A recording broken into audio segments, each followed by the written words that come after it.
statement to the esteemed conferees of this Bicameral Conference Committee on the disagreeing votes on House Bill number 4058, my colleagues from the Senate Committee on Finance, and our counterparts from the House of Representatives Committee on Appropriations.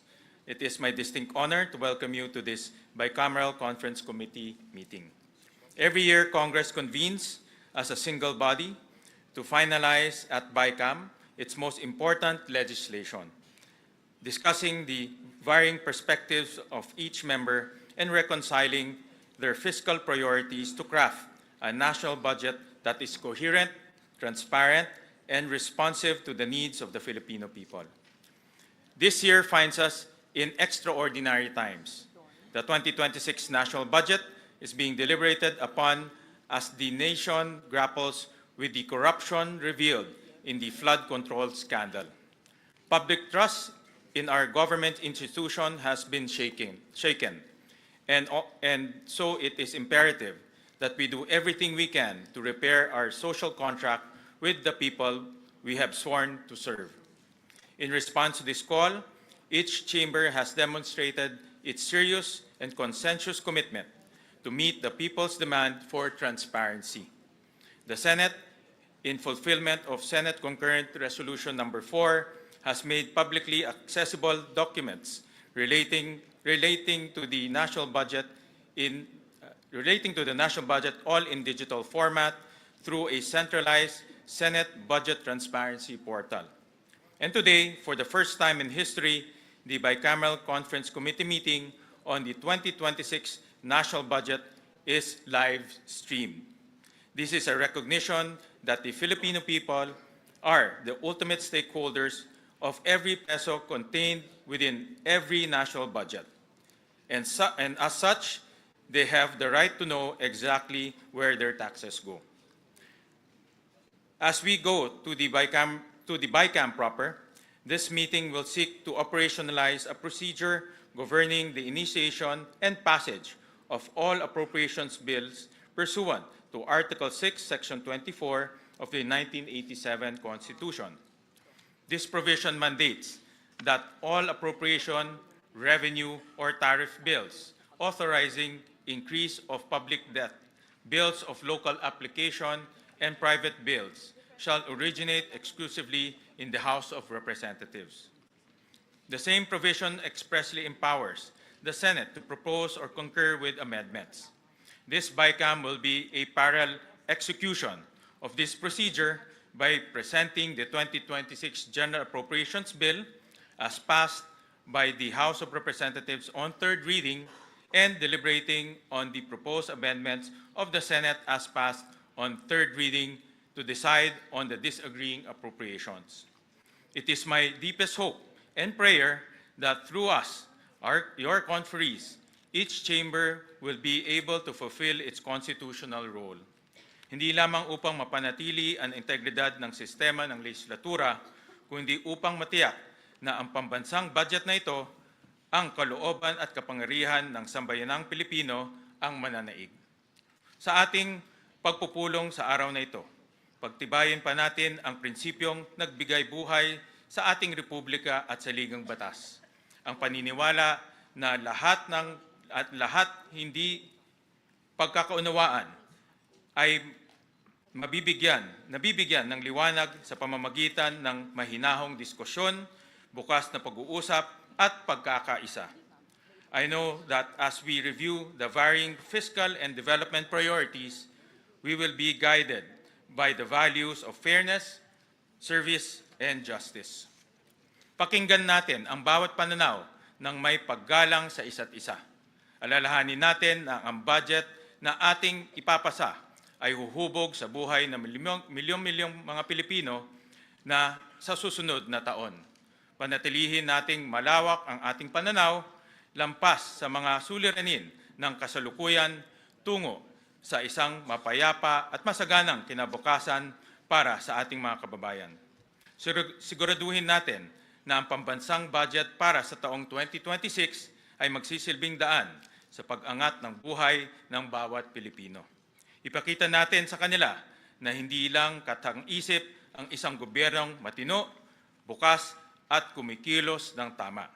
Patunayan nating lahat na hindi natin pababayaan ang kanilang mga pangarap. Maraming salamat. Magandang hapon po.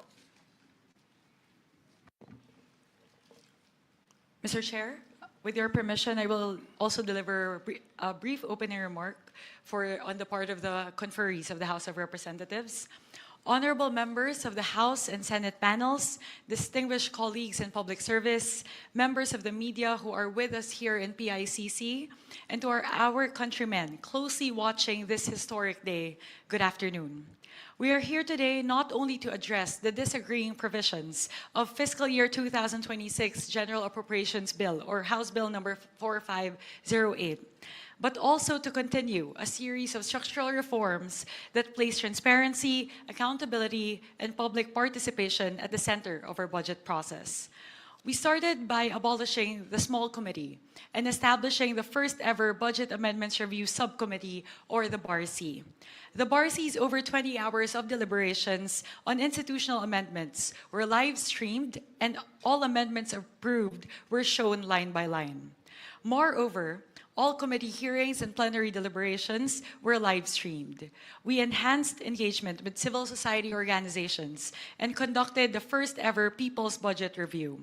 For the first time in recent history, the period of amendments in the House was open to all members, and all amendments were incorporated before the second reading approval. Ang makasaysayang araw na ito, ang pinakaunang araw sa kasaysayan na bubuksan sa publiko ang BICAM, ay sumasalamin po sa paninindigan ng Kongreso na tanggalin ang tabing sa usaping budget at talagang ipakita kung saan napupunta ang bawat piso ng buwis mula sa dugo at pawis ng bawat Pilipino. This is the actualization of the House's commitment since August, even before the budget deliberation started, to open and live stream the Bicameral Conference Committee proceedings. And this is something the House and the Senate leadership have strongly advocated for jointly over the last few months. I would like to discuss key highlights of the House version of the GAB that the House panel puts forth to this Bicameral Conference Committee.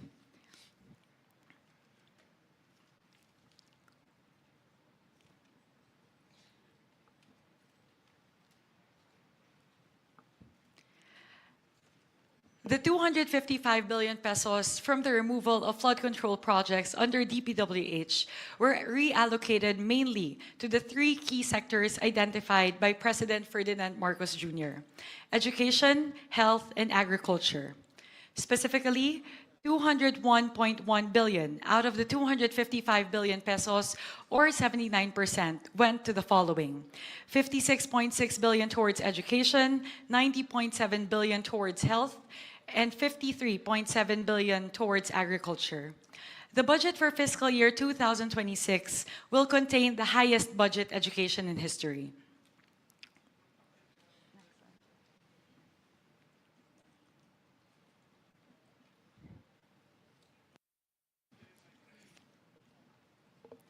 With the 56.6 billion pesos added by the House of Representatives, the total budget for the education sector will be 1.28 trillion pesos, which translates to 4.1% of GDP. This is the first time ever in history that we will breach the 4% international benchmark. Of this 56.64 billion pesos, with the 35.1 billion added by the House, the budget for the Basic Education Facilities Program will increase to 63.2 billion pesos. This amount translates to around 25,200 new and rehabilitated classrooms in 2026, or 63% of the 40,000 classrooms envisioned by the President to be built and rehabilitated by 2028. Next, fiscal year 2026 will be the first year that we will be able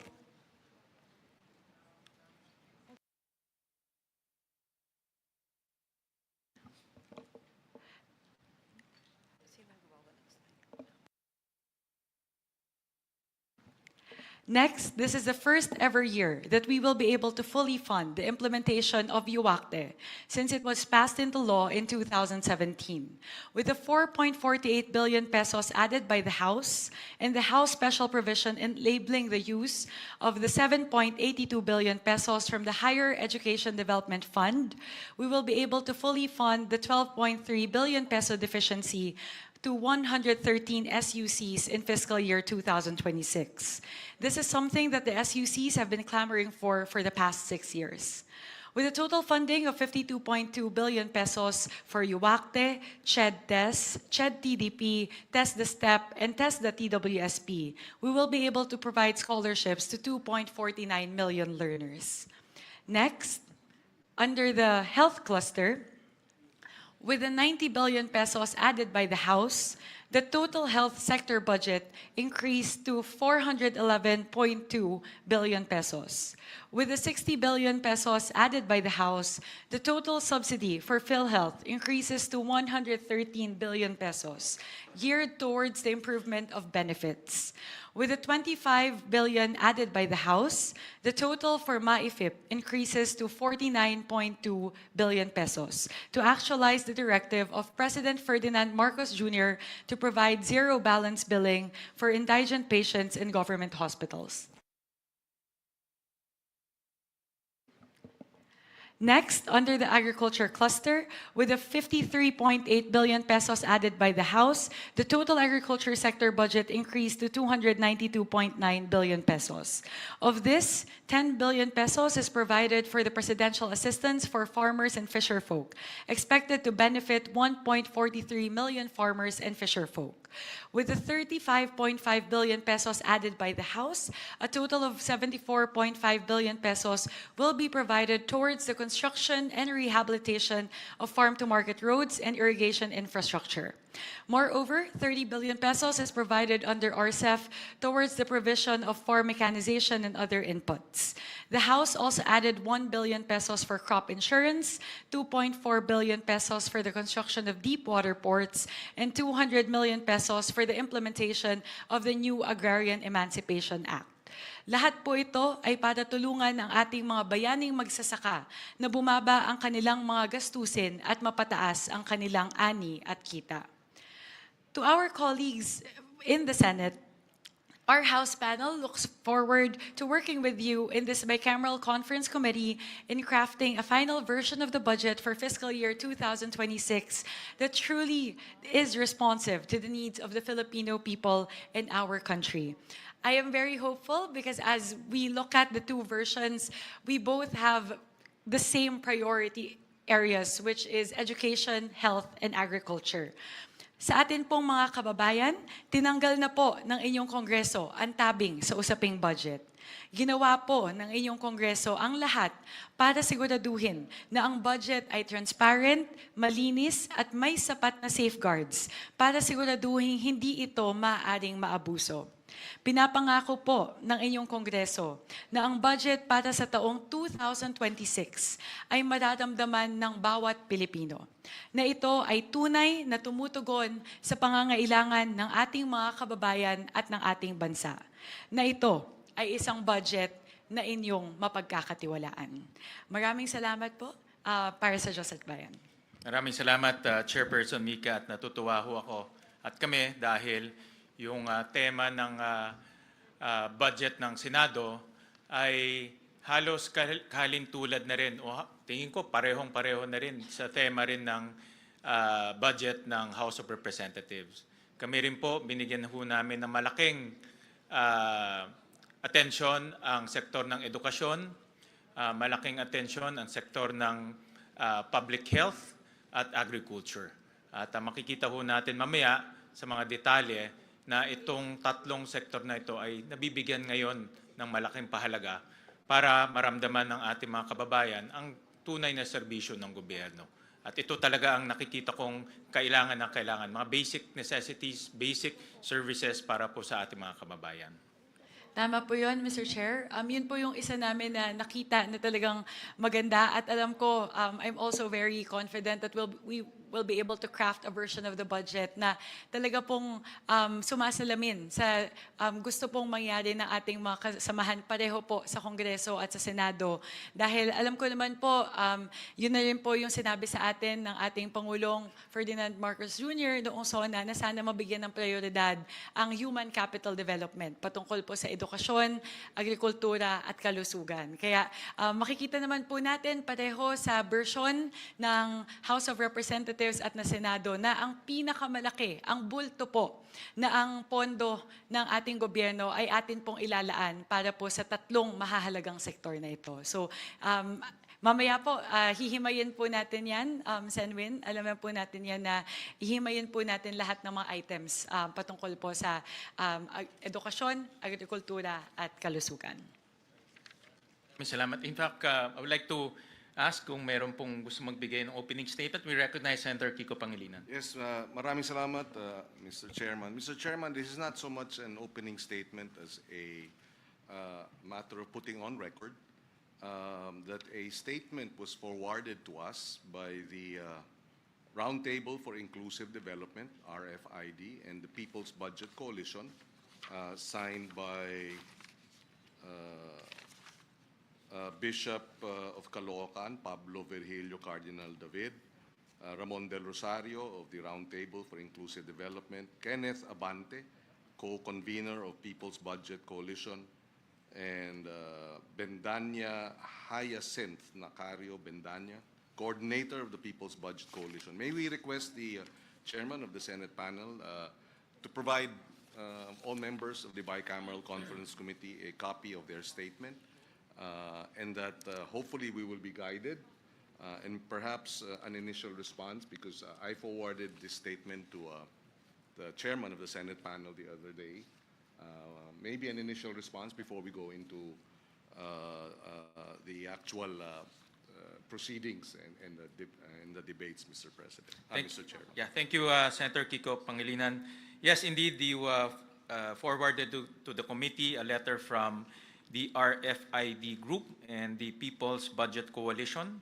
And in this letter, meron ho silang 7 items na recommendation ho sa Bicameral Conference Committee and both the Senate and the House of Representatives on how to improve transparency in the budget deliberation. And I made the checklist. Actually, I showed you the checklist. Out of the 7 recommendations, 4 have been fulfilled by the House of Representatives and also the Senate. For example po, all of the documents pertaining to the budget deliberations from the start, ibig sabihin ho, pag-submit pa lang sa Kongreso ng NEP, pag-approval ng GAB, at pati yung Senate version, lahat ho ito naka-upload na ho sa website. No? Dati ho hindi ginagawa yon, ngayon naka-upload ho sa website. So pwede na ho ng ating mga kababayan makita yan in real time. So 4 out of the 7 ay na-fulfill. The rest actually, yung 3 ho ay hindi natin ma-fulfill dahil yung isa, ang recommendation nila, nandito yung mga ahensya. No? Sa Bicameral Conference Committee, alam naman ho natin na it's both the House and the Senate ang composition ng BICAM, hindi po yung mga ahensya. But we're happy to work with them to further improve the process. Like what Congresswoman Mika mentioned earlier, na first time to in history. So marami pa ho tayong pwedeng gawin para ma-improve yung transparency process ng budget deliberation. And we're very open and we welcome suggestions, especially from our constituents. Thank you, Mr. Chairman. I just wanted to stress that napakahalaga ng people's participation, citizens' participation in our government deliberations and discussions. And that's why I placed this on record, and that's why I would like all members of the Bicameral Conference Committee to be given copies. Mas maganda at mas maayos ang transparency pagka ang mamamayan mismo ay we engage with citizens groups and organizations in the deliberation of the 2026 budget. Maraming salamat, Mr. Chairman. Maraming salamat, Senator Kiko, for that intervention. Mr. Any- Chair, if we may, on the Yeah. part of the House, Okay. thank you for acknowledging, Chair Win, with regard to the transparency measures that we've already done in the House. It's the same checklist po, right? The 7 items that were mentioned here. So as we mentioned, like all the amendments, we will make sure that it's very transparent as to who will advocate for them. We've done that during the BARC, even during the period of amendments of the House. Ngayon din po makikita natin line by line lahat. So bukas po lahat ng mga amyenda. In terms of the live streaming, pareho naman po, ang Kongreso at ang Senado pareho po tayong nagpasa ng resolusyon patungkol po sa live streaming at yung pagpapublish po ng bicameral report, and minutes and yung matrix po ng disagreeing provisions. So lahat po ito, tulad po ng binanggit po ni Sen Win, ito po ang pinakaunang pagkakataon sa kasaysayan ng ating bansa na binuksan po ang BICAM. We are adopting as we go, and we hope to improve the process as we go along in the succeeding budget cycles. Pero nagpapasalamat po kami sa ating po mga kaibigan sa civil society organizations na ating pong naging katuwang sa paglilinang po, pagpapaganda lalo ng ating proseso sa kahabaan po ng budget deliberations. Maraming salamat. Senator Erwin Tulfo? So just be quick, Mr. Chair.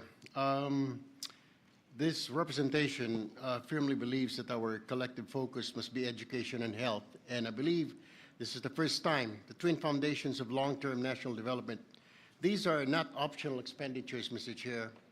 They're strategic investments that determine whether our people merely survive or truly thrive.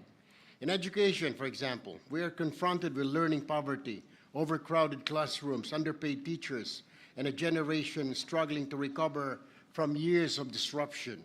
Adequate funding for classrooms, teachers' welfare, digital learning tools, and student support is essential if we are serious about building a competitive, innovative, and resilient nation.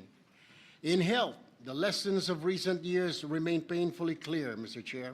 Our hospital remains overstretched, our health workers undersupported, and access to quality care remains unequal, especially in rural and far-flung communities.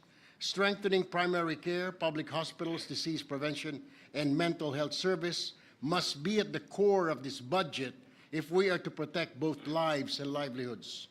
At the same time, we must speak also, Mr. Chair and my fellow members, candidly about infrastructure spending, particularly in flood control projects. While infrastructure has a role in development, we cannot ignore the reality that some projects have failed to deliver protection to our communities, and worse, have been tainted by allegations of misuse and pocketing of public funds. Every peso lost to corruption is a classroom not built, hospital bed not provided, and a life put at risk. This bicameral conference is our opportunity to correct course, to realign resources towards sectors that directly uplift our people, to ensure transparency and accountability, and to restore public trust in the budgeting process.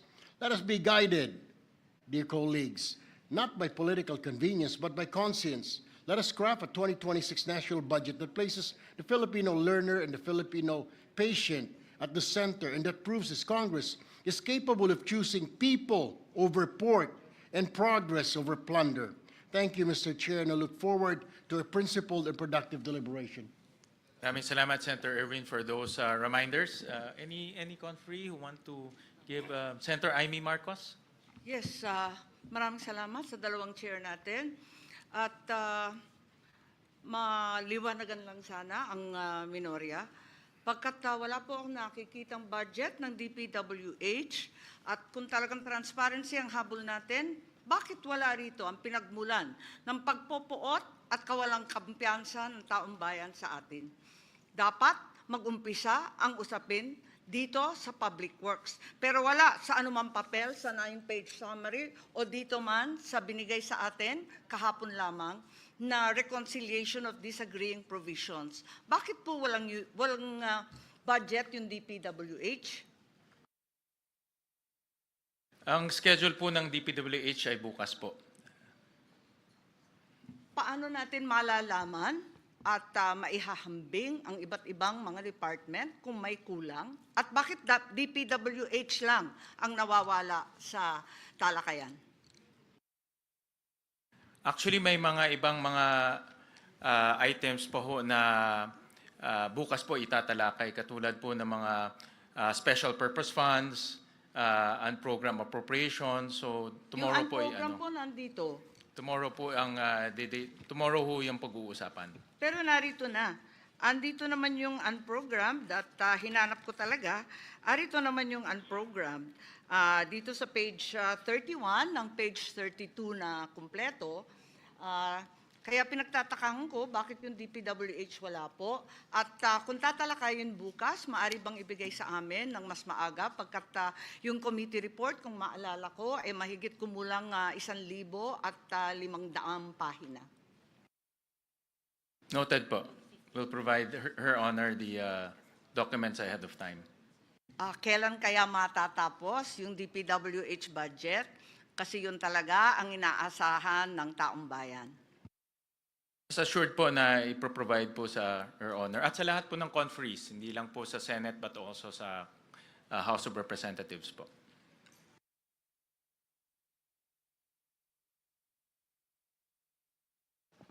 I would like to acknowledge on the part of the House, Representative Rufus Rodriguez for a manifestation. Thank you, Madam Chair. Chair Win Gatchalian of the Senate and all the distinguished senators who are here and my distinguished colleagues. Really, as stated by the chairman, Article 6, the Legislative Department, under Section 24, really gives the original exclusive jurisdiction on budgets, on appropriations to the House. But of course, the Senate has also the power to propose and concur with amendments. And doing our duty, as what the Chair, Mika, has said, we 255.5 billion of flood control and budget of the DPWH, in the first instance, was distributed by the House of Representatives to first 90 billion to health, 56 billion to education, and 53 billion to agriculture.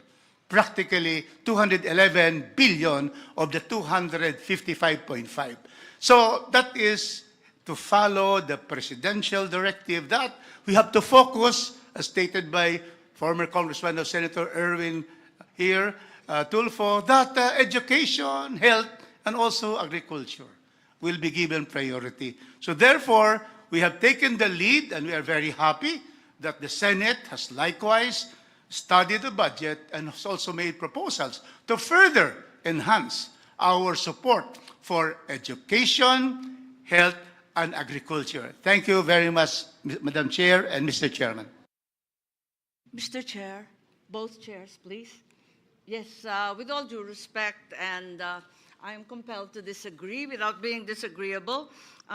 It was mentioned that certain funds are not included in this submission, when in fact, both are in fact here. On page 31, as mentioned earlier, the unprogrammed funds are already listed quite adequately, and the special purpose fund that were supposedly not here are quite clearly denominated in page 29 as special purpose funds. So ang tanging kulang lamang ay yung mahiwagang DPWH. Yun lang po.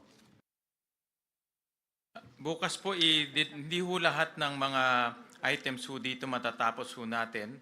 Hopefully ho matapos, but from our estimate, baka hindi ho matapos. So bukas ho natin i-deliberate yung ibang mga agencies.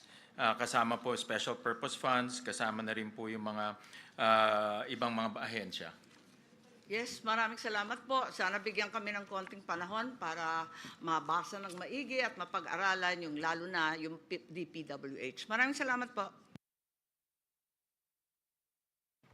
Alright, maraming salamat po. Any more conferees who want to make an opening statement? Meron pa hong mga... Maybe I should. I wasn't going to. I just wanted to greet all our colleagues in the House of Representatives, both the first termers and those that I've worked with for a very long time. And I was once in your house. We understand and appreciate and recognize the concerns of the district representatives. We are one with you in serving our people in the grassroots. At the same time, we are grateful to the House of Representatives for allocating correctly the more than 250 billion from DPWH flood control to projects which will benefit the people much better, stressing on the importance of education and health. I take note that the House allocated at least 60 billion for education. You will be happy to note that the Senate, through our very hard-working and education-focused chair, even increased it to more than 85 billion. And this would be, I believe, in the history of our country. Even when I chaired the Finance Committee for 2 administrations for 5 years with 3 chairs of the House of Representatives, never happened before. For that, we're really grateful to the chair. Aside from that, we are grateful to the House as well for indicating in the HGAB the 60 billion bayad utang, which rightfully belongs to PhilHealth. We also take note that in the NEP, there's a 53 billion from the sin tax allocation for PhilHealth. However, let me please put it on record that the 53 billion is an incomplete NEP proposal. Kulang po ng 16 billion per the computation made by the Senate. I appeal to the BICAM to put what is rightfully belonging to health. Attorney Rufus Rodriguez, my lawyer from 20 plus years ago, would agree kung ano po ang batas ay dapat sundin. It is not a matter of unfunded law. That is for the universal health care to take care of. We are talking about the sin tax allocation, which for several years were not funded according to the allocation. Magbibigay ng konti, hindi ipupuno. There is something terribly wrong here. Let me just put on record, Mr. Chair, that there is a 236.91 billion funds missing, which should go to public health, and that's to PhilHealth. And this would include the multi-year earmarking of the sin tax, which were not funded, including the NEP of 53 billion.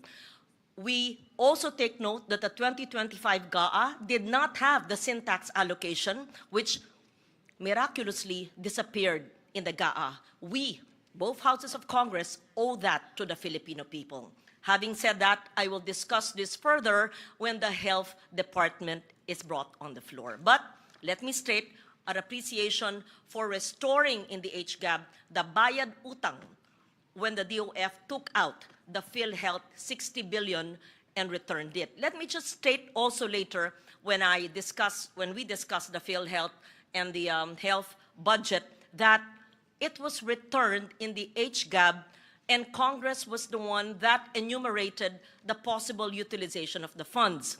Let the legal luminaries and let my lawyer, Attorney Rufus Rodriguez, think about it, whether this is really in compliance with the Supreme Court decision, because the Supreme Court says, in my understanding, that it should be returned to the Treasury. It was taken from the excess funds of PhilHealth. It was not taken with enumeration of the utilization of the funds. I put that on the table. I will leave it to the body to decide. Thank you, Mr. Chair. Mr. Chair. Madam Chair. I would like to recognize our Senior Vice Chairperson, also the sponsor of the Department of Health, Representative Albert Garcia. Maraming salamat, Madam Chair, Mr. Chair, Senator Win, sa ating mga fellow conferees from the House and the Senate. Magandang hapon po sa ating lahat. Tama po yung sinabi ni Senator Loren na binalik na po o ibabalik na po ang 60 billion sa PhilHealth nung nawala nung 2025 budget. And this was discussed during the DOH defense, which I did in the House of Representatives. At isa po sa nagtanong nung defense ay walang iba kundi yung ating chair. regarding the budget of PhilHealth and DOH na kung lalagyan po natin ng mas malaking budget, which they deserve at under the law, karapat-dapat po para sa ating beneficiaries, dapat lang in-emphasize ng ating chair na i-expand pa nila yung kanilang package. Kasi right now, alam po natin what's happening on the ground, na very limited po or a small percentage of the hospital bill or yung coverage ng PhilHealth ang na-charge sa kanila. And our constituents, mga kababayan po natin, have to shoulder a huge part of their hospital bill or healthcare bill. So we are in agreement sa House and the Senate na talagang by law, dapat madagdagan pa yung kanilang budget, pero dapat makita nila yung kanilang responsibilidad na bilisan pa nila ang pag-expand ng mga package para agarang maramdaman ng ating mga kababayan. Of course, for now, dahil hindi pa ho ayos yung sistema ng universal healthcare, malaking tulong po yung MyFIP. Dahil part of the hospital bill or healthcare expense ay na-charge natin doon. Pero with all these funds going to PhilHealth, I think our people deserve na maging institutionalized na po at malawakan na po kagad o madagdagan na po ang package para konting-konti na lang po yung out of pocket or konting-konti na lang po ang sasaluhin ng zero balance billing ng ating mga DOH and LGU hospitals. So itong responsibilidad na ito dapat ma-emphasize sa leadership ng PhilHealth at ng DOH nang sa ganon ay magawa naman po nila yung responsibilidad nila para sa ating mga membro ng PhilHealth. Maraming salamat, Madam Chair. Thank you very much, Mr. Chair. Maraming salamat po. Senator Go? Good afternoon. As you all know, I had my reservations on the BICAM report for the 2025 budget. In fact, I did not sign the BICAM report last year. Particularly, I am saddened by the zero budget given to PhilHealth. No? Kumbaga, double whammy po itong nangyari sa PhilHealth. Alam ko po yan dahil 2024, nagkaroon po ako ng 14 hearings including health emergency allowances ng mga healthcare workers. At doon natin nakita na kulang talaga yung counterpart ng PhilHealth sa kanilang mga pasyente. Tama yung sinabi mo kanina, napakaliit pa ng case rates nila. In fact, nung nagkagulo na, nung Disyembre, 2024, nagkaroon sila ng board meeting, tinaasan nila, sa ilang araw lang ng board meeting, tinaasan nila yung case rates. Kaya pala nilang taasan yung case rates sa ilang araw, Disyembre. Kung ginawa nila yun nung Enero pa lang, tinaasan yung case rates, wala sana silang excess funds na wawalisin ng National Treasury. Nung winalis ng National Treasury, nung July, doon tayo nagkaroon ng hearing, doon tayo na-alarma, at may nag-file sa Supreme Court, salamat, at finally, na-desisyonan po na, sabi ko nga nung panahong yon, it might be legally acceptable then, but morally unacceptable dahil marami pong pasyenteng naghihirap na walang pambayad sa hospital. Kung kaya nilang taasan yung case rates noong Disyembre, wala silang excess funds, walang kukunin. Anyway, tapos na po yun. That's water under the bridge. Ang problema ngayon, nagdesisyon po ang Supreme Court ngayon na ibalik po yung pondo na 60 billion. Refund po ito. Ibig sabihin, dapat sana'y magamit kaagad ito. Ginawa pong appropriation na sa 2026. How about the 2025 na zero? Ilan po kayang mga pasyente ang na-deprive naman po doon sa zero budget po ng PhilHealth noong 2025? Kaya po, isa sa dahilan na hindi po ako pumirma noong 2025. Maybe ma-address po ito ng BICAM. Paano po yung double whammy na yon? 60 billion, ibabalik sa 2026. How about na zero nung 2025? At kung maaari, mabigay na po yung hindi na ibibigay yung dahil nasa syntax law po itong earmarking, about 200 billion pa po mahigit ang hindi nabibigay since 2023.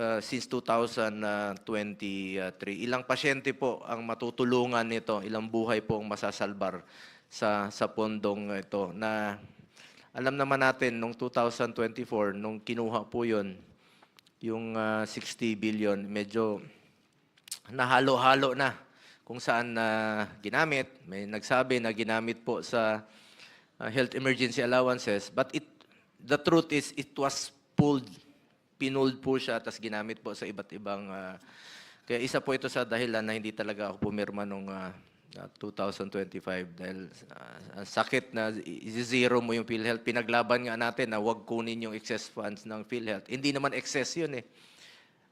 PhilHealth yun, klaro naman, health para sa Pilipino po yun. Hindi excess funds po yun. Sana po yung ma-address rin po ito ng Bicam. Salamat po.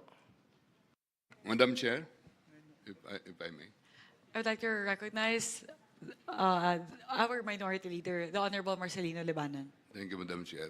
Just for the record, yung HGAB ng House for 2025, hindi po binawasan ang PhilHealth. Iwan ko kung saan na po nabawasan yun. Maraming salamat po. Yun nga po yung sinasabi. Mabuti na lang po, no? I commend the both houses na nagkaroon tayo ng transparency ngayon na bukas yung Bicam. Hindi katulad last year na pag bukas ng Bicam, pag hindi na namin alam, tinawag na lang kami, sasara na yung Bicam. So hindi kami pumirma. Ba't kami pipirma? Hindi nga namin alam anong pinag-usapan. Salamat. At ngayon maririnig na po ng taong bayan ang pinag-uusapan dito. It has been my call for a participative budget process. Dapat talaga involved ang ating mga kababayan sa bawat proseso.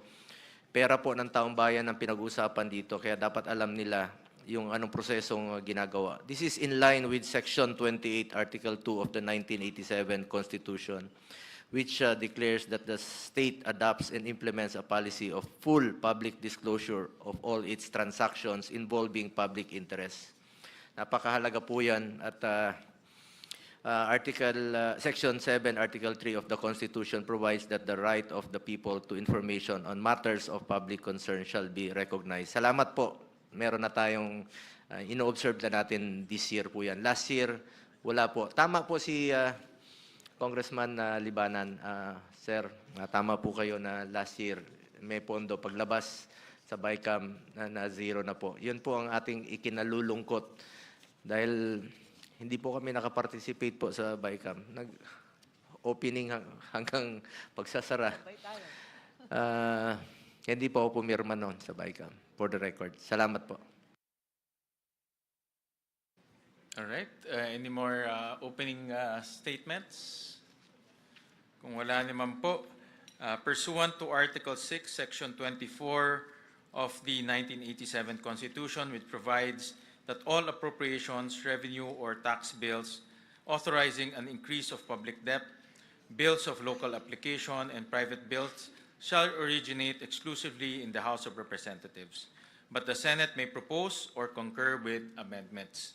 The House Bill number 4058, as approved by the House of Representatives, will be used and flashed on the screen as the base bill.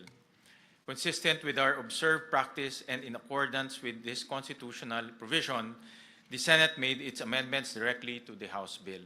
The House of Representatives has been provided with the amendments to the House Bill number 4058 as approved by the Senate on third reading. Electronic copies were transmitted on December 9, 2025, and hard copies were delivered on December 11, 2025. To maintain an orderly discussion, we will tackle the budget on a department/agency basis. We request that interventions be made at the appropriate time as each agency is called. And if may I suggest to Congresswoman Mika, I heard in her opening statement that the House had made significant improvements to the National Expenditure Program, it's good to highlight those improvements so that our constituents can see the efforts and the interventions that the House of Representatives made to the different departments in order to make the budget more efficient and also improve the delivery of services.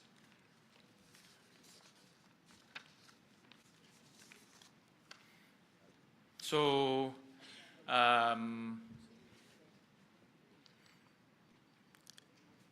we will flash on the screen the General Appropriations Bill.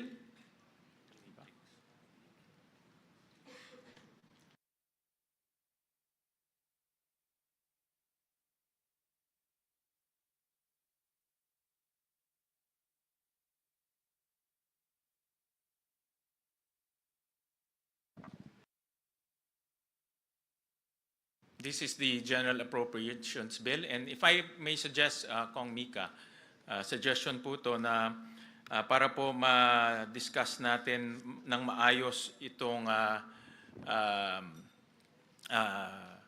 line-by-line amendments, ang suggestion ko po, umpisahan ho natin sa mga improvements na ginawa po ng House sa National Expenditure Program para makita naman po ng taong bayan yung kanina pong i-finlash ho ninyo na improvements in the different departments. And I suggest we start off with the education sector kasi yan po yung ating common direction, no, for the two chambers. I agree with that approach, Sanbin. So we can go through every single department and then we can start from, we'll start to discuss the changes that we've done from NEP to GAB, and then I'll turn over it to you, Mr. Chair. So to make it more efficient, I suggest that we finish, let's say, the Office of the Secretary first, and then we go to a different department, and then we can open the floor to discussions after that. No? So para po orderly po yung discussions, pwede pong umpisahan ho natin sa mga iba't ibang departamento at iba't ibang opisina sa ilalim po ng departamento na yon. No? So unahin ho natin, I'll turn over first the floor to you, Congresswoman Mika, and after you, will propose the changes from the Senate. And if there are any questions, we can open the floor po. Sanbin, I'll just request for 1 minute to open my files. It seems like the internet connectivity in the room is a little bit slow, so I'm unable to open some of the files. I request for a quick 1 minute lang po, just to open the files.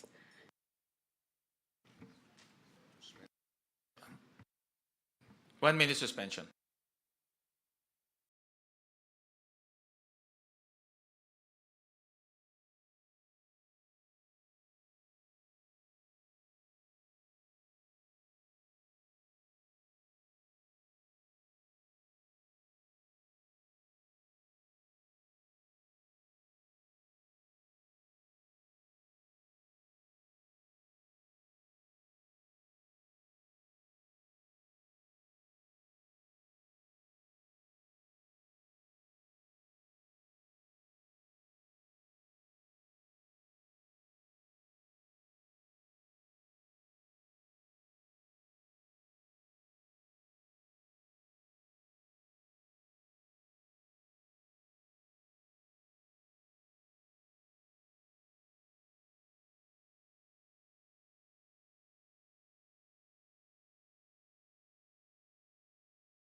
Right? So we recognize Chairperson Mika Swansing. Thank you very much, Mr. Chair. We would like to put forth the amendments proposed by the House of Representatives as reflected in the HGAB, particularly with regard to education. As we discussed, we'll first focus on the proposed amendments under the Office of the Secretary.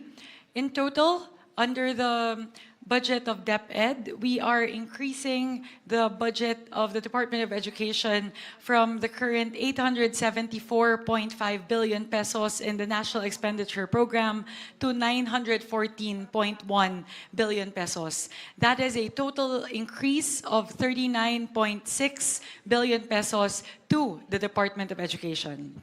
What are the components of the increase? The first would be the under administration of personal benefits for overtime pay for teachers, honoraria for teaching overload, relocation allowance, terminal leave benefits.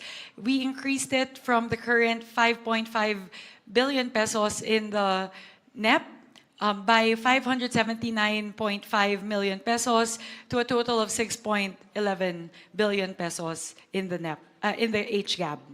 Next, for learner support programs, the next item actually would be the Basic Education Facilities Program. That would pertain to the increase in the classrooms that would be built. We increased it from the 28.1 billion pesos in the NEP to an increase of 63.2 billion pesos. That is a total increase of 35.1 billion pesos towards the construction of classrooms, which, as mentioned earlier, will translate to 25,200 new and rehabilitated classrooms. Next would be the textbooks and other instructional materials. From the 11.2 billion pesos in the NEP, we propose to increase it by 50 million pesos to 11.2 billion pesos in the HGAB. Next would be under the basic education curriculum, and this pertains to improving services. This is actually in relation to ARAL, the tutoring program of ARAL. From the current 3.6 billion pesos in the NEP, we increase it by 984 million pesos to a total of 4.55 billion pesos. Under the flexible learning options, that being ADM, ALS, and EIE, we propose to increase it by 306 million pesos from 4.36 billion pesos in the NEP to 4.67 billion pesos in the HGAB. Next would be the Madrasa education program. We propose to increase it by 26.25 million pesos from the current 495 million to 521.7 million pesos. Under the school-based feeding program, from the current 11.78 billion pesos, we propose to increase it by 1.83 billion pesos, thereby putting school-based feeding program at 13.6 billion pesos. And lastly, this is pertaining to the Palarong Pambansa. We propose to increase the current allotment under the physical fitness and school sports from 481.6 billion pesos up to 531.6 million pesos. So in total, Mr. Chair, that would be an additional increase of 39.61 billion pesos towards the Office of the Secretary under the Department of Education. So the biggest increase, if I were to summarize lang po, Mr. Chair, ang pinakamalaki po nating ilalaan ay kadagdagang 35 billion pesos para po sa pagtatayo ng kadagdagang 25,000 na mga classrooms, 25,000 classrooms, at para po sa school-based feeding program. Magdadagdag po tayo ng 1.83 billion pesos para mas dumami po yung bilang ng araw na pwede po nating mapakain yung mga estudyante sa mga paaralan. Yun po, Mr. Chair, those are our main amendments pertaining to the Office of the Secretary. Maraming salamat, Congresswoman Mika. At maraming salamat po doon sa mga improvements at increases na ginawa ng House of Representatives sa National Expenditure Program. So on the part of the Senate, ito po yung mga proposals po ng Senate for the Department of Education, Office of the Secretary, to the amount of 958 billion pesos, and the composition of the Office of the Secretary is for administration of personal benefits, an amount of 8.4 billion pesos, learner support programs, an amount of 5,114 million pesos, Child Protection Program, 89 million pesos. Disaster Preparedness and Response, 3.772 billion pesos.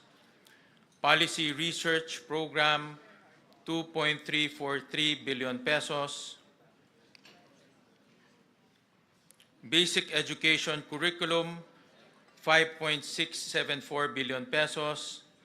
National Literacy Policy and Programs, 105 million pesos. Learning Tools and Equipment, 288 billion pesos. Textbooks and other instructional materials, 19.5 billion pesos. Basic Education Facilities, 85.3 billion pesos. Public Schools Infrastructure Program, 330 million pesos. Flexible Learning Options, 4.9 billion pesos. Madrasa Education Program, 521 million pesos.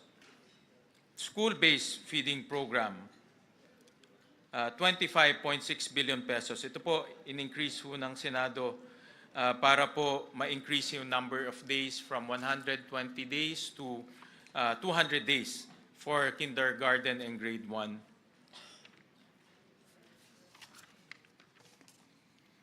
For government assistance and subsidies, 100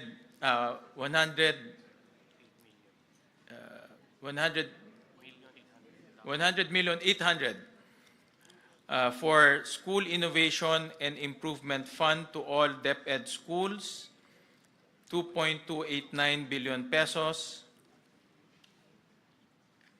To Human Resource Development and Personnel in Schools and Learning Centers, this is 4.6 billion pesos.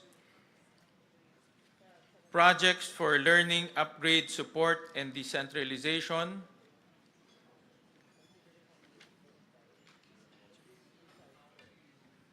this is foreign assisted to ba?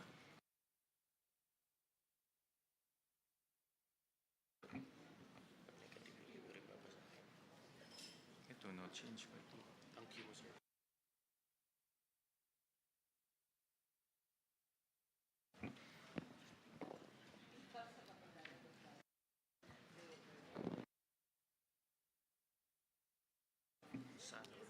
For project and learning upgrade support and project for learning upgrade support and decentralization, there's no change.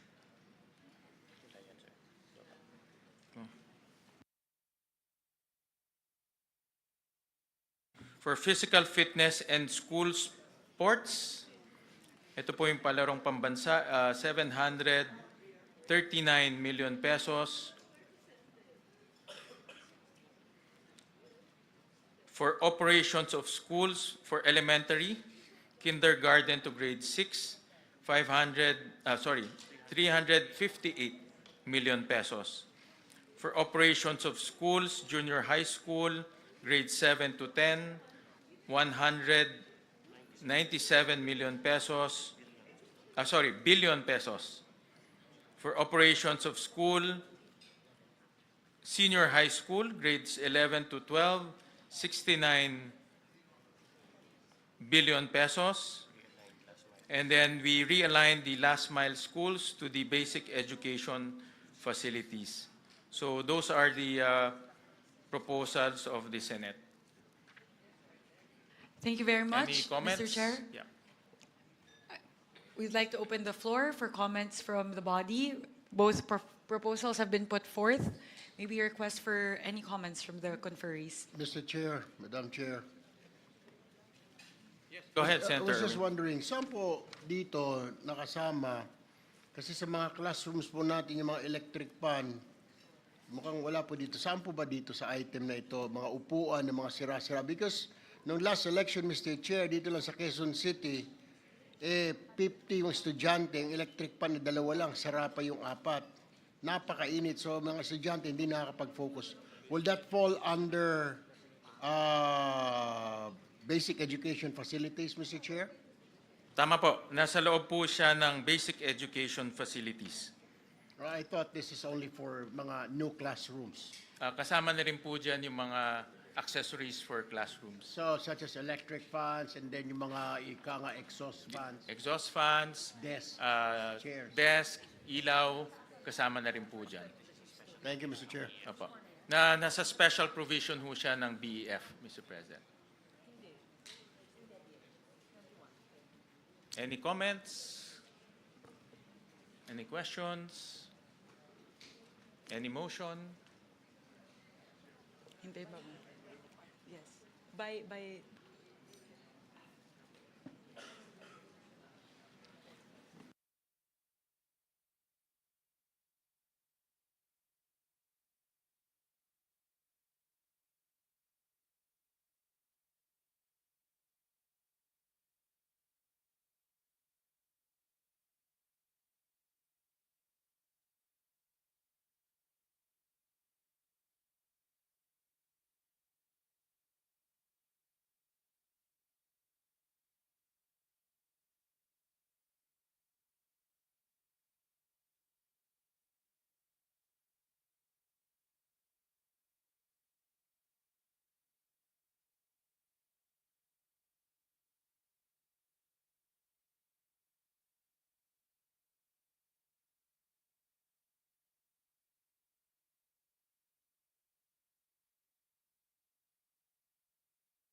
Madam Chair, kung pwede magtanong.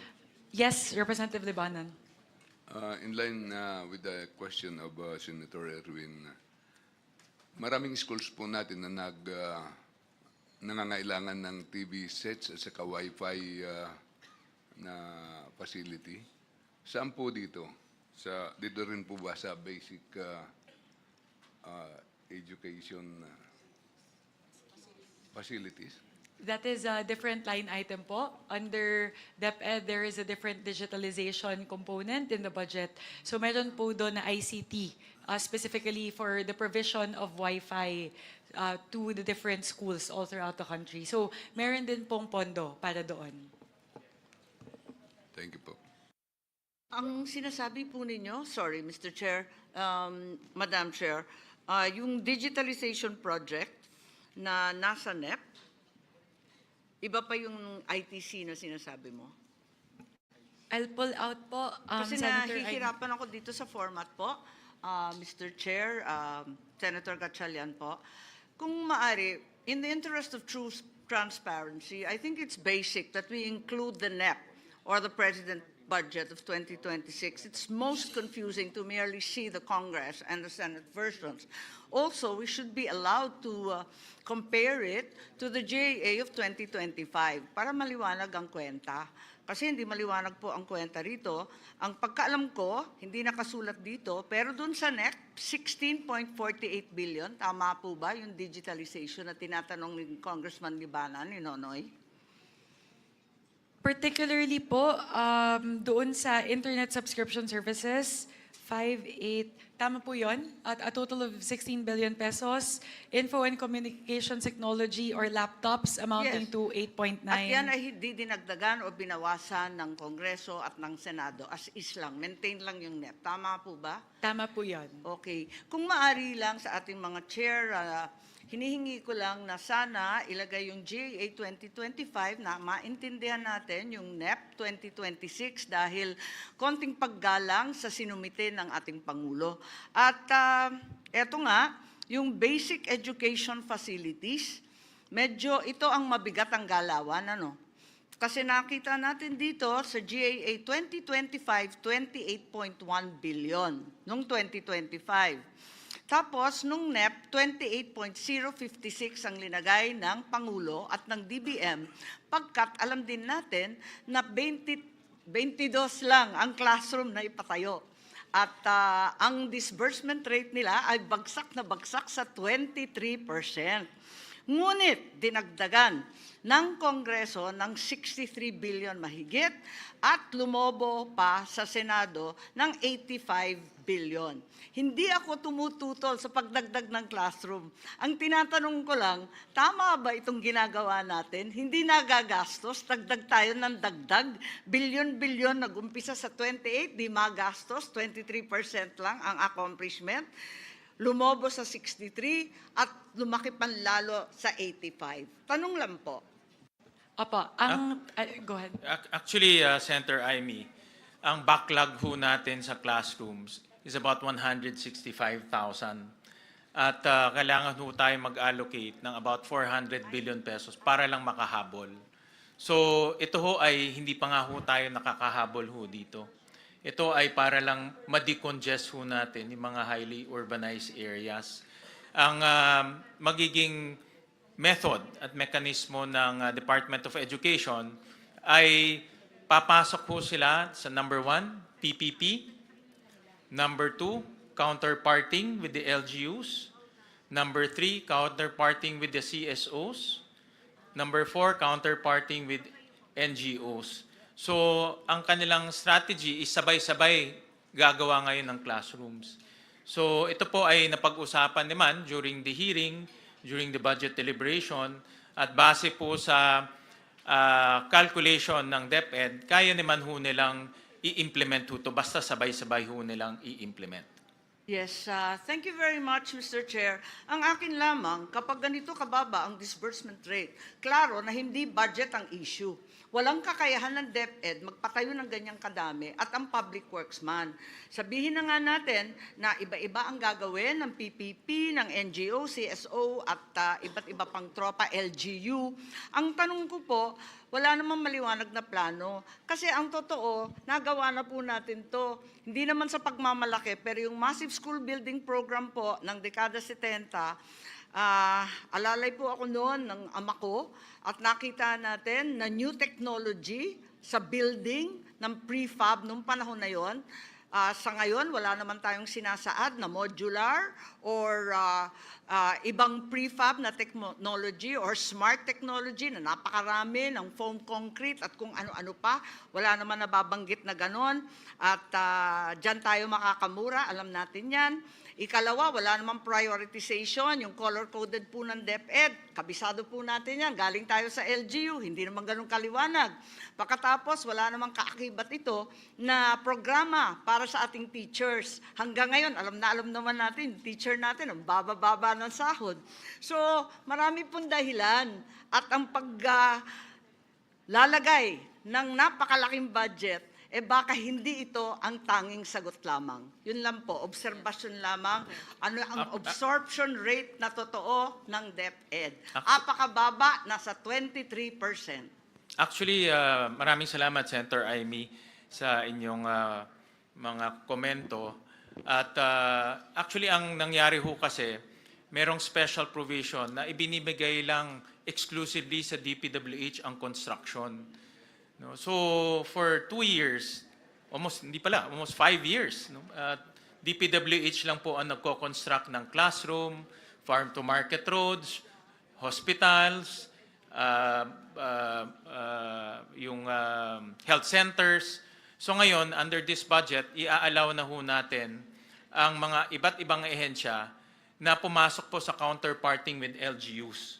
No? Kung gusto ho nilang makipag-partner with LGUs, pwede ho sila mag-partner para ho mabilis yung construction dahil ang LGUs ho, alam naman ho natin, mas mabilis ho mag-construct.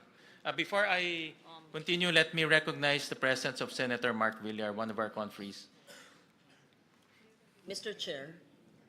Yes, we appreciate the concerns of Senator Marcos, and as the chair mentioned, there are several options that Secretary Angara had mentioned in our hearings and in plenary, and that would be including letting the local governments implement the school building program, and we appreciate that. And in fact, Senator Aquino, I think, and Senator Pangilinan mentioned also about the possibility of CSOs and PPPs with accredited private sector partners. So, having said that, if there's no other question, Mr. Chair, I would like to move for the DepEd Office of the Secretary Budget to be approved. Mr. Chair? Oh, Yes. yes, I have Senator Tulfo. one quick question. Kanina ko pa po hinahanap dito sa Office of the Secretary. Ito po yung mga hinihingi lagi ng mga teacher, ng mga PTA sa mga estudyante sa public schools. Mga simple, walis, ting-ting, dustpan, pag naglinis ng classroom, basahan, tapos pag malapit ng graduation, mga dekorasyon sa mga stage. Hinihingi po ito sa mga estudyante. Ang dami na pong reklamo na ganito. Saan po banda rito kaya nakasama? Parang wala ho yata. Parang, Dito po sa MOOE, ito po yung operations of schools, elementary, junior high school, senior high school. doon po sa operation schools. Yeah. Pasok, MOE ho ito ng mga eskwelahan. Maraming salamat po, Mr. Chair. So there's a pending motion to approve the Office of the Secretary. Any second? On the part of the House, Madam Chair, Mr. Chair, we second the motion. Before that, since I'm the movant, I just want to make sure that we put on record before we finalize it, the HGAB number and the BICAM number that we are approving so that it's on the record. May we ask the chair to do that, if you agree, because many figures are being discussed. May we kindly put on record the HGAB figure and the BICAM figure that we are approving? But I so move. Yes. Thank you. Yeah, thank you. And there's a duly seconded, so the budget of the Office of the Secretary, Department of Education is hereby approved. Those summaries, Madam Chair, will be provided prior to the signing of the BICAM report. In fact, dito po sa BICAM, hindi ho natin isa-sign to kaagad. Ipiprint na muna po yung mga dokumento, ipiprint na po yung pre-enrolled copy, at iproprovide yun sa members para po makita ho nila bago ho tayo mag-sign. No? Thank you. All right? Mr. Chair, in response to the query of the Honorable Legarda, the current total under the Office of the Secretary would go from the current HGAB level of 912 to a total of 958.7 billion pesos. So that would be a total increase of 46.2 billion pesos.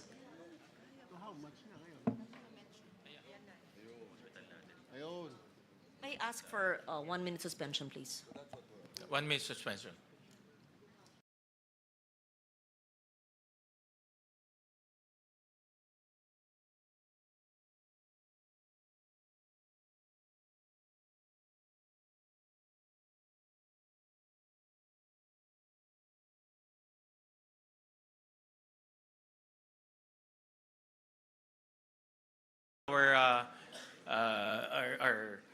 Our meeting. So we go to the National Academy of Sports. Chairperson Mika, do you want to highlight the improvements, if there are any? Thank you very much. For the National Academy of Sports, Actually, on the part of the House, Mr. Chair, we retained all the items from the NEP to the HGAB. So the current amounts for the two items mentioned here, promotion, development, and implementation, would be 128.8 million pesos, and for general management and supervision, 115.5 million pesos. So we retained the NEP levels for both of these items. Thank you very much, Chairperson Mika. On the part of the Senate, the budget proposal for the National Academy of Sports is 540 million pesos. And this is composed of promotions, development, and implementation of quality and enhanced sports integrated secondary program, general management, and supervision. Let me just dictate. For promotions and development is 344 million pesos. For general management and supervision, 194 million pesos. So any questions, any comments? Hearing none, any motion?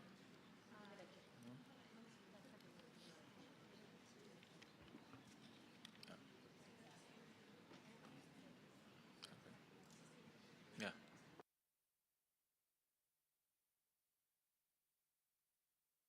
Yeah. Any motion to approve National Academy of Sports? I move to approve, Mr. Chair, the National Academy of Sports. Any second? Second. Duly seconded. The National Academy of Sports is hereby approved. The National Book Development Board, For the National Book Development Board, Mr. Chair, among the four items mentioned here, we propose an increase in the general management and supervision by 40.3 million pesos, which brings a total to that. So here for the National Book Development Board, the levels under the HGAB would be 40.3 for the general management and supervision, 7.5 million for the policy development, 91.6 million for capacity building, and 12.5 million for administration of awards.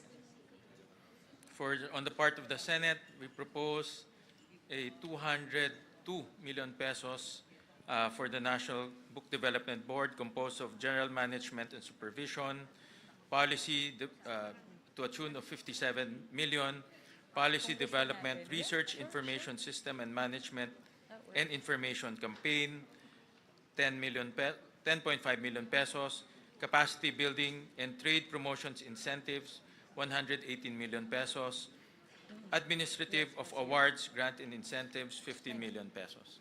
Any questions? Any questions po? Mr. Chairman. Yes, go ahead. Yeah, I move for approval of the proposed budget for the National Book Development Board to the tune of a total of 202 million, with a breakdown as stated by our chair, Wing Gatchalian. So move. Thank you. Any second? I second the motion. Mr. Second. Chair. Thank you. The duly seconded. The budget of the National Book Development Board is duly approved. And the motion of Congressman Rufus is perfect, being a former member or a former participant and advocate of the National Book Development Board. And the first, Mr. Chairman, the first legal counsel The of first legal NBDB, counsel pala. because I was a lawyer and I was the lawyer of the Publishers Association of the Philippines, and we drafted the bill. Thank you. Alam po, malapit po sa puso ho ninyo ang book development, book publishing industry. Next will be the National Council for Children's Television. On the part of the National Council for Children's Television, the House proposes the retention of the items stated herein in the HGAB from the NEP. For general management and supervision, 21.9 million, and for child-friendly television development services at 49.3 million. Okay. The Senate proposes a 116 million budget for the National Council for Children's Television, composed of general management and supervision, 26 million, child-friendly television Development Services, 89 million. Any questions? I move, Mr. Chair, that we approve the National Council for Children's Television budget. Any second? Second. Duly seconded. The National Council for Children's Television budget is hereby approved. Next will be the National Museum, an organization very close to the heart of Senator Lawrence. So, On Congressman the Mika, any? On the part of the House, under the National Museum of the Philippines, we propose the retention of the NEP levels from the current 811.9 million pesos. And in terms of the breakdown, we propose to retain the 423 million pesos lodged under General Management and Supervision. Thank you for that. The Senate proposed a 986 million peso budget composed of General Management and Supervision of 468 million, a locally funded project, development of National Museum of the Philippines, NMP, General Aniceto Lacson Ancestral House, Talisay City, Negros Occidental, of 50 million. Another LFP, development of Calibo, Aklan, 20 million pesos. Another locally funded project, development of NMP, Coronadal and Lake Cebu, Cotabato, South Cotabato, Phase 2, 40 million pesos. Another LFP, exhibition and fit out of various National Museum of the Philippines Central and Regional Sites, Northern Luzon National Museums, of 20 million pesos. Any questions? Hearing none, any motion? Second motion, Mr. Chair. Duly seconded by Senator Erwin. The National Museum of the Philippines budget is hereby approved. The Philippine High School for the Arts. For the Philippine High School of the Arts, on the part of the House, we propose the retention of the current level in the NEP, which is 157 million, 95 million under General Management and Supervision, and 53.9 under operation of the Philippine High School for the Arts. The Senate proposed a 218 million peso budget for the Philippine High School for the Arts. General Management and Supervision, 150 million. Operation of Philippine High School for the Arts, including outreach, screening, student exchange program with other countries, and production activities, 59 million pesos. Any questions? Or a motion to? Mr. Chairman? Yes. Mr. Chairman, I move to approve the 218 million appropriation for the Philippine High School for the Arts. Any second? Second motion, Mr. Chair. Duly seconded. The budget for the Philippine High School for the Arts, duly approved. The Teacher Education Council. On the part of the House, under Teacher Education Council, we propose the retention of the current NEP level at 207 million, 163 million under Quality Teacher Education Services, and 44.4 million under General Management and Supervision. The Senate proposed a 562 million peso budget composed of Quality Teacher Education Services, 516 million pesos. General Management and Supervision, 46 million pesos. Any questions or motion? Mr. Chair, quick question lang po. Itong Quality Teachers Education Service, ito po ba ay kasama dun sa training ng mga teachers natin, further education, yung mga masteral nila? Because ang dami tayong mga teachers last year na naloko po dito sa Region 4B at saka sa Mindanao, nagkuha ng masteral, pero fake pala yung eskwelahan. And they have to make loans, Mr. Chair. So kung ito ay, this will fall under this category, then magagamit ng mga teachers natin for advancement and for promotion, Mr. Chair. Tama ho kayo, ito po ay para po sa mga pre-service and in-service teacher training. First time po na magkakaroon ng ganitong budget ang TEC para po tuloy-tuloy po yung pag-training po ng ating mga teachers. So meron, kukuha ho sila ng 720 teacher scholars with this budget po. Thank you, Mr. Chair. All right, any motion? Therefore move, Mr. Chair, that we approve the Teachers Education Council budget. Any second? Second. Duly seconded, the budget of the Teacher Education Council is hereby approved. So we go to state universities and colleges. Before we move to that, Mr. Chair, if I may, I would just like to quickly summarize the increases siguro sa major items, just so the general public would be able to see how much we increased from the NEP levels po siguro, para mapakita po natin na talaga po totoo yung ating commitment na itaas po yung budget natin sa education. Siguro po, for the sake of expediency po, I'll focus only on the big ticket items. So under the Department of Education, the total increase would be 86.8 billion pesos from the NEP level, from 874.5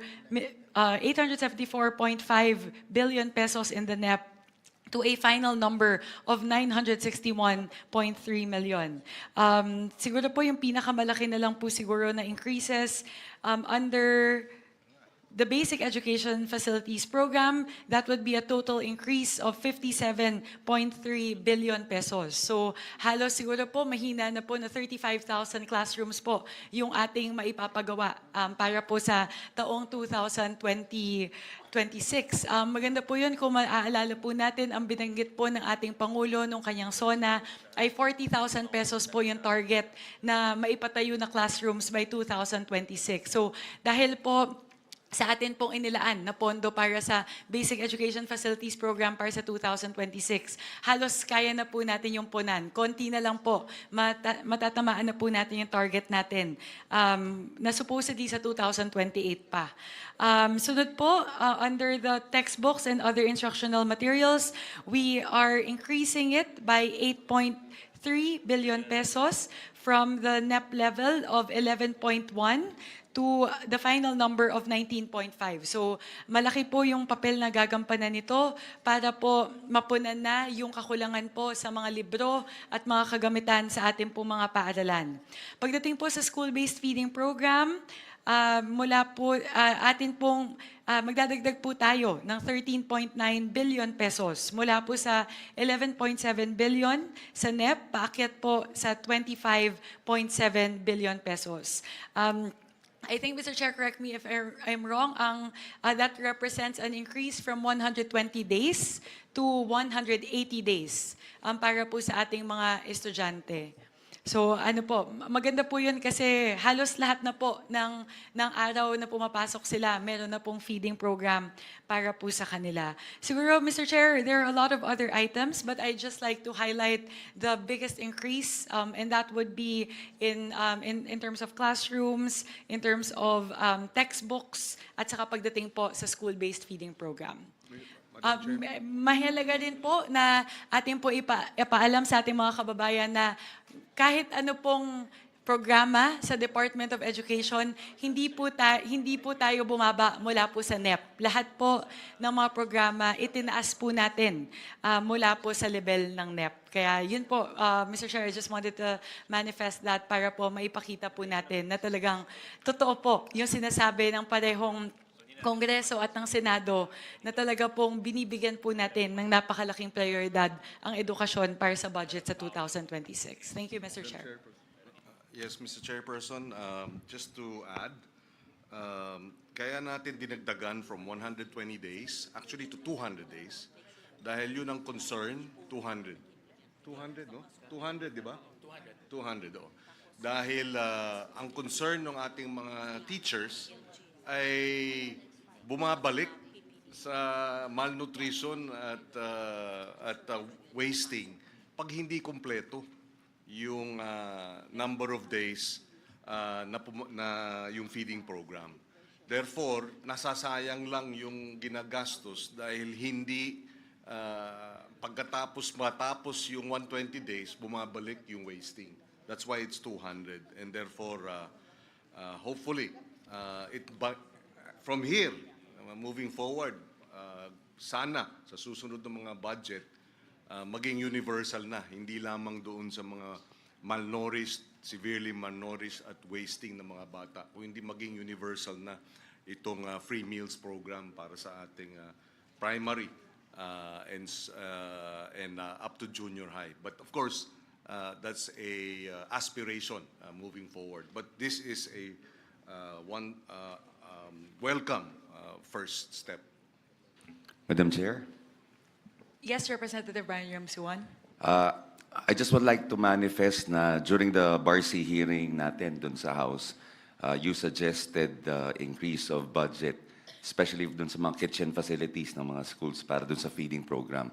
Mas maganda ho kasi na pag sila na yung nagluluto ng mga para una, hindi nasisira, hindi dinadala ng, kumbaga yung travel time pa lahat to, minsan nagkakaroon ng kumbaga nasisira yung pagkain. At siguraduhin natin, ito kasi yung mga low-hanging fruit na kailangan nating isipin na gawin nating mga gandong pasilidad sa kanilang lugar kasi minsan wala silang area na paglulutuan talaga. At napakahalaga dahil willing naman po yung SPTA, very active dyan, yung mga parents, teachers, willing silang gumawa ng mga gantong klaseng programa para sa atin. If we can encourage all the SPTAs all over the country to do the same and with an increased budget, I think, gaya na sinabi niyo, Senator Kiko, one step closer tayo dun sa dream na ma-achieve natin itong mga ganitong klaseng programa. Mr. Chairman, just to add very quickly, in the deliberations in the Senate with Secretary Sani Angara, he has also reassured us or assured us that he will cascade to the regions yung purchases ng feeding programs na ito. And we manifested during the debates that yung Sagip Saka Act, which is Republic Act 11321, wherein government can now buy directly sa farmers and fisherfolk organization na wala ng public bidding. So yung feeding program na madadagdagan ng 13 billion, no? Dapat,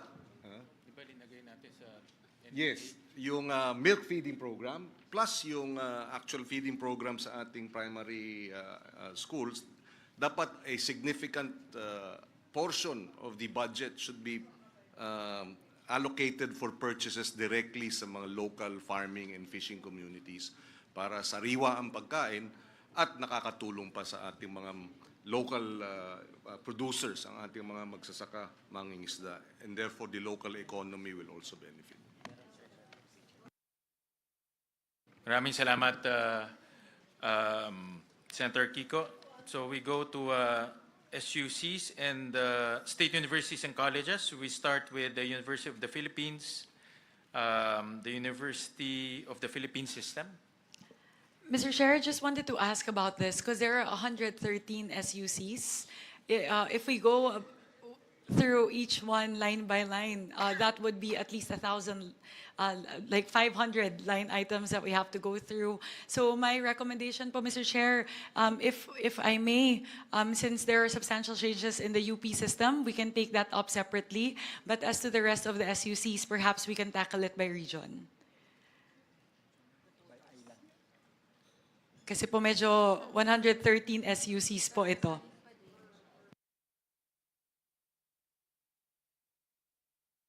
It's just, Kong Mika, if, I think para rin marinig rin ng ating mga constituents yung mga SUC, I suggest we can go through each SUC. Kung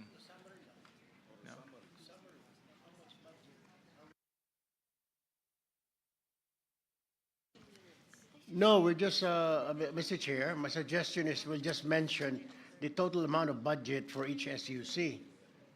Actually, ang per SUC will have about 2 or 3 locally funded project.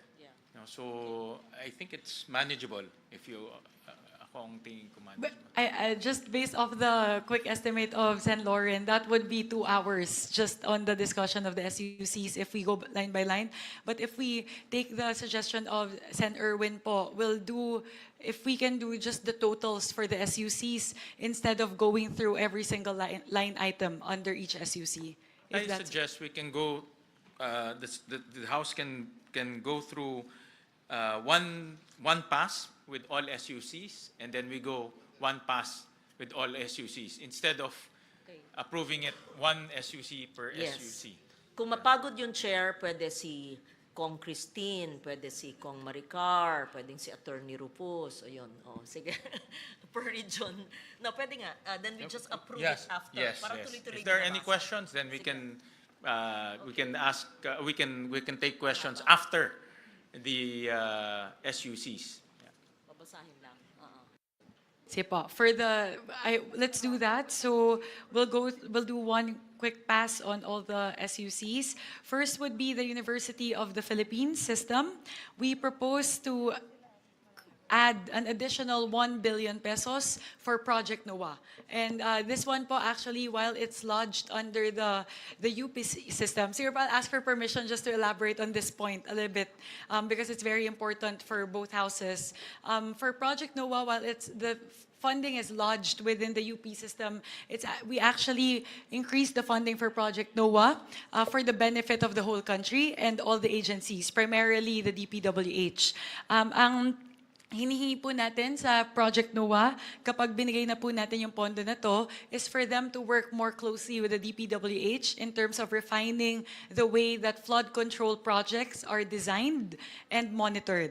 Ang pangako po ng Project NOAA sa atin, alam ko pa binanggit din po nila sa hearing nila sa Senado, ay kapag nabigyan po sila ng sapat na pondo, they can actually help DPWH design the flood control project. So, hindi na po magkakaroon ng pagkakataon na makakapaglagay po ng flood control project sa lugar na hindi naman talaga kailangang lagyan.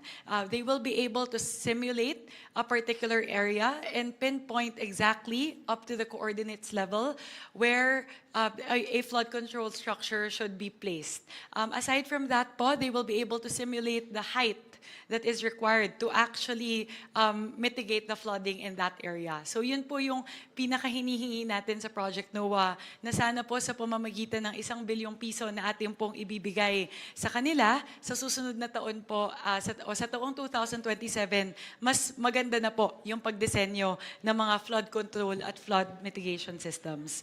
So that would be our amendment under the UP system, under Philippine Energy Research and Policy Institute. Actually, we don't have amendments in that. For the National Capital Region. Mr. Chair, yes, Madam go ahead Chair, po. may I intervene? What the good chairwoman is mentioning is actually under the UP Resilience Institute, yes. And this was actually initiated way back in 2012, and we're only funding it in 2025. But during the time of Congressman Salceda, he and I had a budgetary amendment, not insertion, for the building of the UPRI. I'm not certain if it's up already, but it was 3 presidents ago that the UPRI in 2012, the president who became DTI Secretary, Pascual. Yes, Fred and I were discussing this in 2012, the creation of the UP Institute, Resilience Institute. So thank you for mentioning Project NOAA of Mahar Lagmay, who was with DOST before. And I'm just putting a historical perspective because people might say, grabe, laki, 1 bilyon. Ano po, 13 years po nag-antay. And when this was conceptualized in 2012, I think I was defending their budget then, it was a very small amount during the time of President Pascual. So we support that, Mr. Chair. We upheld it in the Senate. Thank you. Madam Chair. Thank you very much, Senator Lauren. Yes, Representative Habi Benitez. May I add to that manifestation? But before I begin with my manifestation, I'd like to say that as a first-timer bicameral committee member, I'm honored and grateful and the only neophyte on this contingent. I expect to listen intently, work collaboratively, and to pass a fair and impactful budget for the Filipino people.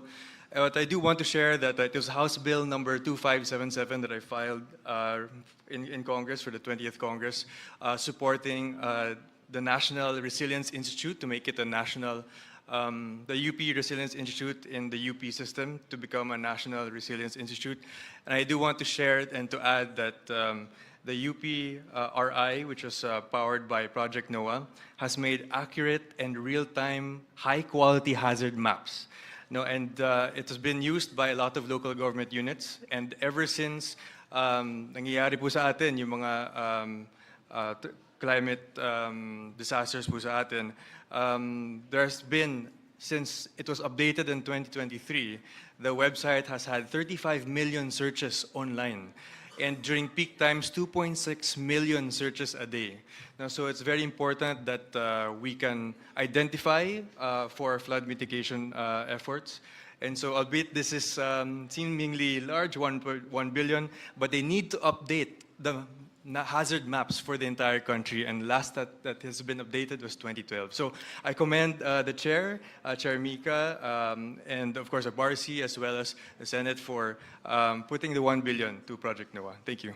Thank you very much. Just to marry the manifestation of Senator Legarda and Representative Benitez, actually, yung point po ni Senator Lauren, tama po yun. Kasi in the last few years, I think, bumaba po sila from having over 500 billion in allocations down to only 36 million a year. So, and despite the huge budget cut, they were still able to create all of these accurate hazard maps, which a lot of our kababayans really rely on, especially in times of flooding and rains. Ang maganda po dito, pagdating po sa Project NOAA, they're able to pinpoint exactly what color each zone is in terms of flooding hazard. So there's red zone, orange, and yellow. So ang pinag-uusapan po sa DPWH ay pwede pong pagbasihan yung hazard maps ng Project NOAA para po malaman kung saan lang pwede maglagay ng flood control structures sa mga susunod na taon. So just to marry po, send with the manifestations of Representative Legarda and Senator Legarda and Representative Benitez. Moving on, Mr. Chair, after the UP system, we go to the schools under the National Capital Region. On the part of the House, we propose an increase to the Polytechnic University of the Philippines of an increase of 55 million pesos from the current 3.623 million in the NEP to 3.67 million. Where's the other 30? I'm missing. For the under the Ilocos region, we propose an increase of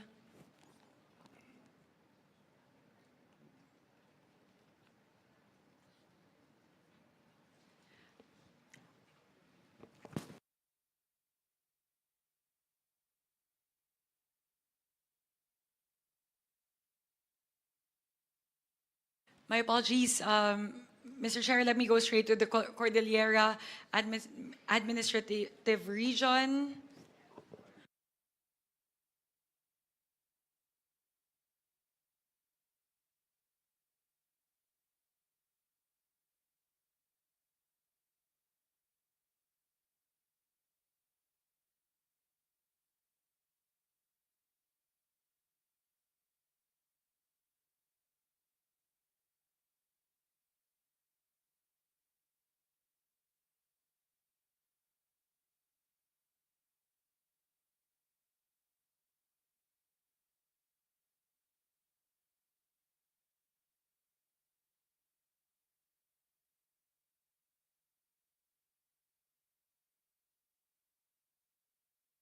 Mr. Chair, may I request for a minute suspension?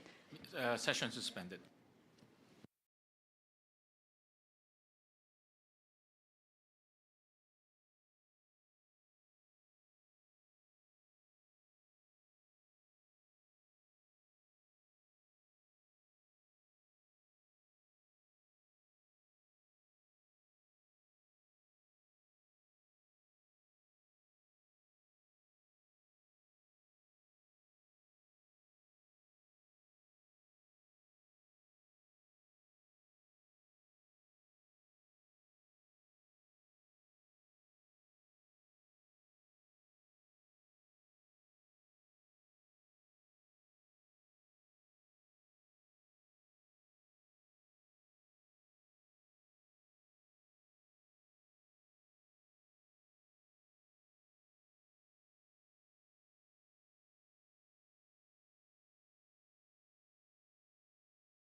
Thank you very much, and my apologies for the delay. Under the UP system, Mr. Chair, my apologies. Aside from the 1 billion that we're adding in Project NOAA, we're actually adding another 20 million under the UP system. So that's a total of 1 billion 20 million. And then for the National Capital Region, we are adding 55 million to the Polytechnic University of the Philippines and 30 million for the Rizal Technological University. In the Ilocos region, Region 1, we are proposing an increase of 429 million pesos for the Mariano Marcos State University. And under the Cordillera Administrative Region, we propose an increase of 20 million to the Ifugao State University. Under the Cagayan Valley, we propose an increase of 332 million pesos for the Isabela State University. Under Region 3, we propose a 95 million increase to the Aurora State College of Technology and a 100 million increase to the Bulacan State University. Under Region 4, we propose an increase of 50 million pesos for Southern Tagalog and Palawan. We propose an increase of 10 million pesos for Region 4 under Laguna State Polytechnic University. An increase of 40 million pesos to the Occidental Mindoro State College. An increase of 35 million pesos under the Catanduanes State University. An increase of 8.803 million for the Carlos C. Helado Memorial State College in the Negros Island region.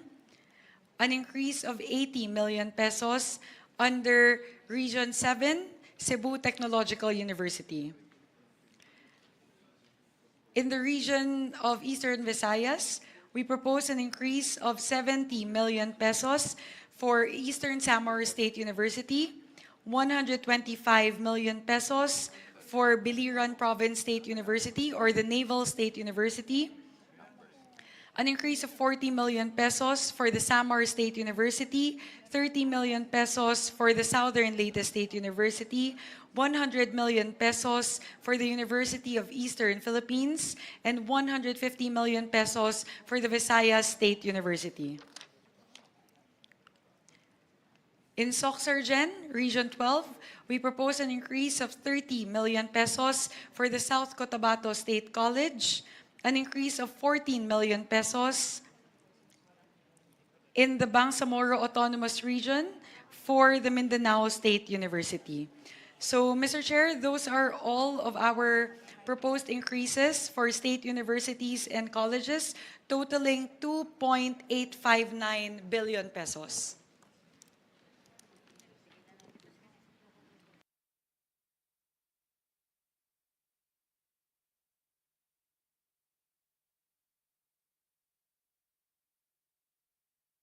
On the part of the Senate, we'll start off with the University of the Philippines dahil maraming taga-UP ho dito.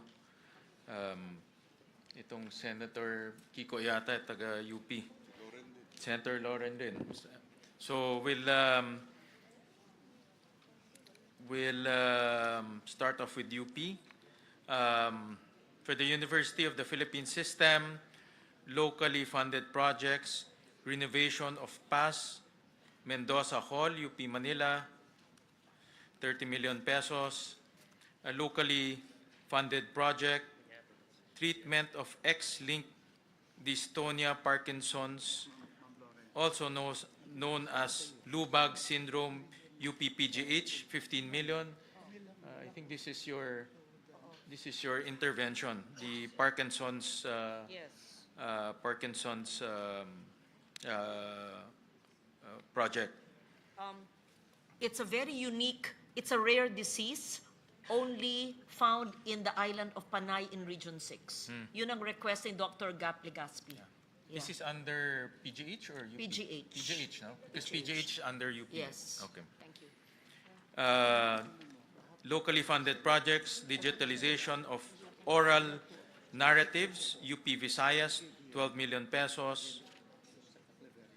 Locally funded projects, scholarship programs for professional masters in tropical marine ecosystem management and professional masters in operations oceanography, PMMO, Marine Science Institute, UP Diliman, 10.9 million pesos.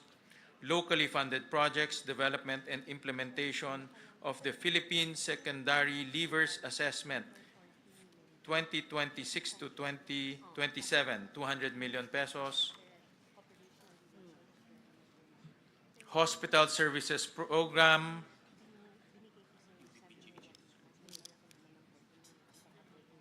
provision of medical services, 6.7 billion pesos. I believe this is for UPPGH. Hospital Services Program, Universal Care Fund for Zero Balance Billing, 800 million pesos. UP Philippine Eye Research Institute, UP PERI, 81 million pesos. Increase in carrying capacity of UP Manila College of Medicine Simulation Laboratory, 20 million pesos. Futures Thinking Research Program, UP Los Baños, 2 million pesos. Upgrading and commissioning of the Structural Engineering Laboratory for Earthquake Engineering, Institute of Civil Engineering, UP Diliman. Ba't wala ito?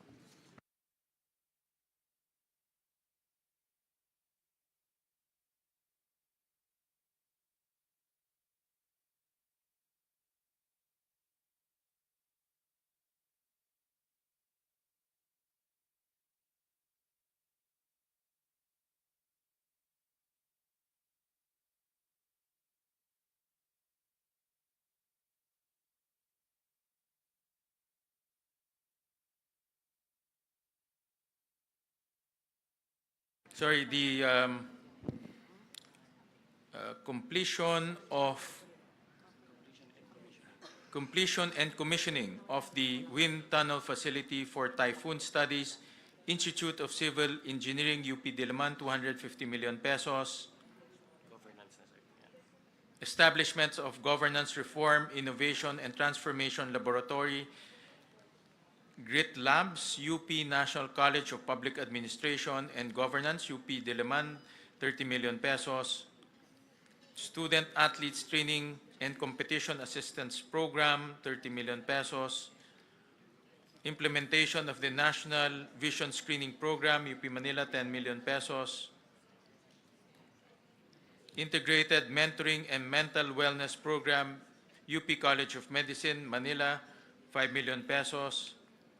Construction, rehabilitation of audiovisual room, South Road Properties Campus, UP Cebu, 21 million pesos.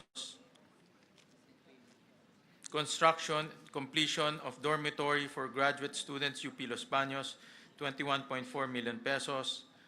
Establishment of Health Innovation Hub, UP Mindanao, 18 million pesos. Development of the UP Artificial Intelligence Research Tool, UP System, 5.4 million pesos. Digital Futures Research Hub, empowering doctoral graduates through a collaborative mentoring system, UP Open University, 12 million pesos. Heritage Digitization and Publication Project, National Institute of Islamic Studies and Civilizations, UP Institute of Islamic Studies, UP Diliman, 5.5 million pesos. Smart Library, National Institute of Islamic Studies and Civilizations, UP Institute of Islamic Studies, UP Diliman, 4.5 million pesos. Repair and Rehabilitation of Atienza Hall, Department of Military Science, UP Diliman, 10 million pesos. And we go to the Philippine Energy Research and Policy Institute. The proposal is to the amount of 72 million pesos. and it's composed of the following: General and Administration and Support, 30 million pesos.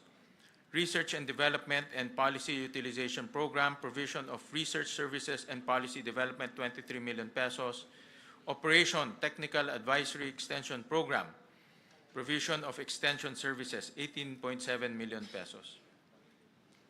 Now for the other SUCs in the National Capital Region, the Eulogio Amang Rodriguez Institute of Science and Technology, the proposal is 530 million pesos, composed of repainting of Iris building and replacement of old roofing in Apilado and Nudas building, 10 million pesos. Marikina Polytechnic College to the tune of 332 million pesos, composed of rehabilitation and repair of teacher education building and laboratories, 15 million pesos. To the Philippine Normal University, 1.5 billion pesos, composed of construction of a 3-story graduate school building, PNU Mindanao campus, 30 million pesos. Philippine State College of Aeronautics, 526 million pesos, composed of design and construction of academic building including physics and chemistry laboratory facilities, 12 million pesos. To the Polytechnic University of the Philippines, 3.7 billion pesos, composed of construction of multipurpose building, PUP Lopez Quezon Campus, 50 million pesos, construction of academic building, Phase 3, PUP Taguig, 15 million pesos, construction of multipurpose building, College of Engineering Extension building, PUP Santa Mesa, 50 million pesos. To the Technological University of the Philippines, 1.5 billion pesos. Construction and completion of multipurpose building, Barangay Western Bicutan, Taguig City, 40 million pesos. Now we go to Region 1, Ilocos. Don Mariano Marcos Memorial State University, 1.8 billion pesos, composed of construction of veterinary medicine building and animal hospital, 45 million pesos. Ilocos Sur Polytechnic State College, 551 million pesos, composed of completion of academic building, Tagudin Campus, 45 million pesos. Pangasinan State University, 1.7 billion pesos, composed of construction of 3-story education building, Urdaneta Campus, 30 million pesos. University of Northern Philippines, 1 billion pesos, composed of construction of the College of Nursing Academic Building 3, Phase 1, 45 million pesos. Now we go to the Cordillera Administrative Region. Abra State Institute of Science and Technology, 394 million pesos, composed of upgrading of the Agricultural, Academic, and Laboratory Building Main Campus, 30 million pesos. Apayao State College, 349 million pesos, composed of construction of 3-story Criminology Building, 30 million pesos. Benguet State University, 1 billion pesos, composed of completion of College of Medicine Building Phase 2, 30 million pesos. Kalinga State University, 505 million pesos, composed of construction of Criminology Academic Facility Phase 1, Bulanao Campus, 30 million pesos. Mountain Province State University, 525 million pesos, composed of completion of 7-story Engineering and Technology Building, Tadian Campus, 30 million pesos. We go to Region 2, Batanes State College, 195 million pesos, composed of construction, upgrading of academic building, Bachelor of Industrial Technology, Phase 1, 12 million pesos. Cagayan State University, 1.5 billion pesos, composed of construction of University Academic Building, 45 million pesos, Futures Thinking Research Program, 2 million pesos. Nueva Vizcaya State University, 864 million pesos, composed of construction of 3-story academic building, College of Teacher Education, Bayombong Campus, 20 million pesos. Quirino State University, 429 million pesos, construction of Office Administration Academic Building, Difun Campus, 20 million pesos. For Region 3, Central Luzon, Aurora State College of Technology, 363 million pesos, composed of Futures Thinking Research Program, 2 million pesos, Tulong Dulong Program, 1.1 billion pesos. Bataan Peninsula State University, 1 billion pesos, composed of renovation of training facilities to Food Laboratory Building, Abukay.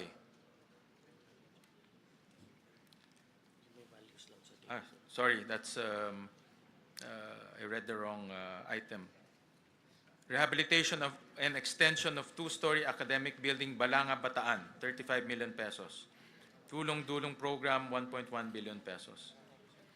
Bulacan Agricultural State College, 344 million pesos, composed of construction of multipurpose academic building with solar panel and rainwater harvesting facility, 33 million pesos. Tulong Dulong Program, 1.1 billion pesos. Bulacan State University, construction of Gender and Development Building at Campus 2, Malolos, Bulacan, 60 million pesos. Tulong Dulong Program, 1.1 billion pesos. Central Luzon State University, 1.2 billion pesos. Construction of composed of construction of climate resilient General Academic Building A, 40 million pesos. Tulong Dulong Program, 1.1 billion pesos. Nueva Ecija University of Science and Technology, 1.4 billion pesos. Composed of construction of academic building and training center, Phase 2. San Isidro Tabon Campus, 50 million pesos. Then Tulong Dulong Program, 1.1 billion pesos. Pampanga State Agricultural University, 631 million pesos. Construction of composed of construction of 2-story College of Business, Economics, and Entrepreneurship Building, 30 million pesos. Composed of Tulong Dulong Program, 1.1 billion pesos. Pampanga State University, 1.2 billion pesos. Completion of 12 Classroom 3 Academic Building with Site Development, Porac Campus, 25 million pesos. Tulong Dulong Program, 1.1 billion pesos. The Philippine Merchant Marine Academy, 351 million pesos, composed of construction of academic building, main campus, 30 million pesos, and Tulong Dulong Program, 1.1 billion pesos. President Ramon Magsaysay State University, 743 million pesos, construction 3-story College of Engineering, academic building, Iba Campus, 40 million pesos, Tulong Dulong Program, 1.1 billion pesos. Tarlac Agricultural University, 522 million pesos, rehabilitation of old building, 30 million pesos. Futures Thinking, 2 million pesos, construction of College of Education Child Research and Development Laboratory Experiences, 20 million pesos, Tulong Dulong Program, 1.1 billion pesos. Tarlac State University, construction of academic building for College of Engineering, Tarlac State University, 1 billion pesos, construction of academic building for College of Engineering, 40 million pesos, Tulong Dulong Program, 1.1 billion pesos. Now for Region 4, Southern Tagalog and Palawan. Region 4A, Calabarzon, Batangas State University, 2.4 billion pesos. Future Thinking Research Program, 2 million pesos. Construction of 10-story Engineering Hub, academic building, 200 million pesos. Tulong Dulong Program, 100 million pesos. Cavite State University, 2.1 billion pesos. Completion of 3-story of College of Engineering and Business Management Building, CCAT Campus, 42 million pesos. Futures Thinking Research Program, 2 million pesos. Tulong Dulong Program, 1.1 billion. Million, no? Million ba ito? Billion. Million pesos.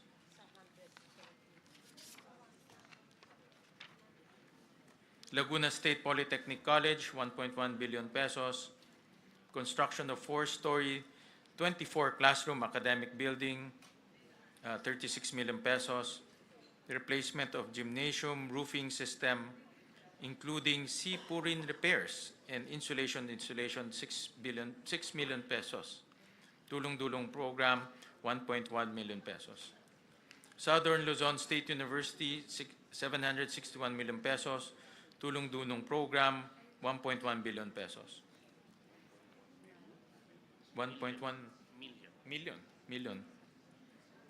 University of Rizal System, 934 million pesos. Rehabilitation of ISR Academic Building, Morong Campus, 12 million pesos. Tulong-dulong program, 1.1 million pesos. Marinduque State University, 418 million pesos. Futures Thinking Program, 2 million pesos. Construction of academic building for College of Arts and Sciences, 12 million pesos. Tulong-dulong program, 1.1 million pesos. Mindoro State University, 487 million pesos. Establishment of Industrial Technology Education Laboratory, Phase 2, 30 million pesos. Tulong-dulong program, 1.1 million pesos. Occidental Mindoro State College, 684 million pesos. Tulong-dulong program, 1.1 million pesos. Palawan State University, 1 billion pesos. Construction of 1-story academic and laboratory building, 3 classrooms at PSU Main Campus, Puerto Princesa City, 15 million pesos. Tulong-dulong program, 1.1 million pesos. Romblon State University, 615 million pesos. Composed of construction of academic building in RSU San Agustin Campus, 40 million pesos. Futures Thinking Research Program, 2 million pesos. Tulong-dulong program, 1.1 million pesos. Western Philippines University, 590 million pesos. Rehabilitation of Higher Education Building, Main Campus, 30 million pesos. Futures Thinking Research Program, 2 million pesos. Tulong-dulong, 1.1 million pesos. To Region 5, Bicol Region, Bicol State College of Applied Sciences and Technology, 318 million pesos. Construction of 5-story academic building 2, Phase 4, 15 million pesos. Bicol University, 1.1 billion pesos. Completion of BU College of Medicine Building Extension, 30 million pesos. Future Thinking Research Program, 2 million pesos. Construction of Bicol University Health Sciences Building, Legazpi City, Albay, Phase 1, 50 million pesos. Camarines Norte State College, 584 million pesos. Construction of 3-story IFMS Academic Building, Mercedes Campus, 30 million pesos. Camarines Sur Polytechnic Colleges, 744 million pesos. Construction of 4-story academic building, College of Health Sciences, Academic Building 4, Nabua Campus, 40 million pesos. Catanduana State University, 793 million pesos. Completion of Student Convention Center with Amphitheater, 25 million pesos. Central Bicol State University of Agriculture, 1.2 billion pesos. Futures Thinking Research Program, 2 million pesos. Repair Rehabilitation of Electronics and Electrical Classrooms Building, CBSUA, Calabanga Campus, 12 million pesos. Dr. Emilio Espinosa Senior Memorial State College of Agriculture Technology, 346 million pesos. Construction of 4-story smart academic and laboratory building for business management program, 30 million pesos. Futures Thinking Research Program, 2 million pesos. Partido State University, 727 million pesos. Construction of Criminology Academic Building, Lagonoy Campus, 24 million pesos. Futures Thinking Research Program, 2 million pesos. Sorsogon State University, 677 million pesos. Construction of Integrated Academic Laboratory and Library Building, 36 million pesos. Now we go to Region 6, Aklan State University, 760 million pesos. Composed of construction of academic building main campus, 30 million pesos. Capiz State University, 1.2 billion pesos, composed of construction of academic building and analytical laboratory for fisheries and marine researches, Pontevedra campus, 40 million pesos. Guimaras State University, 380 million pesos. Completion of CBM building main campus, 30 million pesos. Iloilo Science and Technology University, 1.1 billion pesos. Rehabilitation of vertical expansion of academic building, K Building, Iloilo City Campus, 40 million pesos. Futures Thinking Research Program, 2 million pesos. Iloilo State University of Fisheries, Science and Technology, 601 million pesos. Futures Thinking Research Program, 2 million pesos. Completion of academic building main campus, 12 million pesos. Northern Iloilo State University, 827 million pesos. Construction of 3-story general academic building, 24 million pesos. University of Antique, 801 million pesos. This is in your hometown. Hindi ko amendment yan. Hindi. It's ano yan? Committee. Salamat. Construction and completion of classroom buildings, Sibalom Campus, 14 million pesos. Construction, completion of classroom buildings, Libertad Campus, 14 million pesos. Futures Thinking Research Program, 2 million pesos. West Visayas State University, 2.3 billion pesos. Composed of rehabilitation of Ramon Magsaysay Hall, Academic Building, College of Physical Education, Sports, Culture, and Recreation, 15 million pesos. Negros Island Region, Central Philippine State University, 632 million pesos. Construction of Agribusiness Program, Facility Phase 1, Main Campus, 30 million pesos. Negros Oriental State University, 1.1 billion pesos. Expansion of 60 classroom academic building, 45 million pesos. Siquijor State College, 203 million pesos. Composed of expansion of engineering learning spaces, construction of the engineering learning space, 50 million pesos. State University of Northern Negros, 365 million pesos. Construction, completion of nursing and allied health services academic building, phase 6 Sagay Campus, 30 million pesos.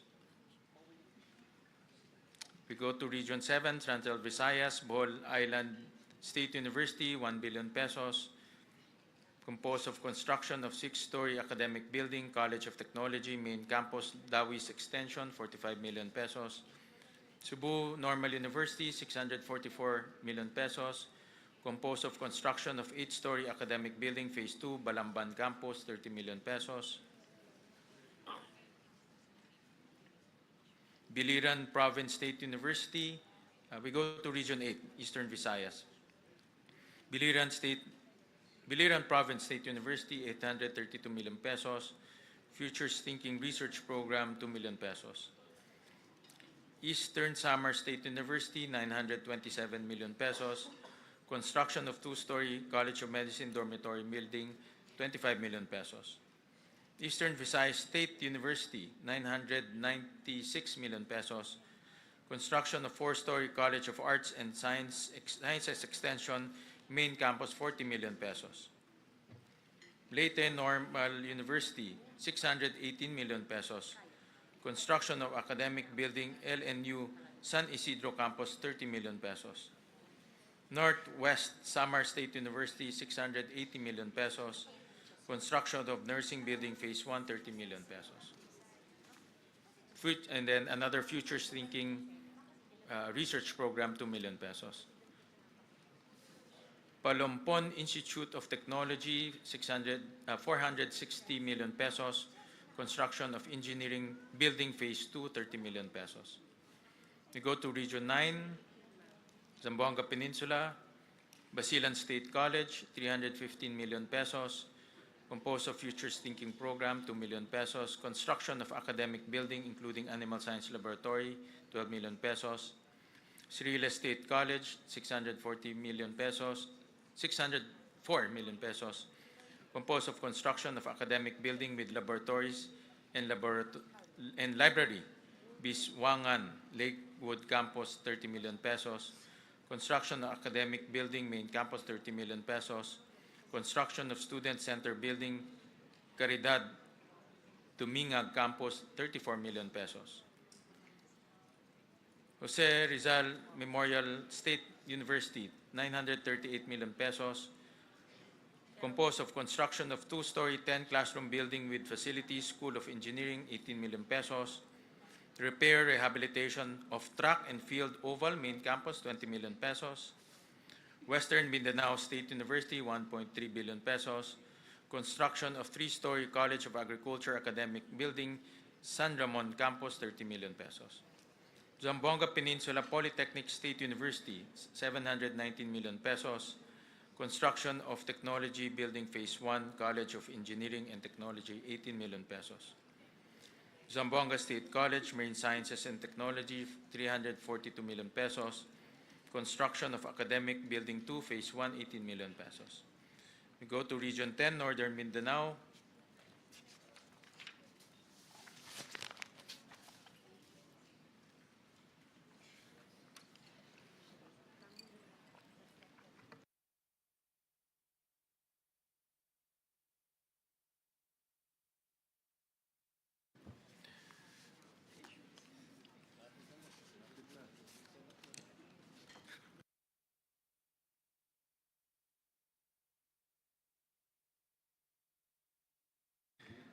Ano ba ito? Region 10. Bukidnon State University, 1.1 billion pesos. Completion of Buksu Hotel Training Laboratory for BSHM, 50 million pesos. Completion of 5-story academic building, Phase 2, Quezon Campus, 25 million pesos. Completion of 5-story academic building, Kalilangan Campus, 25 million pesos. Construction of 3-story smart Camiguin Polytechnic State College. Ito parang kila ano ito ah. Kila Thank JJ you, ito. Mr. Chair.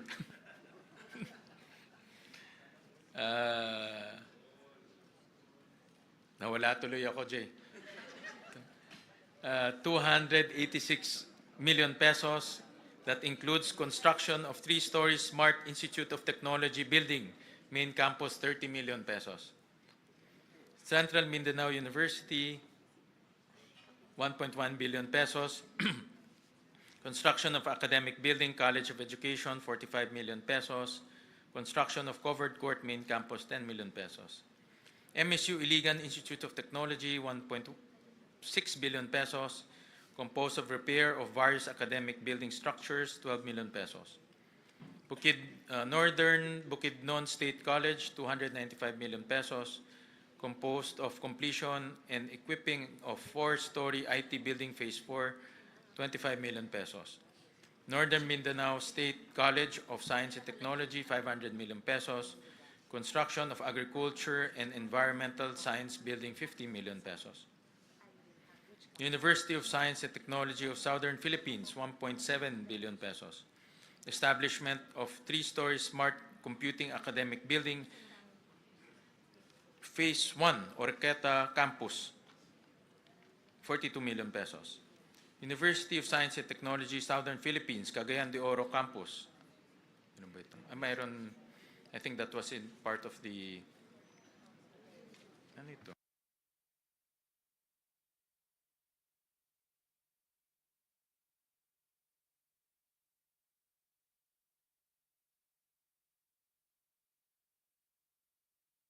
Okay, all right.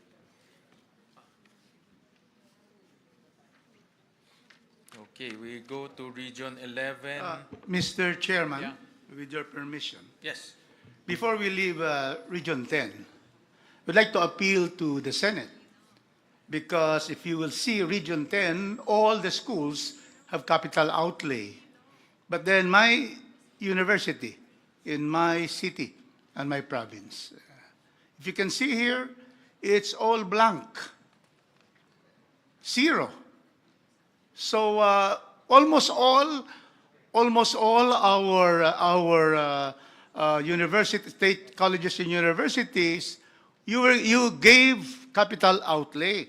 But in the case of Cagayan de Oro Campus, University of Science and Technology, zero. University of Science and Technology in Claveria Campus, zero. Can we appeal that we include the following, Mr. Chairman, to be able to be, to be fair to everyone? And we only are requesting, Mr. Chairman, because in the House, we have agreed now there will be no capital outlay. But since the Senate has been giving capital outlay to all, actually all. But here, if you can see here, for Cagayan de Oro Campus and also Claveria Campus, zero. So we just may request the following for inclusion. Is that possible, Mr. Chairman?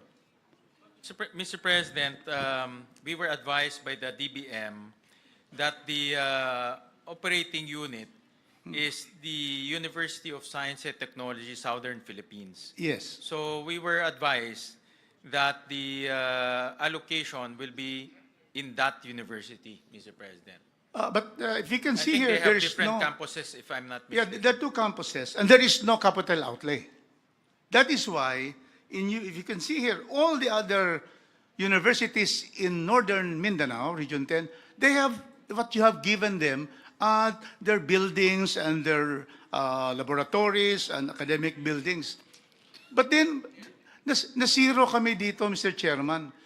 So I would just like, therefore, to move that we add what is just needed by the campuses, Mr. Chairman. Yes, wala dito zero Well, the PASOK, which suggested to us, PASOK actually compiled all the requests of the university, especially to increase their capacity, and they submitted to us. So they submitted to us the projects per university, not for extension campuses. So that's why in this case, the University of Science and Technology of Southern Philippines, the request went to that university, not to the extension campuses. This is the main, the university is an amalgamation of the Cagayan de Oro campus and the Claveria campus. The main campus right now is the USTP Cagayan campus. And then the other amalgamated campus is Claveria campus. So we would just like to request. Can we just, yeah. Yes, may I just help out the chair? Of course, but you're the chair of this, right? Yeah. But I also spoke to Dr. Tirso Ronquillo, who's the president of the state universities. To be fair to the chair, he did not select which university will have this and that. We left it to the state universities. So it was Dr. Ronquillo who submitted it to the chair. So they selected. And we know, of course, and Attorney Kong Rufus knows this, that while funding has been given to selected mother campuses, not all extension or satellite campuses were funded. For example, University of Antique, the Hamtic campus and my other campuses had zero funding. I see in your university, you have the main funding under the Oroquieta campus, which is of course not in your district. Like yung sa amin, Sibalom and Libertad. But there are 3 others in Caluya, in Hamtic, which were zero funded also. The chair requests, and it's up to you because this was the recommendation of the PASUK upon the consultation with the president of the SUC. But if the congressman so wishes, the chair is willing to move the funding if you say that the main campus is Cagayan de Oro, to move it to the Cagayan de Oro campus. He is willing to do that, right? But we would not wish also, the USTP system has two main campuses which were amalgamated by law, which I was the author. We have other five satellite campuses. We're not asking for the five satellite campuses, no. But we're only saying because of the density of students in Cagayan de Oro campus, 15,000 students. We need this following budget. It's not very big. If we'd like to bring this out, because otherwise, we will not have any capital outlay in the two amalgamated campuses comprising the USTP. I am not asking for the five satellite. Of course, one satellite has been given 52, that is in the province of, in Roqueta, Misamis Occidental. So these are what you'd like to ask, Mr. Chairman, if you permit us to propose. Now, for Cagayan de Oro campus, we are only asking for 50 million for the completion of the 8-story educational and student computer phase 3 computers building. So it's completion because right now the building is completed. So we're only asking for 50 million. They're asking for more. But I am saying, because they're asking here to complete it 150 million, I know, we'll only ask 50 million. And then the second important request is the continuation of faculty learning resources center phase 2. They ask 150 million. I'm only asking for 50 million. So they're asking 300 million, which is really, so big in this bike hearing. I'm asking for 50 and 50, 100. That is for the Cagayan de Oro campus. The other main campus in the amalgamated USTP is Korea. And they're asking, Mr. Chairman, they're asking for the auditorium and purpose training center. They're asking 10 million.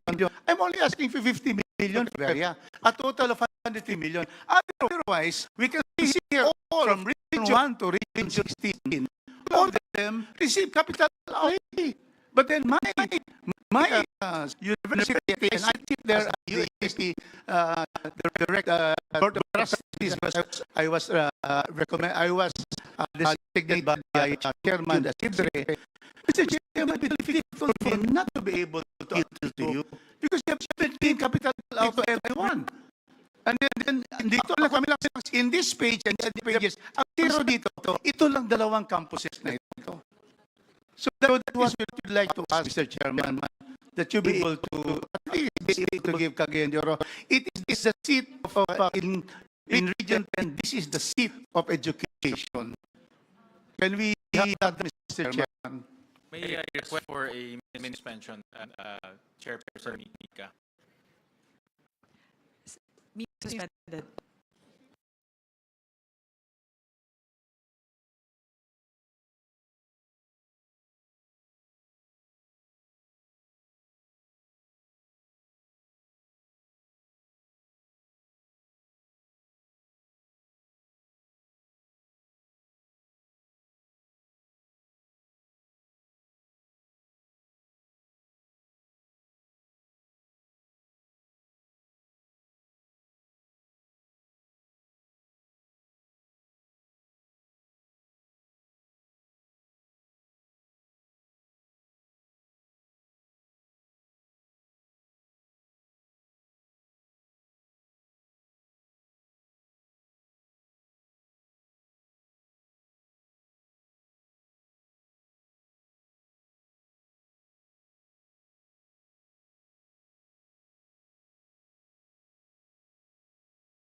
Bicam. So we are at the, and I thank Congressman Rufus for really taking care of his district, especially the universities there. Kailangan ho talagang matutukan yung mga pangangailangan po ng ating university. And you have our support, Congressman Rufus. Thank you, Mr. Chairman. Thank you. Thank you.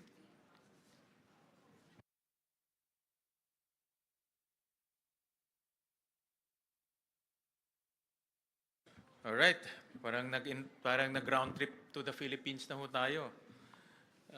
So, Region 11, Davao. So, Davao de Oro State College, 439 million.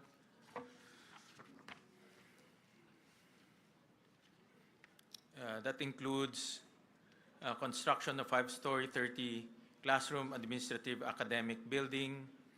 Phase 1, Maragusan Branch, 37.5 million pesos. Futures Thinking Research Program, 2 million pesos. Davao del Norte State College, 537 million pesos. Composed of construction of 4-story academic building, Phase 1 main campus, 30 million pesos. Future Thinking Research Program, 2 million pesos. Davao del Sur State College, 390 million pesos. Locally funded project, retrofitting of damaged General Education Academic Building, 30 million pesos. Davao Oriental State University, 669 million pesos. Futures Thinking Program, 2 million pesos. Construction of 3-story Green Technology Building, Phase 4 Main Campus, 22.5 million pesos. Construction of 2-story Modernized Academic Building, 18.5 million pesos. Southern Philippines Agribusiness and Marine Aquatic School of Technology, 266 million pesos. Completion of Program Learning Center, replacement of classroom damaged by earthquake, Phase 3, Malita Campus, 30 million pesos. University of Southern Philippines, 1 billion pesos. Composed of completion of 5-story academic building, Tagum Unit, Tagum Mabini Campus, 30 million pesos. Futures Thinking Research Program, 2 million pesos. Region 12, Soxergen, 2.3 million pesos. Cotabato Foundation College of Science and Technology, 240 million pesos. Construction of Criminology Building, 28.8 million pesos. Sultan Kudarat State University, 692 million pesos. Composed of construction of College of Medicine Building, Phase 2, 18 million pesos. University Southern Mindanao, 1.1 billion pesos. Establishment of Cacao Center of Excellence in Research, Development, Innovations, and Capacity Enhancement, 45 million pesos. Region 13, Caraga. Agusan del Sur State College of Agriculture and Technology, 544 million pesos. Locally funded projects, completion of academic building, College of Teacher Education, 30 million pesos. Caraga State University, 1.1 billion pesos. Construction of College of Forestry and Environmental Science Building Complex, 45 million pesos. Northeastern Mindanao State University, 1.4 million pesos. Construction of Academic Classroom, Advanced DBMG Building, 45 million pesos. Surigao del Norte University, 722 million pesos.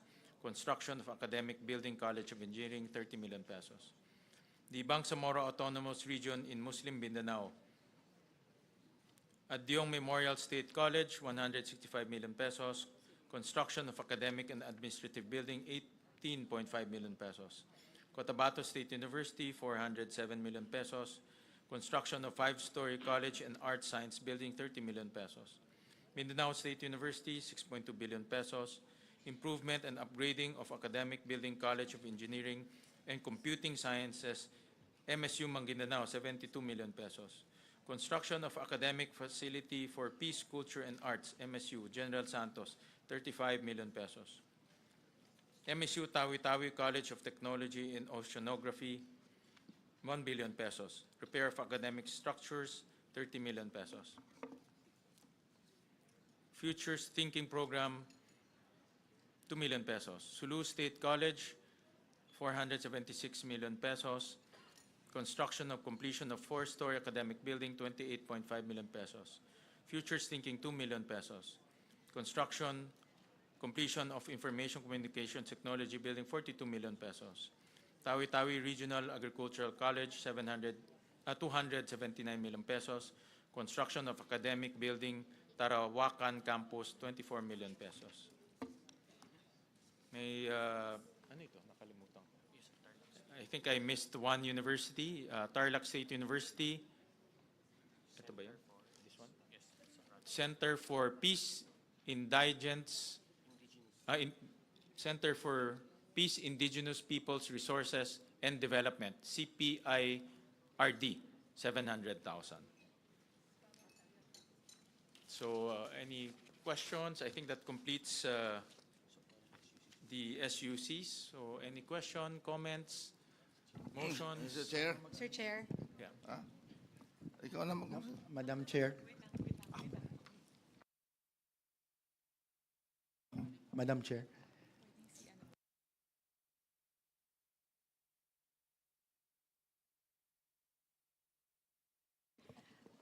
I would like to recognize the Honorable Maricor Zamora. Thank you, Madam Chair, Mr. Chair. Just manifestation, seeing that there are proposal from the Senate for the additional tulong-dunong programs for several universities, particularly for universities in regions 3 and 4. Just for a manifestation, Mr. Chair, Madam Chair, we wish also to see Senate intervention for tulong-dunong program for other regions, especially for Visayas and Mindanao, because here in the proposal, we only see proposal for tulong-dunong for 3 regions and not for all state universities. While we understand that there could be some priorities, but as a representative from Mindanao, I also wish to see Senate intervention for universities and colleges in Mindanao and Visayas. Thank you, Mr. Chair. We'll take note of that, Congresswoman Maricor Zamora. Thank you for that comment. I would now like to recognize Senior Vice Chairperson Abet Garcia. Thank you very much, Madam Chair, Mr. Chair. May tanong lang po ako, Madam Chair. If you remember, during the budget hearing ng mga state universities sa House, and it was chaired by 3 vice chairs ng Luzon, Visayas, Mindanao, ng mga state universities, ang pinakamalaking hiniling nila or concern nila ay yung utang na for many, many years ay hindi nababayaran sila sa kanila with regards to free college education na by law, kailangan nababayaran sila at nare-replenish sa pondo nila. And this concern was brought to the attention of our leadership. Kasama rin po yung ating minority. And they requested the chair to look for additional sources. So this was presented earlier na nakahanap po kayo ng fiscal space sa NEP to the tune of 4 billion pesos at nakahanap po kayo ng idle funds sa Higher Education Development Fund to the tune of 7 plus billion pesos to complete the 12 billion peso na utang. So I just want to make sure, Mr. Chair, na dito sa aproba natin, yung mga state universities totaling to around 114 who in the version of the House are bent to receive a windfall amount. I just want to make sure na dito sa final version ay matutuloy ito dahil ito yung matagal nang iniintay ng ating mga state universities at ng ating mga estudyante. Madam Chair, Mr. Chair. Thank you, SVC. So, ano po, the assurance that we can give is impact po yun. So dalawang bagay po yun. As mentioned earlier, we already gave an additional 2.8 billion pesos for the state university. So yun po talaga allocation nila for their different locally funded projects. On top of that, we will be giving them the windfall amount that would result to the payment of deficiencies to SUCs. So ito pong yung 12.31 billion pesos to be exact na ibabayad po sa mga SUCs dun po sa kakulangan sa implementasyon ng UACTE ay idadagdag pa po dun sa idinagdag po ng Kongreso at ng Senado para po sa 114 na mga state universities and colleges. So in effect po, I believe, Sen Win, may I ask po what would be the total increase to the 114 state universities and colleges?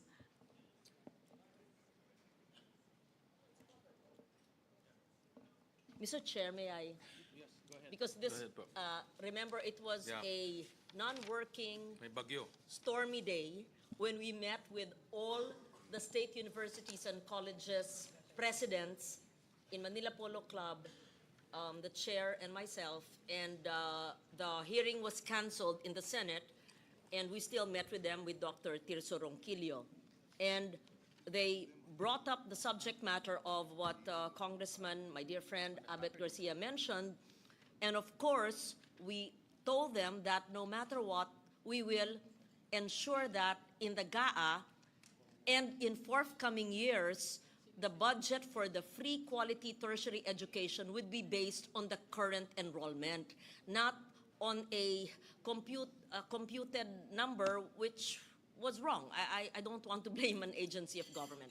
Having said that, we assure the House that whatever amendment you did, and the source would be the Higher Education Fund, Chair Shirley Agrupis had confirmed that in the hearing, because whatever was discussed in that privately held meeting was replayed, if I may use that word, in the Senate hearing and in plenary as well. And we will ensure that that is carried until the BICAM, until it is signed by the President. Let us also kindly put it on record that when the DBM puts the amount, it must follow the current year's enrollment and the possibility of the increasing enrollment. The reason for the backlog or the lack of funds in the past years was a wrong computation used allegedly, I don't want to blame, by the DBM. But I believe it's resolved, Mr. Chair. Is that accurate? Yes. And the funds are provided for, as of now, in the Senate version.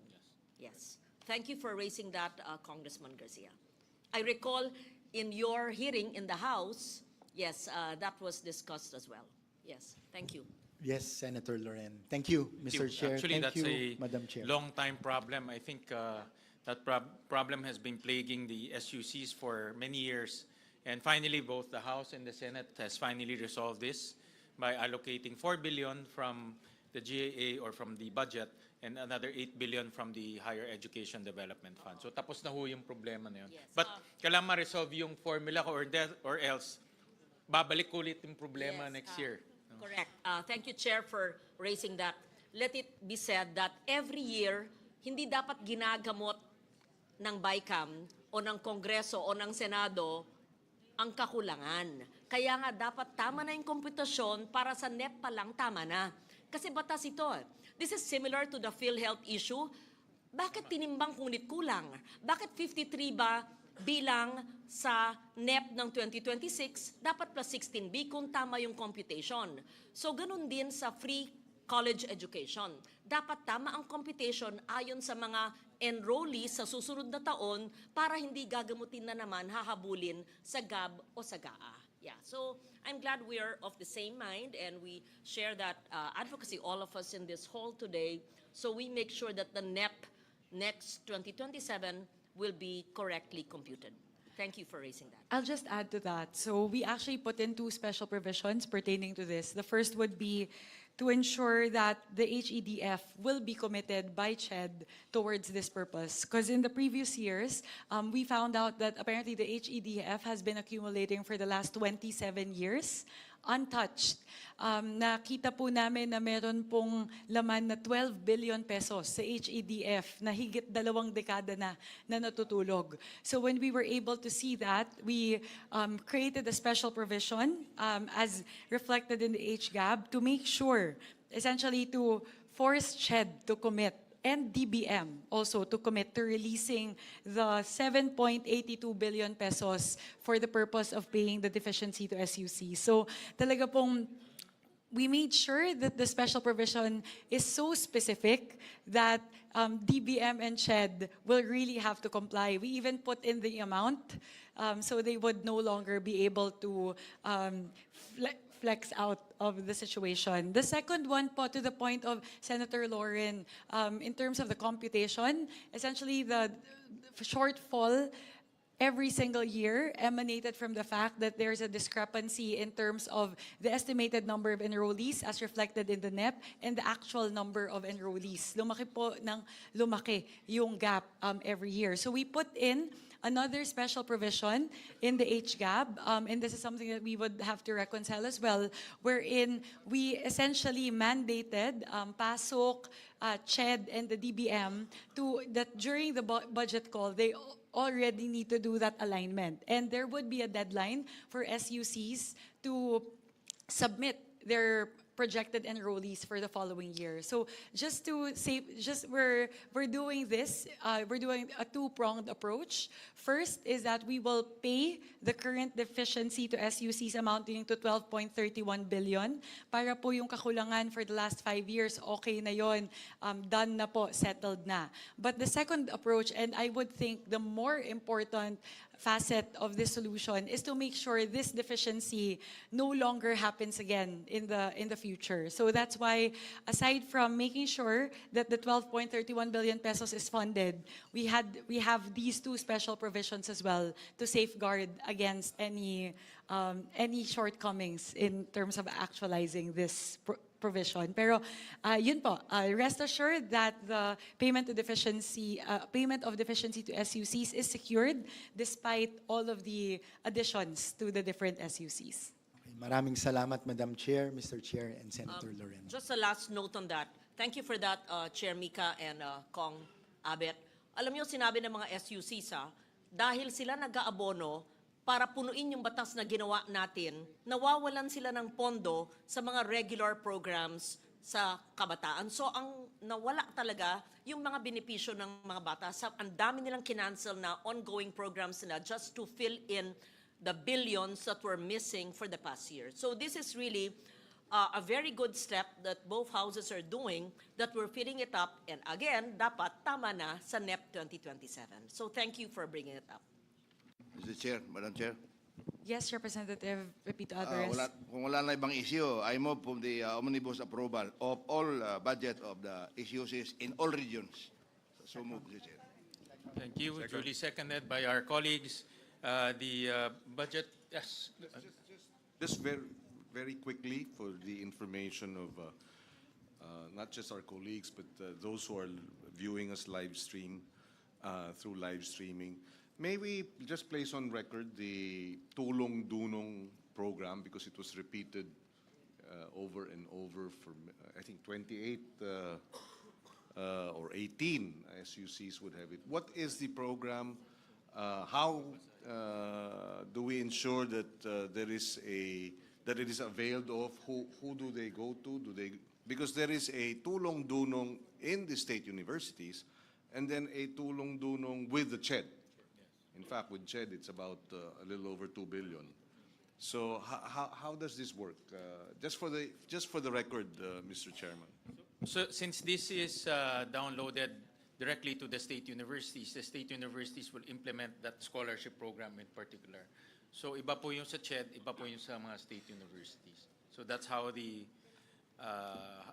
operationalize the ones in the state universities. And this is administered by the state universities? Yes, administered by state universities. But they also follow the CHED guidelines as to income, as to qualifications, as to minimum grades. How does that work in tandem with the free universal tertiary level education? From what I see on the ground, so free higher education, wala silang tuition fee, but in poorest of the poor, they give additional stipend so that they can buy books, they can buy materials for their subjects or for their course. So that's how they extend help to those who need extra help, even though it's already free in terms of tuition fees. Thank you, Mr. Chairman. All right, so Mr. Chair, sorry, that's a very actually valid question. I think that was a point of Representative Zamora earlier. Given that you've already downloaded the Tulong Dunong straight to the SUCs, does SCHED have internal guidelines to make sure that the Tulong Dunong program downloaded straight to SUCs follow the same guidelines as those funds downloaded in the TDP program lodged within SCHED Central Office? Yun po siguro yung may mechanism ba? Is there a mechanism currently that allows that? Because actually this is the first time personally that I've heard of Tulong Dunong funds being lodged directly in the funds of SUCs. From what I understand, they follow the CHED guidelines. No? For example, in terms of who can avail, in terms of minimum grades, all of those. So they follow the CHED guidelines. Kasi, Mr. Chair, if I may, notice, Mr. Chair, in some of the state universities, like here in Cordillera, they don't have that Tulong Dunong. Also in Cagayan Valley, I see Tulong Dunong dito lang po sa Central Luzon and other regions, pero doon po sa CAR and then sa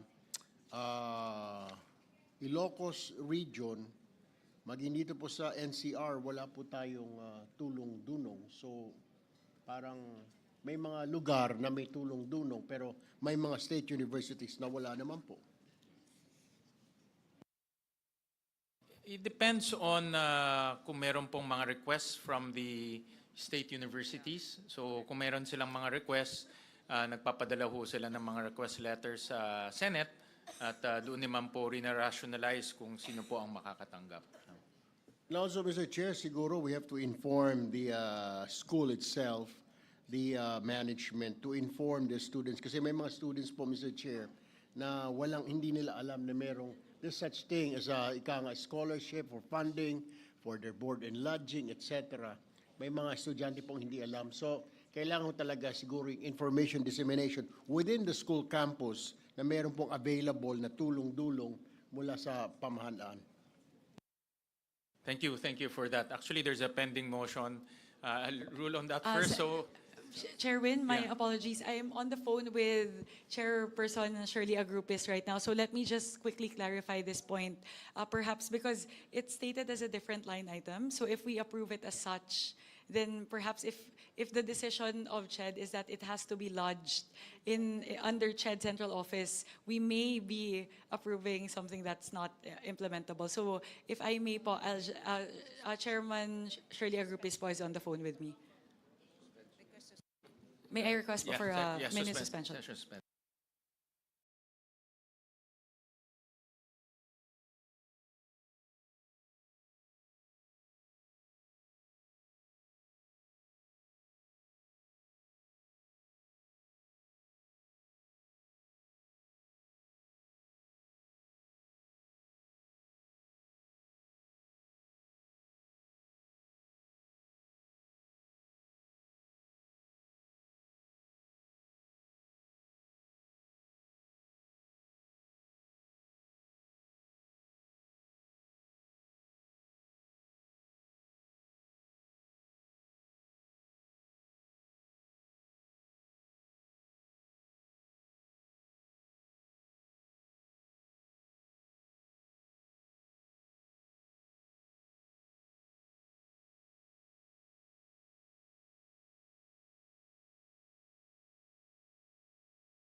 I'm glad on the line. I remember when Shirley was a SUC president, she used to request for scholarships.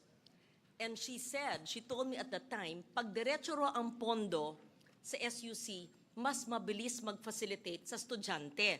At that time, with all due respect, whoever was the chair of CHED. But of course, now she's in CHED. And she prefers all the funds there. So it's really up to us. We leave it to you, to us.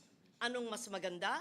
Kasi the SUC presidents, they want the funds diretso so that they should not ask CHED, that's a processing din sa kanila. Pag diretso, then they decide the 4P scholars, poorest of the poor, whoever. So, but now that she's the chair, if she wants it all under her watch, it's really okay. But I used to give her scholarships, everywhere, and she would say, maganda pag diretso. SUC president will say, diretso na sa amin. Okay, but it's up to them, whatever they wish. That's why, so CHED chair, so. For the record po, Sen. Lauren, Sen. Win, upon conferring with Chairperson Agrupis, so there's actually no procedural or legal impediments to lodging it in the SUC. So at least that's clear. So it's really up to the BICAM as to whether we want to centralize all the Tulong Dunong funds to CHED Central Office or keep them there. So, in Mr. the Chair, SUCs. Madam Chair, so what's the decision? Do we have to leave it to the I to CHED suggest- or go directly to the SUCs? Okay. We'll download it to SUCs. It can be both because a scholar, whatever it's called, a scholarship assistance can go through CHED, that's the tertiary education subsidy, the TES, and there's Tulong Dunong. But a scholarship assistance can also be an amendment to a specific SUC. For example, yung SUC ni attorney ko. University of Science and Yun. Technology of Southern Kung Philippines. gusto mo mag-amend, pwede ka maglagay ng scholarship assistance, let's say 1 million to that SUC, and the students, you will not touch the funds, it doesn't go through the lawmaker, but the SUC will implement it, depende kung. And all the SUC presidents I talk to always say, sana diretso na, kasi ang bagal noon pag galing kay CHED, and Shirley would do the same before. So I suggest, since it's there already, and the SUCs already know that it's lodged under them, and there's no legal impediment. And the LBRMO did that. So we And, Madam Chair, Yes. Mr. Chairman, the thing is, there are Region 3 and Region 4 has tulong-dulong directly to the state colleges. Mindanao, which has the 6 poorest provinces in the country, of the 10 poorest, walang tulong-dunong. So yan ang problema natin. So whether it is handled by CHED or by the school, it's clear that Mindanao is shut out of tulong-dulong, all the 6 regions, and that is a shutout. And, Mindanao, under the PSA report, 6 of the poorest provinces are in Mindanao, and therefore, most of the students in our state university colleges are very, very poor that would need tulong-dunong. Just a manifestation, Mr. Chairman. That is what happened. Meron ng Region 3 and 4, wala ang Regions 9, 10, 11, 12, Caraga, and BARM. Alam mo, Mr. Chair, Madam Chair, I agree with Congressman Rufus. Wala naman po siguro state college universities na walang mahirap na estudyante. Kaya po sila nandyan because they don't have money. Magandang sinabi nyo. So we can move to put tulong-dunong directly to all SUCs, assuming there's fiscal space. I would like that. I hope we can do that, as long as there's fiscal space. Yes, there's none in Mindanao. If the 2 chairs would agree, but where do you find the funds that you will take it from? So the options would be to put the tulong-dunong, which is on the record, back to CHED, right? Back to CHED, and nothing would stay in any SUC, or we give all SUCs as manifested by Congressman Rodriguez. So I leave it to the body.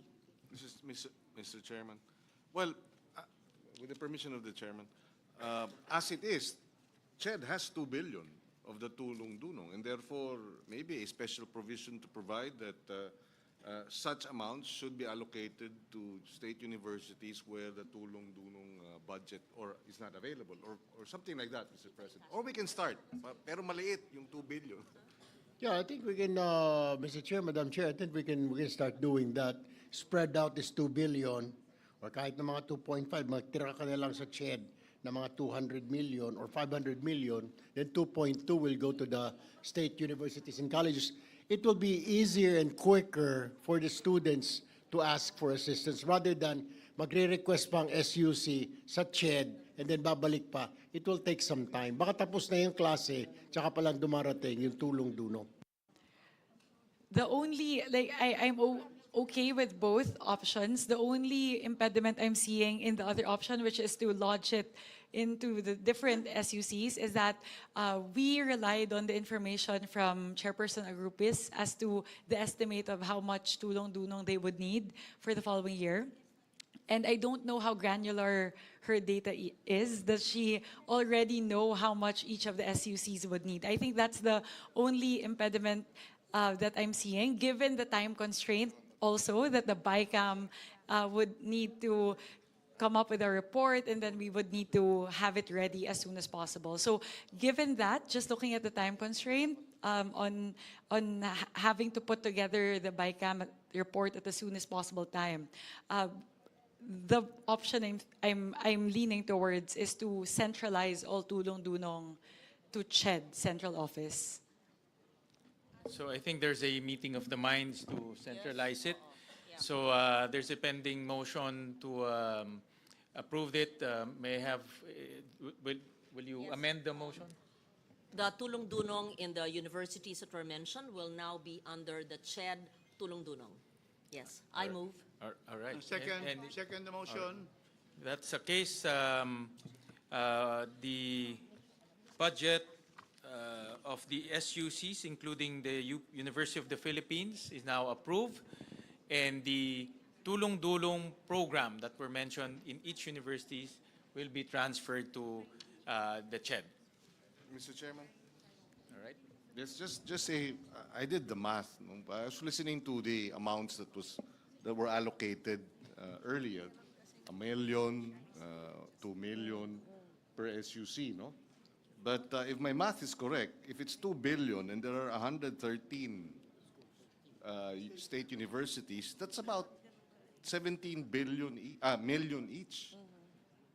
So, in other words, yung maliliit na 1 million can actually get 17 million if it is divided equally among the different. But of course, we leave that to CHED, no? Because different state universities will have different considerations and population and needs, etc. Mr. Chairman, the tulong-dulong that I have learned, have known Representative about. Rodriguez, my Yes. apologies. Please kindly wait to be recognized. I would first like to recognize Representative Pepito Alvarez and then Representative Rufus Rodriguez. Yes, thank you, Madam Chair, Mr. Chair. Yung tulong-dunong, hindi lang naman yun sa mahirap. Kung mahirap lang lahat ang bigyan, wala tayong talagang pera na ganyan karami. Pagkatapos, meron yung criteria, dapat deserving. Mahirap nga siya, bigyan mo ng pera, hindi naman siya deserving, hindi na mag-aaral yun. So that's my point. Kailangan deserving, kailangan may grado rin. Kaya mabuti, centralize mo na lang sa CHED. Kasi I'm so afraid, also in the state universities, marami rin corruption. And that is true. Palawan State University is number 1 corrupt also. Wala akong magawa. They're not under me, so I do not suggest that we put the money in the SUCs. I'm sorry, but it's true. Thank you. Thank you, Representative Rodriguez. Yes, Madam Chair, Mr. Chair. The tulong-dulong originally, and should be, is to the private schools, private universities. Because our SUCs, free tuition na sila. And that is why I'm surprised now we are putting money to state universities because I have been having that for the past 15 years, except the last 3 years, na wala ng tulong-dunong, binalik ngayon. It's really for those studying in private universities to be able to help them, being in the private school system. Because actually, the private tertiary system is complementary to the state system. So yun talaga eh. So that is why tulong-dulong has always been given kasi for the past wala talaga yung SUCs because free tuition na sila and fees. Dito sa nangangailangan from the private sector, private universities that those who are very poor as stated by Chairman Peter Alvarez. Yes. Thank you. Yes, so with that, we already voted, so we just want to seek the assurance of Chairperson Agrupias. Please make sure that the Tulong Dulong program is implemented a lot quicker than it used to be in the previous years. Kasi po dati, graduate na yung estudyante, hindi pa lumalabas yung scholarship grant nila. So hopefully with the funding that we're giving them for fiscal year 2026, the implementation of the Tulong Dulong program will also be improved. Gusto ko lang pahabol, Madam Chair, Mr. Chair. I mean, point of clarification. Tulong Dunong is not only for like tuition fees. Rather, it is also being used by poor students at the SUCs, particularly in provinces. Board and lodging, transportation, food, and allowances. Kaya doon nga sila sa SUCs. Kaya nga, that's why they need that. That's my point of view, Mr. Chair, Madam Chair. Thank you. Hindi dumating yung tulong, kaya hindi nadagdagan yung dunong. Graduate. All right, thank you. Thank you for With those that, Mr. comments. Chair, let's move to the next agency. I believe CHED, we're moving to CHED. Yes, to Commission on Higher Education. Mr. Chair, on the part of CHED, we'll just wait for the screen to catch up.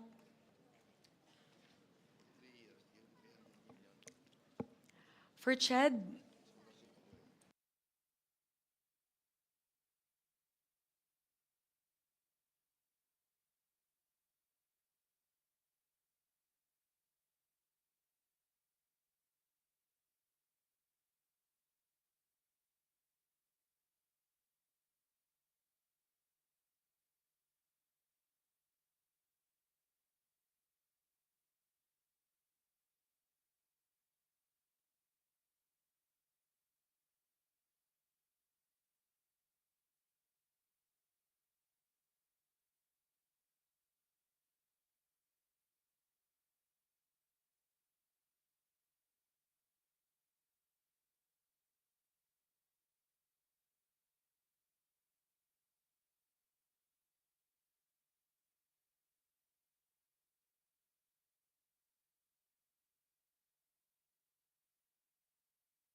on the part of the House, for the Commission on Higher Education, we propose several amendments from the NEP as adopted in the HGAB.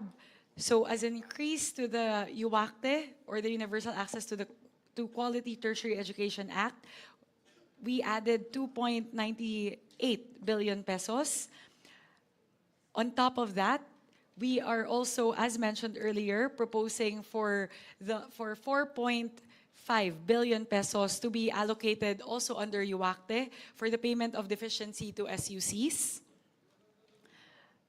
Third would be for Tulong Dunong program. We are proposing to add 2.7 billion pesos.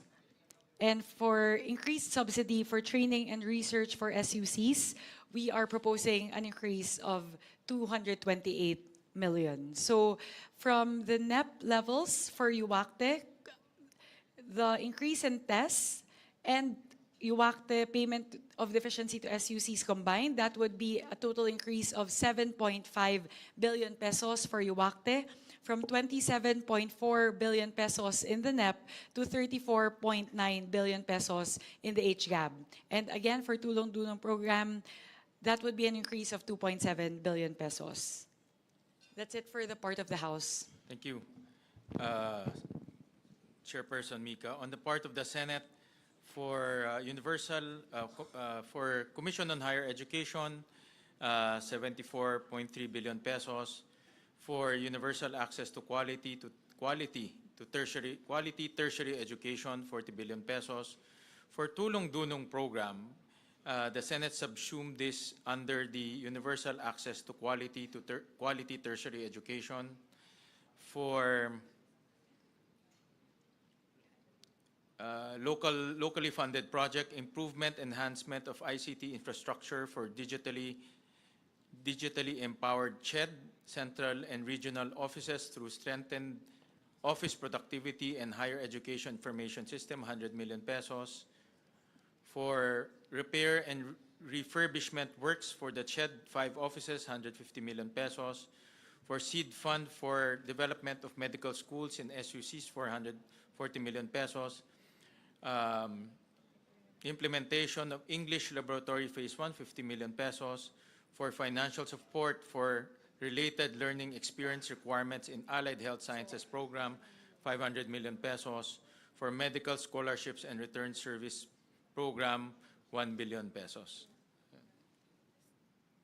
74 na banggit mo kanina. Sorry, I misread the budget of the CHED. It's 47 billion pesos. So any comments, any motions? Senwin, I was just hoping to clarify the Tulong Dunong program as indicated here. Does that already include the transferred amounts from the SUCs? Not yet, not yet. So we will effect that later on. That's why we need to balance the records later on. So any comments? So, Mr. Chair, before we solicit a motion, for the record, we were able to increase the budget of the Commission on Higher Education from 33.1 billion in the NEP to 43.6 billion pesos in the HGAB, and finally in the proposal that would be 47.4 billion pesos. So that is a 14 billion increase for the Commission on Higher Education.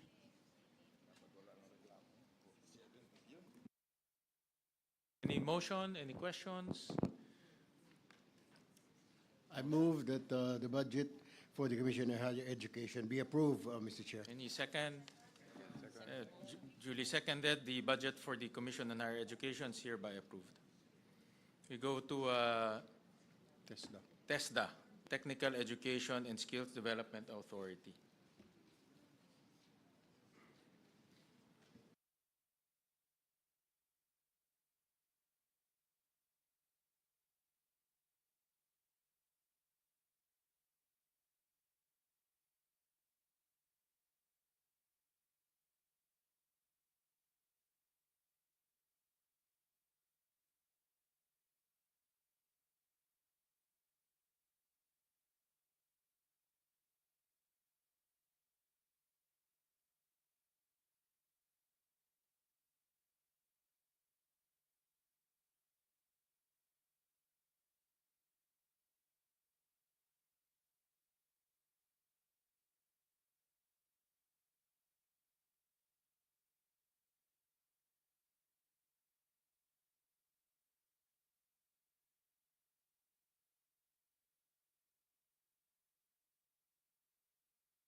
We'll suspend the proceedings.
proceedings.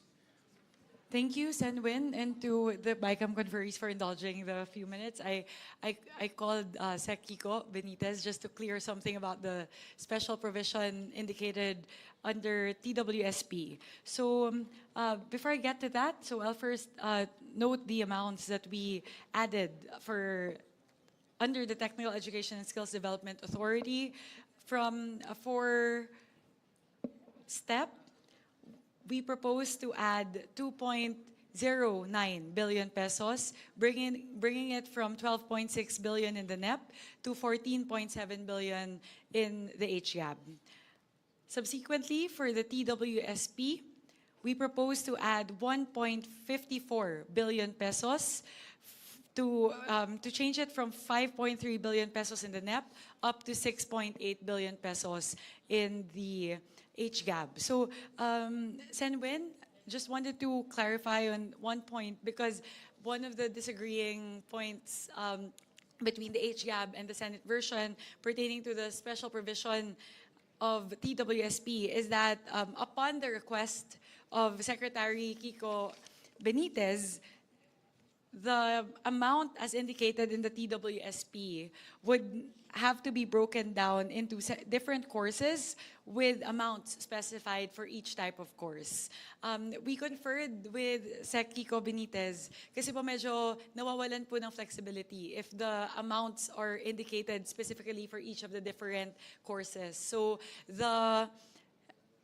ideally, or the preference would be to give Sec Kiko the flexibility to be able to move around the funds within TWSP to essentially respond to whichever programs are more in demand either by the students or by the private sector in compliance with the law of the tripartite approach to education and labor. So yun po siguro yung aming masasabi lang. I think in terms of the amounts, these are the amounts that we're advocating for, but we're hoping for us to reach an agreement as to the version of the special provision because upon conferring with Sec Kiko Benitez, he gave his concurrence that he's okay if we take out the amounts as specified under the different courses. So that would also give TESDA the flexibility to be more responsive and adaptive. So that's it on our part, Senwin. Thank you for that. And indeed, the special provision came from the agency. Yes. And I believe also that the agency received that from the Private Sector Advisory Council, the PSAC. Yes. So, and that is to make sure that we have amounts allocated to emerging skills like artificial intelligence, healthcare, and information technology. But we're very aware that it might be restrictive, so we can work with the House in making it more flexible. Thank you. Thank you, Senwin. I think at least for the comfort of the BICAM conferees, Sec Kiko Benitez also gave his concurrence that he's okay if we take out the amounts as indicated in the special provision. Thank you. We'll just work on harmonizing the special provision. So on the part of the Senate, we proposed for Technical Education Skills Development Authority, 26 billion, composed of promotion, development, and implementation of quality education and skills development programs, 15 billion, promotion, development, implementation, monitoring, and evaluation, technical skills, technical education and skills development scholarship and student assistance program, 9 billion. So, any comments or motion? Mr. Chair, Representative Alvarez. no more comments. Motion to approve. Any second? Second. Duly seconded. The budget of TESDA is now approved. Thank you, Senwin. Sorry for the record. Sorry, naging trabaho ko siya sa Yes, BICAM. go ahead. I just want to appraise the public as to the increases that we are giving the different agencies, especially since this pertains to the education sector. So from the NEP, for TESDA, the NEP is at 19.9 billion pesos. For the HGAP, we increased it to 23.58 billion. And finally, with our version of 26 billion pesos, the total increase would be, I need to compute.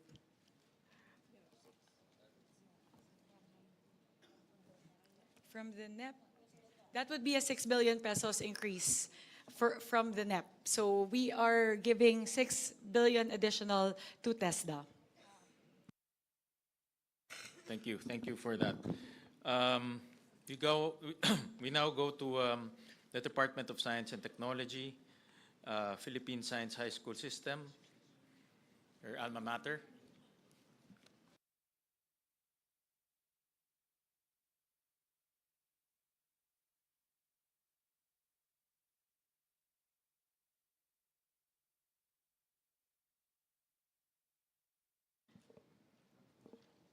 Thank you very much, Mr. Chair. First of all, we are giving 19.49 million pesos additional for the implementation of the SNT scholarship. So this would allow students in the Philippines, this would allow Philippine Science High School to create another tier for the most indigent students, thereby increasing their stipends from 4,000 pesos to 8,000 pesos. We are also providing an additional 4.7 million pesos to Philippine Science High School for the purchase of laptops. They have a loan program for the most indigent students wherein they could lend laptops to them. Sira na daw po kasi yung maraming laptops, so we're giving them funding to replenish their laptops. And finally, we are adding 97 million pesos to PSI for the construction of the Advanced Science and Technology Building and the expansion of dormitory buildings in several of the campuses. So, Ms. Senwin, thank you for, medyo biased lang ako with regard to PSI, given that it's my alma mater, but these amounts are very much needed by the students, especially the most indigent students of the Philippine Science High School system. So in total, we are giving Philippine Science High School an additional 121 million pesos. Thank you, Congresswoman Mika. For the part of the Senate, we propose for the Philippine Science High School system 3.4 billion pesos, composed of General Management and Supervision, 520 million pesos. Motion to approve, Mr. Chair. Senwin, just wanted to clarify on something. Yung 520 po, because PSI also gave us a request with that figure. Would this be for the scholarship or would this be for something different? This is for the scholarship.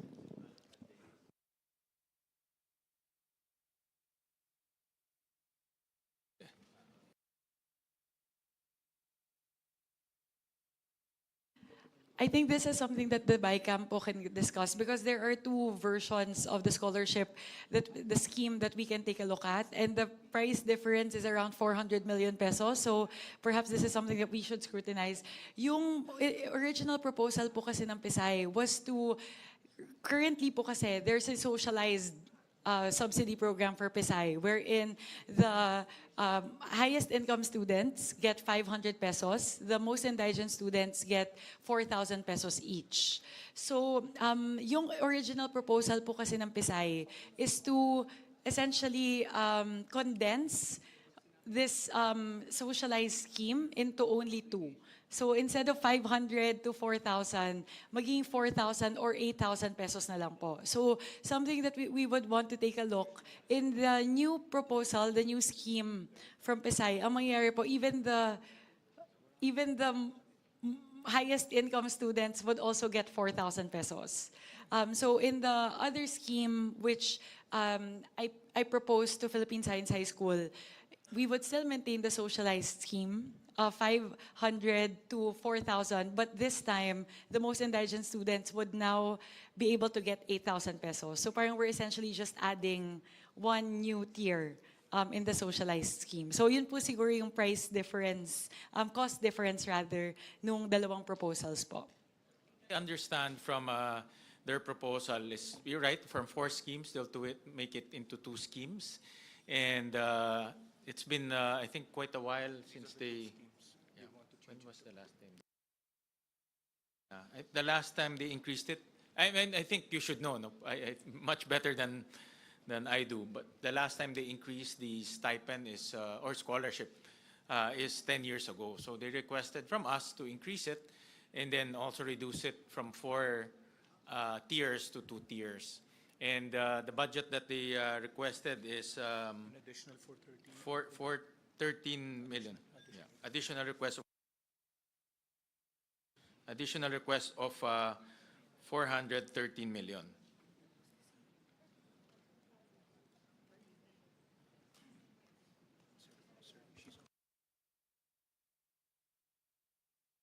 Yes, session suspended.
Thank you, Senwin. To give time to the technical staff to work out the figures for Philippine Science High School, may we move to a different agency? Yes, we'll do that since we are going to include that already in our discussion, so it's better to have those details. So we'll move to another agency, which is the health sector. We'll start off with the Department of Health.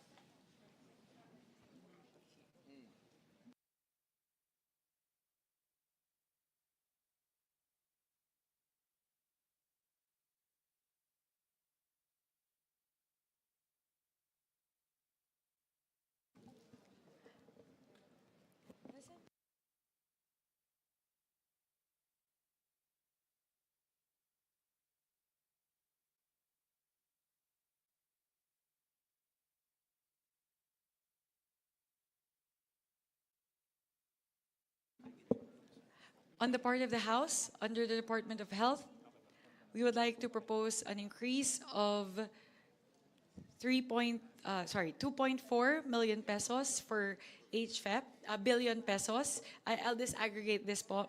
But the total for HFEP rather is an increase of 5.79 billion pesos. 2.4 billion pesos of that would go towards the completion of legacy hospitals, such as NKTI, Philippine Cancer Center, Philippine Children's Medical Center, Mariano Marcos Memorial Hospital and Medical Center, West Visayas State University Medical Center, and other hospitals. On top of that, there would be 3.39 billion pesos allocated towards the other health facilities. There is also an additional proposed increase of 150 million pesos towards the Philippine Children's Medical Center for different items such as MOE allocation, provision of essential cancer medicines, diagnostics, strengthening of multidisciplinary care teams, and expansion of the patient support program. And finally, we propose an increase of 24.8 billion pesos for the medical assistance to indigent and financially incapacitated patients, or MAIFIP program. The increase in MAIFIP is due to the need to fund the government's, the directive of President Ferdinand Marcos Jr. to enable zero balance billing for indigent patients in all government hospitals throughout the country. So those are the proposals, Senwin, of the House. The additional 5.79 billion pesos for HFEP, the additional 150 million pesos for the Philippine Children's Medical Center, and the additional 24.8 billion pesos for MAIFIP. Thank you, Congresswoman Mika. I'll start off with the Office of the Secretary first. For the Senate, we propose for the Office of the Secretary 269 billion pesos, 297 billion pesos. Kunin ko nga ruler.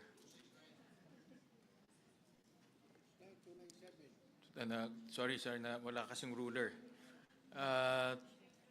For Office of the Secretary, 297 billion pesos. For operations of DOH hospitals in Metro Manila, mainly MOOE, for the implementation of ZBB in DOH hospitals in Metro Manila, that's 29.9 billion pesos. Operations of DOH regional hospitals and other health facilities, mainly MOE for implementation ZBB in DOH hospitals in the region, 101.7 billion pesos. Ano itong 1 billion?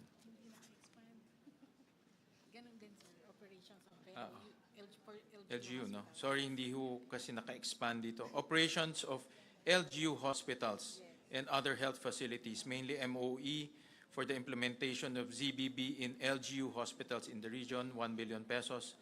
Cancer Assistance Fund, 1.5 billion pesos. Health Sector Research Development, 92 million pesos. 92. Sir, kanina 92. 1 billion. Yeah. 92 million. Sorry, 92. Health sector research development, 92 million. Health emergency preparedness and response, 829 million. Health facilities enhancement program, 16 billion. 26, ma'am. Ay, sir. 26 billion. MAIF-PIP Okay. is 28 billion. Kasi Yeah. yung kanilang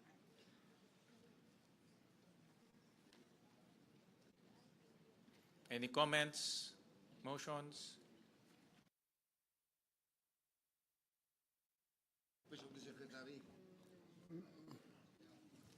Madam Chair? MAIFIP. Yeah.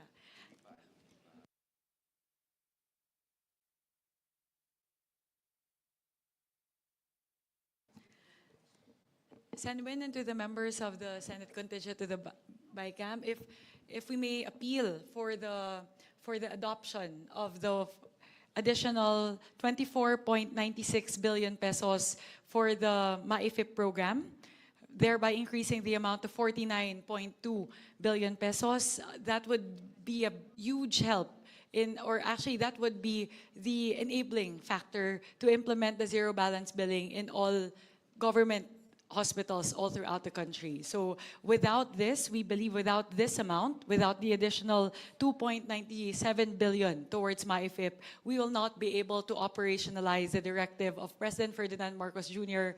to implement zero balance billing in all government hospitals all throughout the country. So that is the most important point on the part of the House contingent.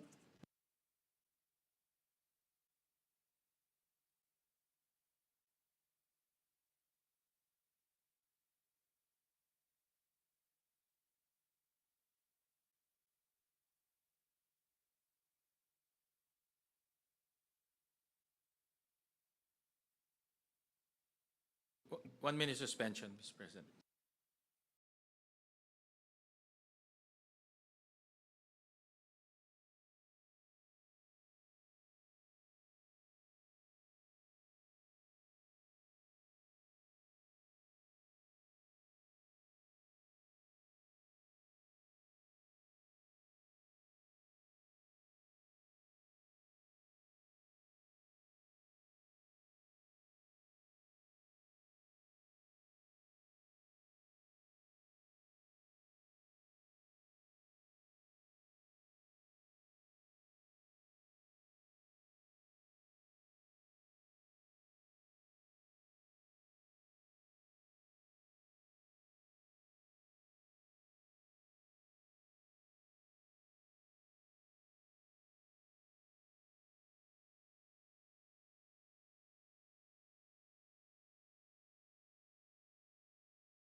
Thank you.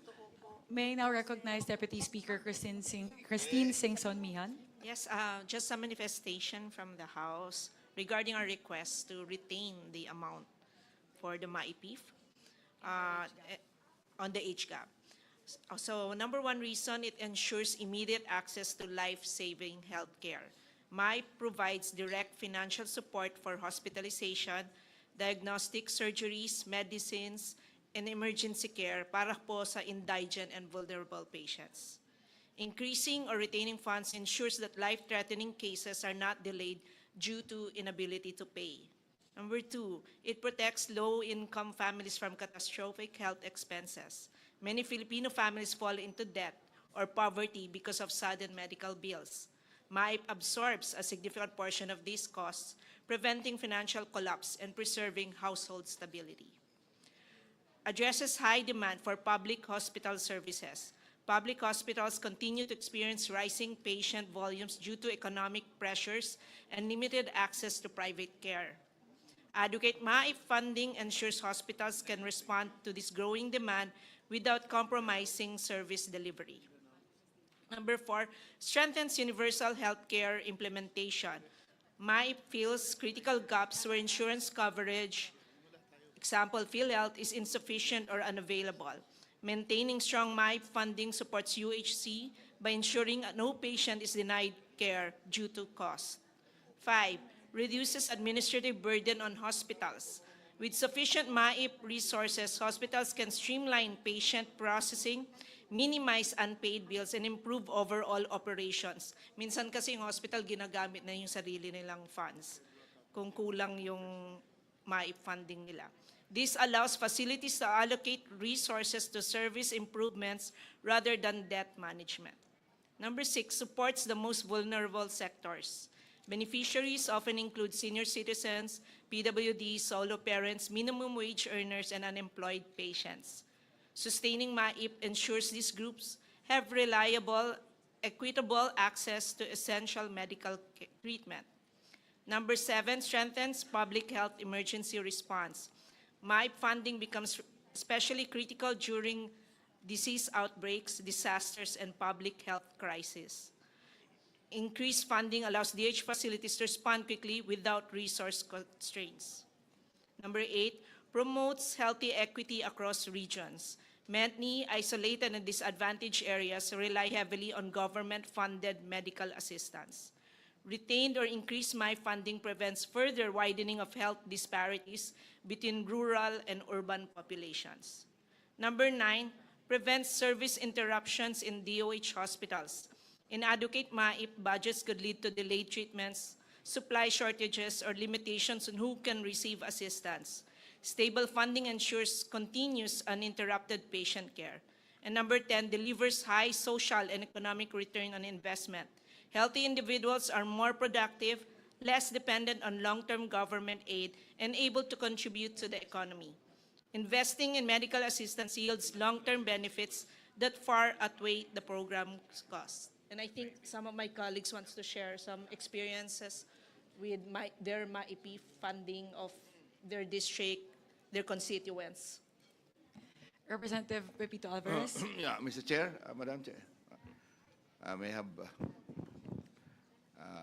in support of what the Esmihan is saying, nakikiusap kami dahil habang hindi buo yung universal healthcare, lalo na yung PhilHealth, hindi pa nag-i-increase yung kanilang mga case rates. Ito po yung pangtakip. More open than not, kailangan na kailangan talaga ito. Hindi lang sa mga members of the House na napupuntahan ng mga pasyente, kundi pati na rin mga senador. I mean, we have to consider na hindi pa perfect yung ating healthcare. Hindi pa libre talaga. Wala pang insurance sa mga tao natin. So, we'd like to request the Senate panel to kindly consider kasi this is good for everyone. And walang funding dito na dumadaan sa kamay ng politician.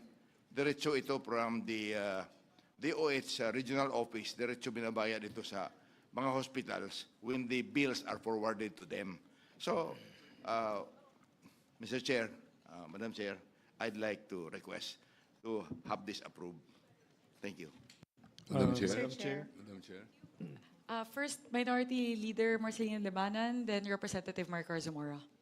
Madam Chair. Maraming salamat, Madam Chair. Then Congressman J.J. Romualdo, Representative Brian Yamsuan.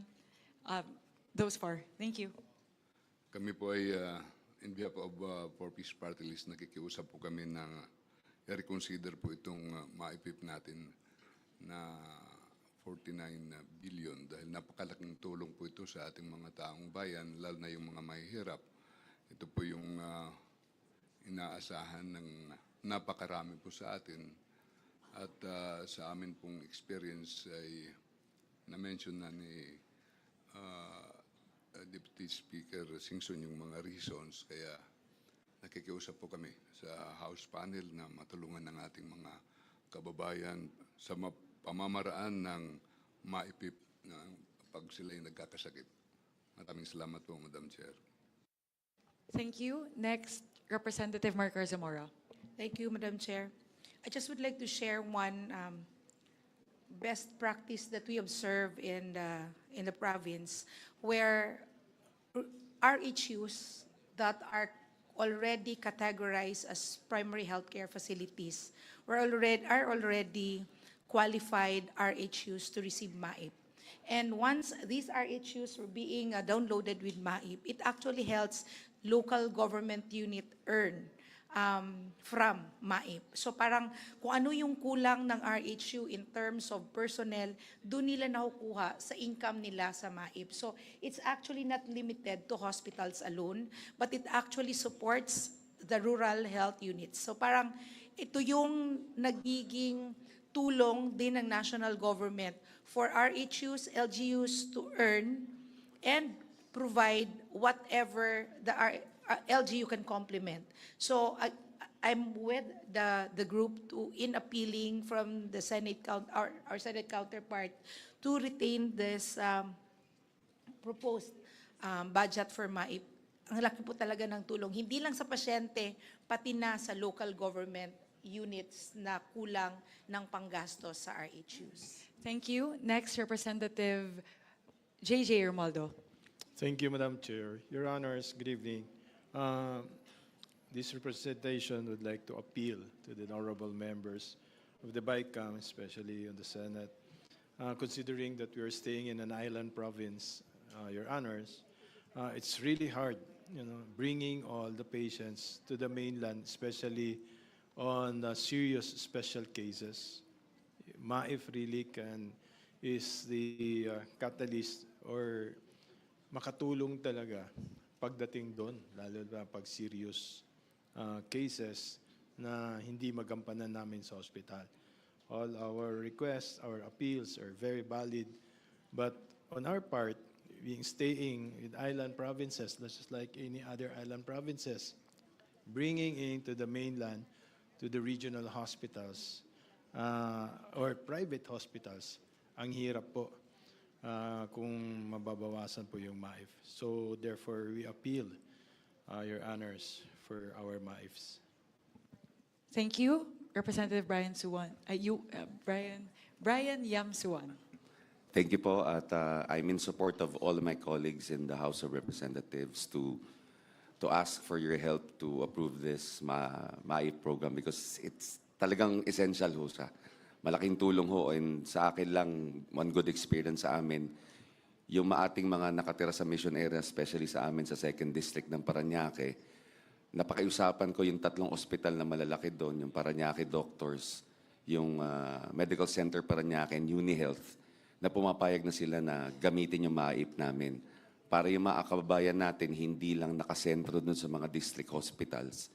So nabibigyan ho namin sila ng sapat na medical attention na hindi na sila kinakabahan na puro district hospital lang pinupuntahan. So yun ho yung use ng ating MAIP sa atin at ako I'm in support of my colleagues so I hope that our senators will also consider kasi nagagamit naman ho siya para sa ating mga kababayan.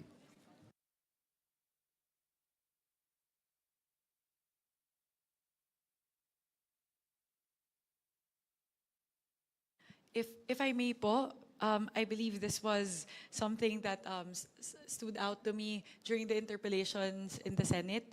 This was Senator Risa actually who raised this point. I think we can look at it also in terms of the number of beneficiaries that would be reduced or cut out from the program if we do not restore the amount. In 2025 po, the number of beneficiaries, given the GAA amount of 41.2 billion pesos, was 3.3 million beneficiaries. And with the cut, if the House version is not adopted, that would reduce the number of beneficiaries by 1.1 million. So, ganun po katindi yung potential impact that you would have, bababa po yung bilang ng mga pasyente na masaserbisyohan natin mula 3.2 million ng 2025, pababa ng 1.1 million lang ng 2026. And as we know, tumataas pa rin naman po yung bilang ng mga kaso na mga pasyente na kailangan po nating i-cater. And again, in 2025, wala pa po yung pangangailangan para sa full implementation ng zero balance billing. So hence, with that, I appeal to our colleagues in the Senate to please consider adopting the House version of MAIFIP, which is at 49.2 49,203. But if you add the Senate, if you add the requirements of the Senate, that would come to around 51 billion pesos. Kong Mika, just to pick on your point earlier, how many beneficiaries you said for 2025? Given the current levels of MAIFIP in the 2025 General Appropriations Act, which is 41.2 billion pesos, the number of beneficiaries serviced in 2025, actually, hindi pa po nagtatapos yung taon, so this can actually be a little bit higher. It's 3.3 million patients. And then if in the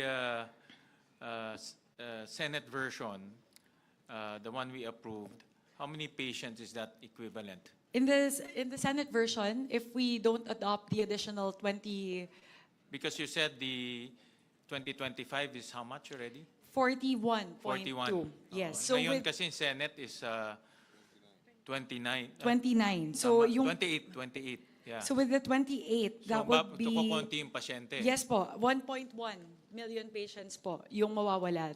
Di mawawalan. Opo. So from 3 million magiging 2.1 million na lang po. 2.1 million ang hindi bibigyan ng MAIP. Opo. Ganun po kadami. And as we all know, ang natutulungan po talaga ng MAIFIP ay yung pinaka-indigent natin ng mga kababayan. So I think it's important to contextualize it in that, looking at it in that viewpoint, which is that's 1.1 million of the most indigent patients losing access to MAIFIP. Yes, Senator Lauren. Mr. Chair, I see the point of the House because under the universal health care, and if PhilHealth is able to increase its case rates and to be more efficient, in a perfect world, as we were discussing earlier, dapat pagpasok ng mahirap sa isang pampublikong ospital, makikater na ang kanyang pangangailangan. Dapat ganun. Hindi kailangan yung kilala yung mayor, congressman, senador. Sana ganon. At dapat ganon. At kausap ko po yung Health Coalition, sila Dr. Dance, kausap rin Senator Pia, Senator Risa, and Dr. Lichon. Ganon sana ang mungkahin nila na ang PhilHealth lahat. That is in a perfect world. Hindi pa po naaabot yung perfect world. In the meantime, paano po ang mga congressman po, frontliners, ang mga mayors, frontliners, naging congressmen po tayo, representante, most of us here. Nakita po natin yung pangangailangan ng mga tao at ang MAIFIP, dati MAIP lang tawag dyan ay hindi lang yung DOH retained, district, sa pagkaintindi ko pati sa mga polyclinic, LGU hospitals, na talagang walang access, walang pupuntahan, di ba? So, paano naman po? Pero, dapat, after we pass this, sabihin natin sa PhilHealth, ayusin na nyo, and maybe we should put the funds lang in one agency. PhilHealth, dapat, punuin na natin lahat ng NEP nila ng ayos para, at damihan din nila ang coverage nila para mangyari na yung adikain natin sa universal healthcare. Until such time that the UHC law is really completely, properly implemented, and PhilHealth is able to handle all of this, I believe that we must provide for the poorest of the poor in the most far-flung islands and the highest uplands and in many GIDA areas. So I respectfully recommend. I know in a BICAM we should uphold the Senate version, but I see the importance, the urgency of the requests of our colleagues. So I think it's very more than reasonable. Pero wag natin sanayin na ayon sa patronage. At dapat naman, hindi yung mga may kaya, kasi may nagsabi na ayon sa PSA o sa ibang mga reports, may kaya o mayayaman daw. Hindi naman. O, kasi sa karanasan ko rin, hanggang ngayon, maski hindi na ako representante, pero yun, lumalapit doon. Pero it's really up to DOH how to implement this. But I see the point that DOH retained hospitals and up to polyclinics and what you call the small hospitals, the district hospitals ba yun? Oo. RHUs, yes. RHUs, which don't have funding on their own, can use the MAIP. That's my view, Mr. Chair. Thank you. Thank you very much, and Lauren. Just to add po, ang kagandahan po na MAIFIP, kasi hindi lang siya government hospitals. May ganong flexibility po kasi ang dami po na magtatanong ka bakit pumupunta sa private hospital kahit po indigent. It just so happens that there are certain treatments, halimbawa po radiation or neuro cases na wala po sa mga accessible government hospitals, nandun lang sa mga private hospitals, or in case of, for example, motorcycle accidents, you rush the patient to the nearest hospital. So yun po siguro yung kagandahan ng MAIFIP. Binibigyan po tayo ng flexibility na tumugon talaga kung saan po kailangan nung ating indigent na kababayan ng tulong natin. Thank you for bringing it up, Chair. Dapat damihan ng DOH ang kanilang MOA sa private hospitals. At saka ganito ang sitwasyon kung government hospitals lang, punong-puno, sino nagsabi kanina, 300% mag-aantay ng ilang buwan, paano pag emergency?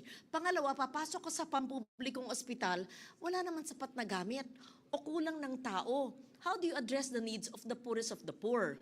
So, dapat may MOA sa lahat ng mga pribadong ospital sa lugar na yun. And I'll repeat, this is not going to be the norm because the UHC should really be implemented and PhilHealth should actually fund all of this. But for the next year's budget, habang hindi pa sapat ang in-offer ng PhilHealth or hindi pa kompleto yung universal healthcare, I think it is our responsibility, Mr. Chair, if you see fit, to fund the MAIFIP. Thank you. Thank you, Senator Lauren. We recognize Senator Erwin first, I think. Just on the point. Okay. Yes, Yeah, just, go ahead. it was I who mentioned that because of the zero balance billing announcement, there are many government hospitals. In fact, I was in a conversation with Dr. Gap Legaspi of PGH. They're experiencing 300% occupancy. And therefore, the challenge is how do you, because precisely of zero balance billing. So, and therefore, this may be one way of addressing the increase in occupancy in our public hospitals. I concur, Senator Kiko. In fact, I was looking at the data. On the average here in Metro Manila, the occupancy rate is about 200% to 300%, 200%, but in some cases 300%. Kasi libre sa government hospitals. Ang nagiging issue lang, you have to wait 4 months before you can get a surgery. So ang choice mo, pupunta ka ng private hospital. Pero mahal ang private hospital. Dito naman papasok yung MyFIP or PhilHealth. But PhilHealth cannot pay for all. No, mababa rin yung kanyang case rate, may limit rin siya. No, so dito talaga pumapasok yung itong MyIP. Mr. Chair, I would just like to add, totoo po yung mga sinasabi ng mga kasama natin. Yung PhilHealth po, may mga hospital sa provinces, they don't accept PhilHealth kasi may mga utang pa ang PhilHealth. Pangalawa, yung meron din po yung tinatawag na AIX na ginagamit para sa hospital. May mga hospital na hindi po tumatanggap ng AIX. Ang pinakakilala lang po ng mga hospitals, halos lahat ng hospitals ay MyFIP. Even St. Luke's, Cardinal Santos, mga malalaking private hospitals, they do accept MyFIP now. Why? Kasi alam po nila na madaling mapuno yung mga government hospitals. Pag emergency, ang ginagawa po ng mga kababayan natin, bahala na. Tsaka na lang kami hihingi ng tulong. Alam nila walang pambayad. Kaya lalapit sila sa mga politiko para humingi ng pambayad. Ito po yung yung mga guarantee letters na binibigay naman para through yung MyFIP ng Department of Health. So, ito po yung MyFIP ang pinaka-widely accepted ng halos lahat ng ospital sa city, sa provinces, far-flung areas. Ito po yung naintindihan. Kasi yung PhilHealth, may mga ospital po hindi tumatanggap ng PhilHealth ID card. Kahit na po yung AIX ng DSWD, minsan may mga hospital na hindi po kilala yan. Ang kilala lang po ng karamihan ng hospitals, I think 90 to 95% of the hospitals ay yung sa DOH na MyFIP, Mr. Chair. Kiko? If I may just go back to the point also raised earlier by Senator Legarda. Ang malaking batikos dito sa ganitong sistema ay yung patronage na ginagamit ng mga politiko as an opportunity para matulungan yung mga sumusuporta sa kanila. But I think what we need to perhaps to prevent that is to have some safeguards by way of maybe a special provision as to how it should be implemented, number one. Number two, so that's one point, no? How to address this issue of being patronage politics being perpetuated. So let's put in place safeguards to prevent that so that the system in place will insulate the program from politicking, number one. Number two, maybe the concern also is that dahil sa NEP, 24 billion ang President's budget. No? Pero dinagdagan natin ang more than double. Halos more than double. It should have been 48, but it's 49. Of course, the fiscal space is a challenge. But ang Senate version naman, if you will look at the screen, we allocated 1 billion for DOH Universal Health Care Fund for zero balance billing in local government unit hospitals. So perhaps maybe that is one way kasi nabanggit ng chairman ng House panel na this is also to address the zero balance billing.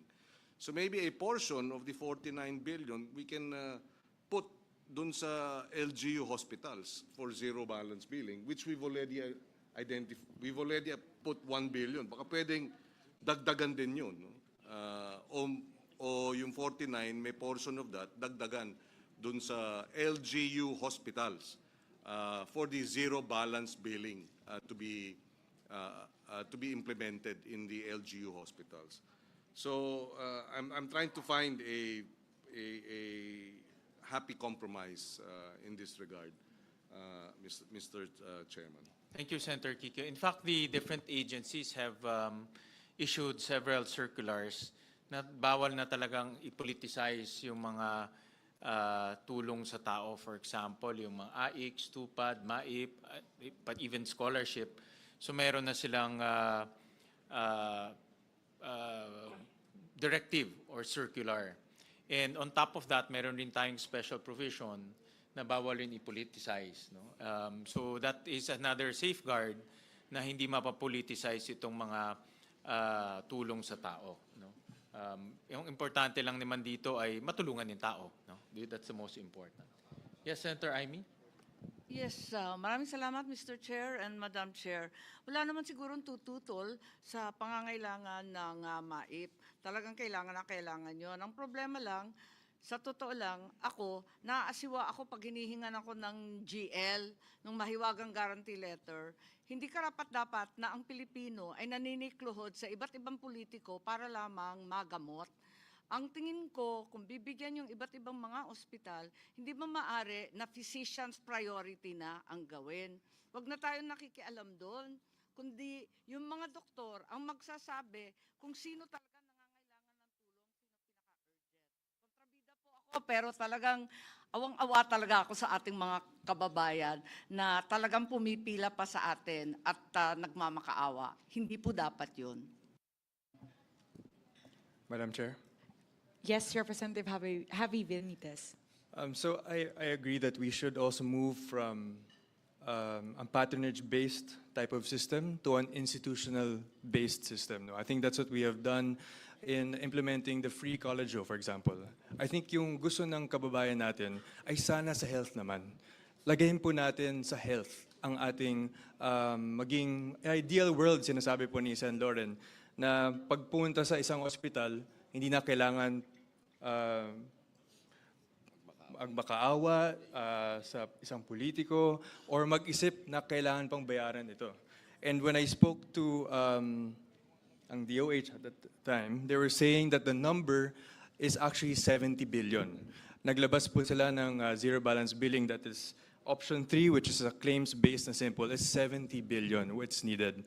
And the reason why there is patronage or pagpili is because it's limited resources. No? So if we give it a number na maka-free ang lahat, then they will never need to go to a politician because their needs are already met. And that number is 70 billion. So I'd just like to say that I want to support the increase of the MyFIP. If the House version, of course, with this bicameral committee is approved, but sana in the future, maging totoong zero balance billing, and from our universal health care that was law in 2019, ma-fully realized soon. Yun lang po. Thank you. Madam Chair. Yes, Representative Maricor Zamora. Yes, because there was a mention earlier about the proposal of Senate for the DOH Universal Healthcare Fund for zero balance billing in local government. May I just know, Madam Chair, Mr. Chair, what would be the mechanism of this proposed program? And what is the difference between this program and the MAIFIP? This is a pilot program. In fact, I just got a text from Senator Pia. She's coming over. Because ang DOH hospital zero balance na. No? Ang LGU gusto mag-zero balance. Pero hirap sila, I'm sure alam ni Abet to.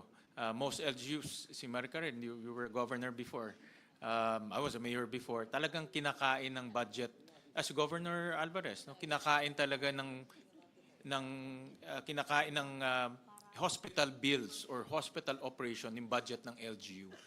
So we allocated 1 billion to help the LGUs achieve zero balance billing. This is just ang idea dito, this is just a trial fund because wala pa talaga ang DOH mechanism to download this. But we want them to already help the LGUs in achieving zero balance billing. No? So, ano ito, parang trial lang, no? Kasi wala pa silang guidelines on this. Okay. Madam Chair. In fact, we introduced a special provision na dapat mag-coordinate in DOH sa LGUs para to create that guideline. Madam Chair, Mr. Chair.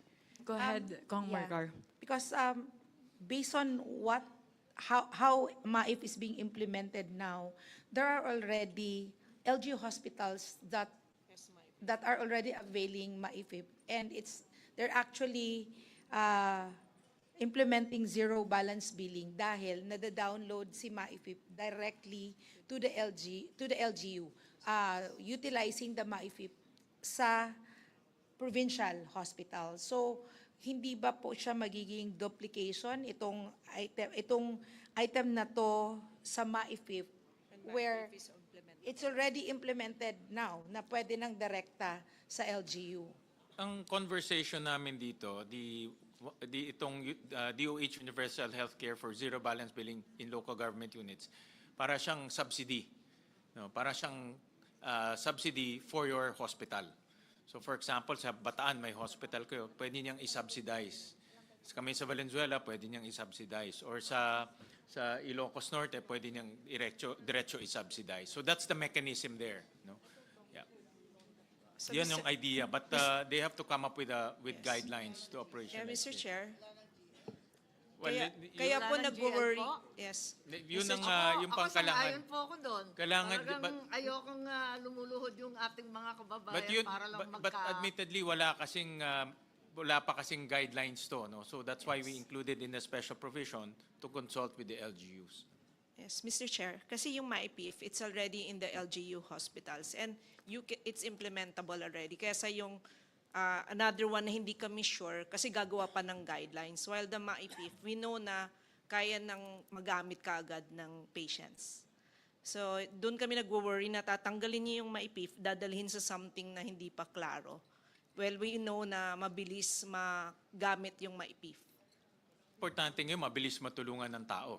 Diba? Kasi any delay, ang sakit hindi mo madidelay eh. No? Ang opera hindi mo madidelay. No? So we need to have a mechanism na mabilis ang tulong sa tao. No? Alright? So, Mr. Chair? Hindi, ako magsalita ng konti pa. Oh. go ahead po. Hindi, ayaw ko lang din marinig kay Senator Aimee, with her indulgence, na pumipila sa politiko. 4 na taon na po ako, wala pa akong pasyente na pupunta sa akin. Meron lang akong team of social services sa bawat munisipyo, sila nag-aasikaso. Even without mentioning na nagaling sa congressman, in fact, yung mga ibang distrito, doon pa pumupunta sa akin. So, walang pili. Ganon din eh. So, dahil sa awa natin doon sa mga walang-wala. In the meantime lang naman ito, na wala pa yung universal healthcare, yung zero balance billing. In the meantime that all of this are not in place, payagan na muna natin ito. Yan lang ang pakiusap. But kung nandiyan na lahat yan, wala nang pumipila sa politiko. Dahil hindi ko sila nakikita eh. I just established in every municipality my team of social workers. Ako gumagawa ng rekomendasyon. Yan po, Madam. Yes, Mr. Chair. Pasensya, Manong Pepito. Pasensya, pero talaga ang haba-haba po ng pila dyan sa Senado. Kaawa-awa talaga. Kaya't ang sinasabi ko, kung maaari, wala nang guarantee letter, basta ibagsak na sa mga kinakailangan o nangangailangan ng mga ospital at yung doktor ang magsasabi kung sino talaga ang pinaka-priority medically, hindi politically po. Salamat. Yun lang po. Mr. Chair, Madam Chair, to add to what's being discussed regarding yung pumipila at yung patronage, yung ibang districts, and I'm sure sa Valenzuela, very efficient, at nabanggit naman ni Kong Alvarez, gumagawa na ho ng one-stop shop para hindi na po kailangan pumila.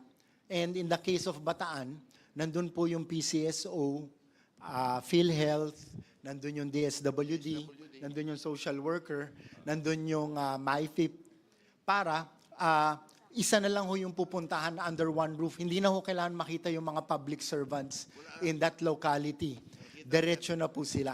So these are some innovations being done by our district representatives in our local government units para ma-ensure na nababawasan or halos wala nang pumipila yung dignidad ng kawawang pasyente, lalo na kung mahirap, ay na-maintain at hindi nababawasan dahil one-stop shop parang professionally being managed by our social workers, Madam Chair. I just wanted to add that in the discussion. Maraming salamat po.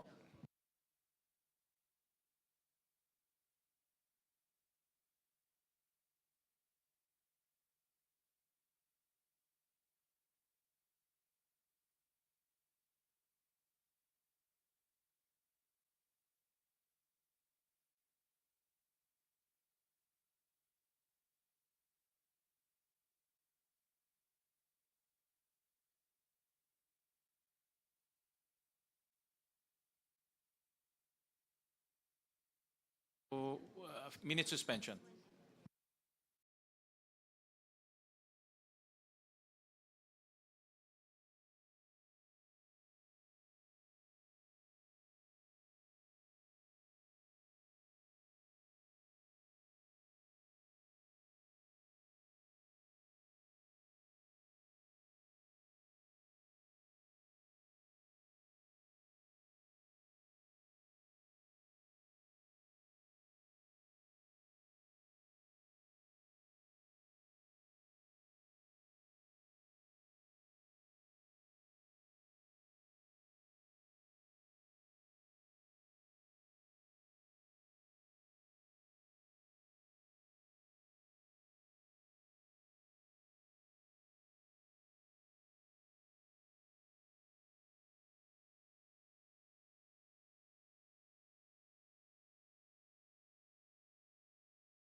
May we restate the motion again?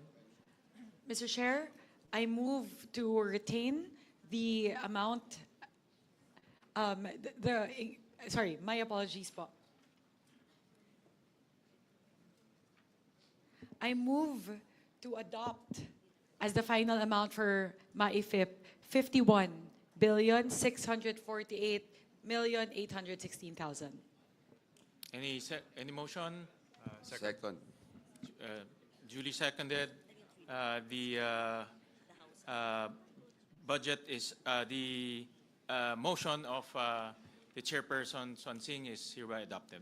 Thank you very much to our Maraming colleagues in the salamat, Senate. Maraming Mr. maraming Chair, salamat po. Mr. Chair. dear senators. Thank you, Yes, Your Honors. Mr. Chair, just with Yes. the understanding that the safeguards by way of special provisions on ensuring that it's insulated from politics and is put in place. Thank you, Mr. President. Senator Lacson introduced a special provision. Actually, it's a general provision kasi cuts all across all the different services of government na bawal ang politiko. And in fairness to the agencies, meron na rin silang mga directive, all of them. No?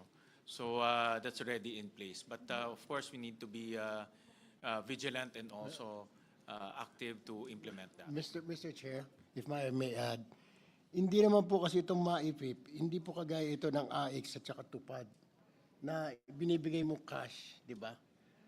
This is like just a referral letter na binibigay ng sa tao na bibit-bitin doon sa ospital or yung ospital already informed kasi may mga politicians na sabihin, pumunta ka na lang sa ospital doon. Tsaka doon na nababayaran. Wala siyang nahawakan na cash like AIX, I like tupad, yung kinakatakot natin. Na, so, that's a fact. So, hindi talaga mahawakan ng politiko yun. None. Because hindi naman cash po ang MAIP eh. Baka akala po ng mga kababayan natin watching us, MAIP is not cash po. So, it is a guarantee letter. It's the DOH that pays or that foot the bill of the individual person. So, walang binibigay na cash ang politiko, Mr. Chair. Thank you, Senator Erwin, for mentioning that, because not everybody who is probably watching now has ever witnessed a bicameral conference committee. And when they see numbers by the hundreds of millions, if not billions, they might think that the additional 20 billion, which the Senate is agreeing with the House, will be money that will be lodged in congressmen's offices or in senators' offices. Ang MAIFIP, yes, gumagano si Governor Alvarez. O syempre, kaya nga pinapaliwanag ko po, para lang po, we're on the same team. Okay, anyway, I'm just trying to explain. This is diretso sa mga polyclinic, district hospitals, rural health units, na minsan nga kulang nga ng equipment. Ang ideal, sana wala ng guarantee letter. In fact, pag sapat, ang tanong ko rin, pag sapat na ang binibigay ng MAIFIP, ng DOH ang MAIFIP, hindi naman kailangan ng guarantee letter mula sa senador na minention ni Senator Marcos o sa inyo. Pagpasok nila, pag sapat ang pondo ng rural health unit or polyclinic, umiikot na yon sa pondo nila libre, hindi kailangan mag-antay ng pirma ng congressman o ng staff ng congressman, di ba? Basta sapat ang pondo. Siguro sa linigay natin ngayon, in short, hindi pumipili ang politiko ng kanyang may sakit. Hindi pumipili dapat ang politiko pag may sakit yung leader ng kalaban niya, walang GL. Hindi po dapat ganon. That's what the chair means. Let us not politicize it. Yeah. Walang nameless, faceless, no political color. Tama ba ho? Ang intindi ko na pag nandun na sa rural health unit, whatever health facility, letter or not, pagpasok doon, dapat i-entertain. So yun yung zero balance billing. The MAIFIP should complement and supplement what the President himself has said on the ZBB. Tama? Okay. Thank you. So Madam that is Chair. clear. Thank you. Yes, Representative Alvarez. Mr. Chair, with your respects, gusto ko lang maipropose na karamihan kasing doktor sa private hospitals, alam nila na JL ang ibabayad ng regional office ng DOH. Nagte-take advantage. Imbis na 50,000, dinodoble nila yung kanilang professional fee. Kitang-kita eh. So, more often than not, sa lahat ng may mga hospital na mga lugar sa distrito ko, mini-meeting ko si kanila na huwag sila mag-overprice. Kung tama lang. Kasi ito sana, na-approve na natin yung MAIPIP, kung maaari sana yung professional fee ng mga doktor. Isama na po natin dahil kasama pero 50% lang. Kung sana maari, magawa na natin 100% yung professional fee para talagang hindi na maantala yung paglabas. Kung minsan naghihintay pa yung pasyente sa akin, nagtitext sa akin sa Manila.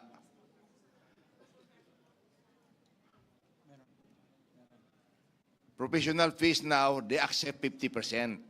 So I suggest, Madam Chair, Mr. Chair, na kung maaari, gawin na natin 100%.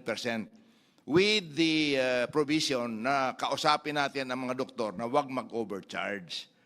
Ginagawa ko po yun sa lugar ko, especially in Brooks Point, 3 private hospital doon, miniting ko sila, nakiusap ako dahil nagbayad na nagdala na ng GL galing sa social service office ko, siyempre, ayaw pang palabasin.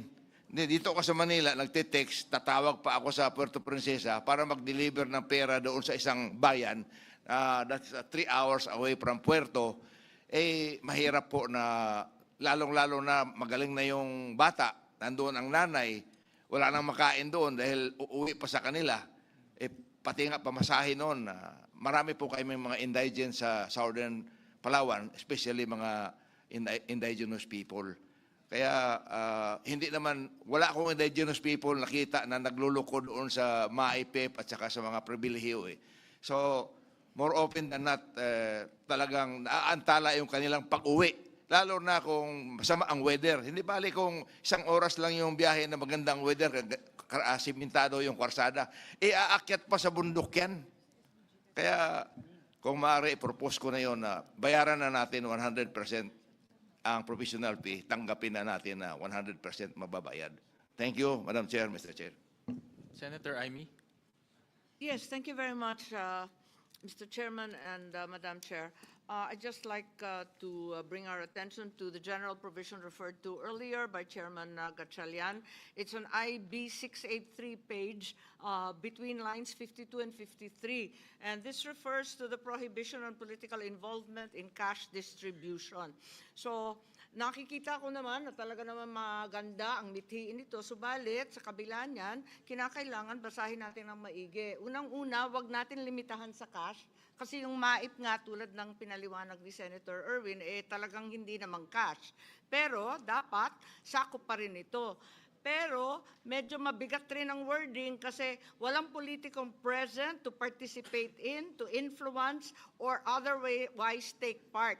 Medyo mabigat kasi alam naman natin ang trabaho natin, taga-endorse, taga-recommend, lahat ng request natin sa tambak, siguro naman hindi mamasamain.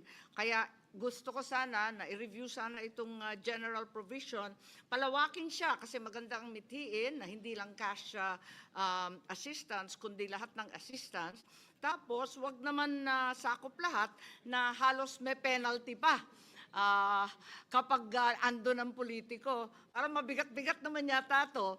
Higit sa lahat, I do believe that legally this is actually surplusage when in fact we already have the DAP ruling, which is very clear that politicians should not meddle in any way in the implementation of projects. Once the budget is passed, it's hands off to all legislators. Yun lang po, mere observation and perhaps an invitation to review this general provision. Mr. Chair, Senator may Erwin. I also manifest to a provision kasi po the professional fee is not included and hindi po tumatanggap ang mga doktor karamihan sa kanila ng MAIP. So if we can put a special provision na i-incorporate na ng hospital doon sa bill ng pasyente yung professional fee. Kasi usually po dapat isama na po ng hospital. Bahala na muna yung hospital magbayad sa doktor because ito po ang problem. Bayad po yung bill, hindi pa rin po makalabas ang pasyente because hindi pa bayad yung professional fee. So tumatakbo na naman, nadadagdagan yung per araw, every day na he overstays in the hospital. Kaya nga ko, if we can make a special provision, Mr. Chair, na isama na doon sa hospital bill ang professional fee para pagbayad ng MAIP, makalabas na yung tao. Kasi the problem right now, Mr. Chair, bayad nga yung hospital bill. Sasabihin naman ng hospital, yung professional fee. So hindi pa rin makalabas po yung pasyente. So siguro isang provision, Mr. Chair, na incorporate natin dito, na isama na ng hospital, ang hospital na ang maglagay ng professional fee sa total bill para yung hospital na muna magbabayad sa doktor, Mr. Chair. Two notes po, if I may, Senwin. First po, with regard to the manifestation of Senator Amy Marcos, we would like for the record state that the House contingent supports the manifestation of Senator Amy Marcos to review the wording as currently proposed by the Senate with regard to the general provision prohibiting the the political involvement in these activities. I totally agree 100% with the manifestation of Senator Amy that this actually impinges on like a previous ruling already made by the Supreme Court pertaining to DAP. So I agree, it's the penal provision, it's a penal clause that's actually a little bit, that's the reason why the House is a little bit hesitant with regard to adopting it. With regard to the manifestation of Senator Erwin Tulfo, we actually do have in the HGAB a proposal pertaining to the professional fees. So in the HGAB, as you would see po, the special provision says that 100% of the professional fees should be inclusible in the MAIFIP disbursement. So we thank Senator Amy Marcos and Senator Erwin Tulfo because those are both positions of the House, very much consistent with the positions of the House contingent. Thank you very much, Pa. Thank you. And I also concur that the suggestions of Senator Amy will definitely study that and tighten it. Senator Pia also suggested language on the inclusion of professional fees, subject to the formulation of guidelines to govern the coverage of professional fees. So, kasi nga ang tricky dyan, Gov, yung presyo ng professional fee. No? Kasi mayroong mahal na professional fee, mas mura, depending saan siya nag-graduate, depending saan siya nag-practice. So we'll leave that to the DOH. Pero insofar as MAIF can be used, it can be used. Mr. Chair, point of clarification, the professional fee, yung charges is depending on the room that you get. Kung ba VIP din yung charge sa'yo. Kung yung mga like semi-private din yung i-charge sa'yo. Yan po yung kalakaran sa mga hospitals these days, Mr. Chair. Maraming salamat. So, So we Mr. can... Chair? Yes. Again, another point of clarification for Chairwoman. If you could indicate to us, alin sa HGAB, anong bahagi doon na may professional fees at magkano ang nakalaan? In the HGAP po, we have a special provision under MAIFIP, which says the amount appropriated herein under medical assistance to indigent and financially incapacitated patients shall be used for hospitalization and medical assistance to indigent or financially incapacitated patients, included but not limiting to, including but not limited to inpatient services, outpatient services, comprehensive checkups, emergency services, dental services, ambulatory care services, ophthalmology services, drugs, and medicines as approved by the FDA. And 100% professional fees, subject to the guidelines issued by the DOH. In no case shall more than 1% of said amount be used for administrative expenses. So in the version po of the HCAB, it clearly states, it expressly states that 100% of the professional fees should be covered by MAIFIP. All right, so I think we can move on to the next item. Madam Before we Chair. proceed, just on the earlier manifestation of the chairperson of the House panel, perhaps we can include another phrase after 100% fees, professional fees. I'm thinking of the language, but that the fees should be commensurate or should be commensurate to the indigent patient's ability to pay or something to that effect. No? But precisely, it's for indigents. And then you're going to charge, you will overprice your fees because ang alam ng doktor, gobyerno magbabayad. It defeats the whole purpose of us providing precisely the medical care that an indigent is entitled to. So maybe we can, Mr. Chairman, we can probably include an additional phrase to qualify, to put a qualification on the fees precisely that the doctors can charge, given that this is a program that's meant for indigents. Thank you, Senator Kiko. That is actually something that we've discussed earlier when we did our huddle. That maybe a qualifier that we can put is that only those in the charity ward would be guaranteed the 100% coverage of professional fees under MAIFIP. Pwede po yun para ma-insulate din naman po yung mga, baka naman po sobra yung charge as mentioned earlier, baka sa VIP room or sa private room. So maybe that's something we can explore, putting in a caveat saying that it only covers, that the 100% professional fee coverage for MAIFIP only pertains to those in charity wards. Thank you, Senator Kiko, for those interventions. So we move on to the next item.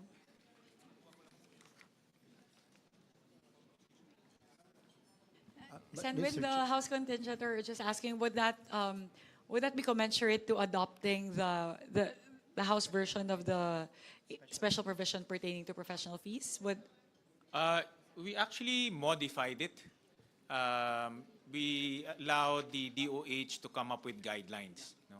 Instead of nakasulat 100%, let the DOH study it. Kasi, like I said, no, ang professional fees, ang layo ng spectrum eh. No? So sila nila mag-evaluate. Yeah. Mr. Chair, I just want to raise a point.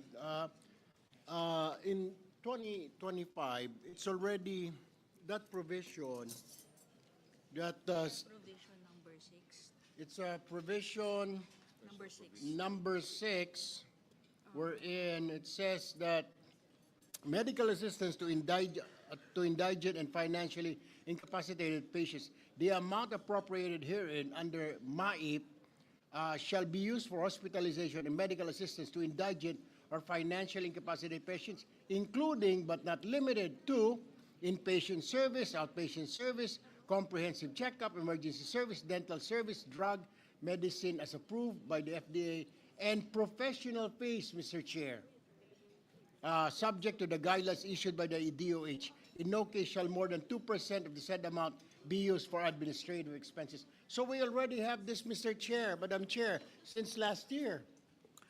However po, if I may respond po, what we want to modify in that version of the provision in the 2025 GAA is that we want to stipulate that it has to be 100% of the professional fees.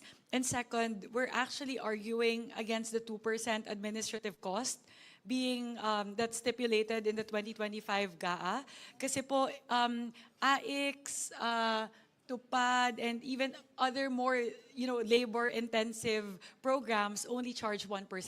So very interesting po that the DOH is asking for a 2% administrative cost. So yun po yung dalawang binabago po natin sa special provision as stated in the 2025 GAA. Mr. Chair, may I? Madam Chair. May I clarify whether DOLE really just charges 1% and DSWD 1% for Tupad and AIX respectively? Is that clarified? LBRMO, 1%. So dapat... Iba-iba? No, Chair Swansing said that it's only 1% with DOLE and 1% for DSWD. The admin cost, I think there should be Alam ko a... social pension. I think there should be a standard, no? Not depending on the agency, not by whim. Thank you, Oo. Sen. Lauren. Actually, that's what we did exactly in the HGAP version. So we aligned everything because we found out that in AIX, it can vary. So it can go up to 5% actually in some areas. So yun yung, parang hindi po siya standard. That's why we said we can standardize it. Kasi may It should not be, depending on the areas, the admin fee will differ for DSWD? I'm not sure of that. Parang ano po, like for example, social pension for sure is 1%. So that's something na I'm sure of. We heard there are instances po, especially if it's an ATM disbursement, it can command up to 5% of the administrative cost. So yun po, kaya yun po isa naming tinitignan na dapat ma-standardize din natin yan. Because of this, I think, Mr. Chair, we should stipulate in the GAA the admin fee of the agency. Otherwise, it will be their discretion. That's dangerous. And it's difficult for the COA to audit as well if it's 1% or 5%, depende sa probinsya, kung isla ba, bundok, hindi. Mahirap yun. Oo. So, I think we should stipulate and we should agree on the percentage of the admin fee. That's what we included in the HGAP version, Senator Lawrence. So we put their administrative costs for the different, not just MAIFIP, we put it for the others also. So we did try to do that, which is to standardize the administrative cost for the different programs in the HGAP version po. Yeah, All right, Mr. thank Chair, you. one All last right. hearing. Yes, Senator Amy, go ahead. So sorry. Hindi, yung nabanggit lang kasi na lilimitahan sa 100% payment ng professional fee para lamang sa charity ward. Parang sa palagay ko, nakikita naman natin ang ating mga ospital, umaabot ng 300% occupancy ang charity ward. Kaya napipilitan ang ating mga kababayan pumunta sa pay ward. Kaya hindi rin makakatulong kung pipilitin natin na limited ang professional fee sa mga charity ward lamang. Kaya siguro maganda na rin yung sinabi ni Chairman Gatchalian na hayaan na muna gumawa ng IRR, halimbawa, ang DOH, total napakalaki ng halaga ng 49 billion. Dapat managot naman sila sa atin, may oversight of some sort. All right, so we will take note of that, Senator Amy. Yeah. Yes, go ahead. Mr. Chair, Madam Chair, if I may.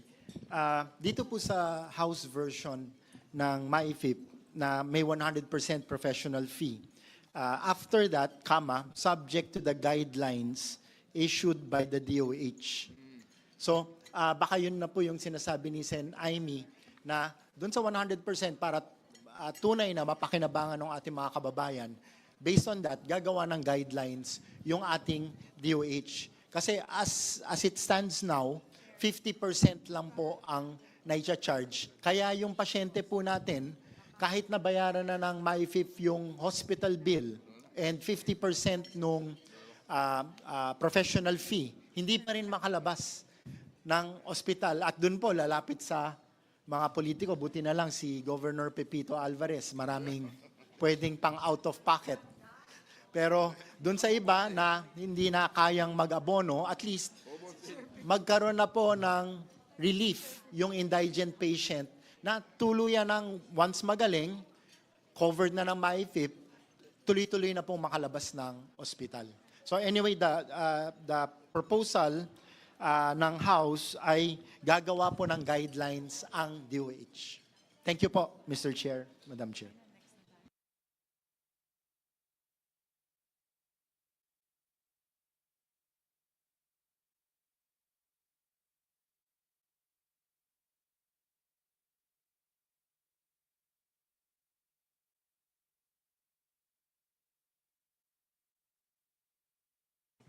Good evening.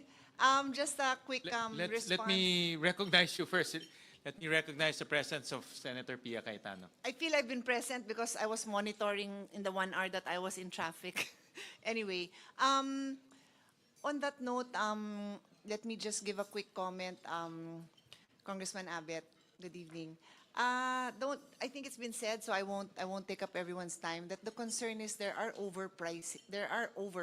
No, I think all of us can understand it happens in some places.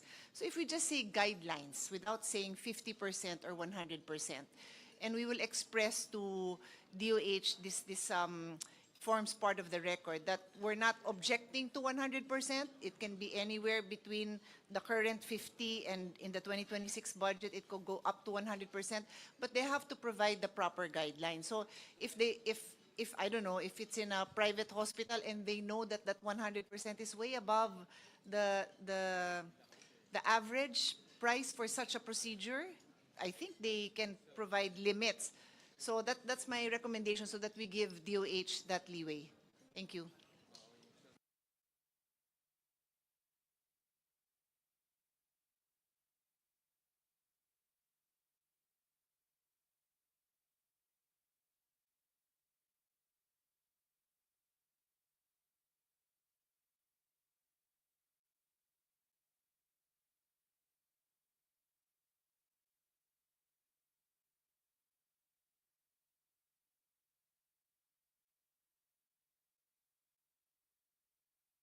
All right.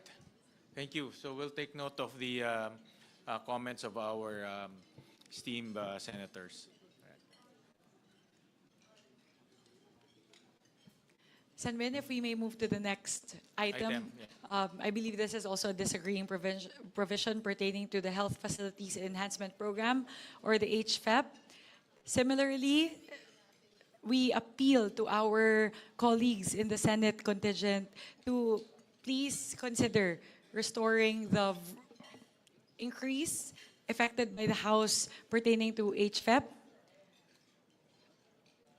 to have a final amount of 26.26 billion pesos. That includes the 5.69 billion peso increase effected by the House from NEP to HGAB.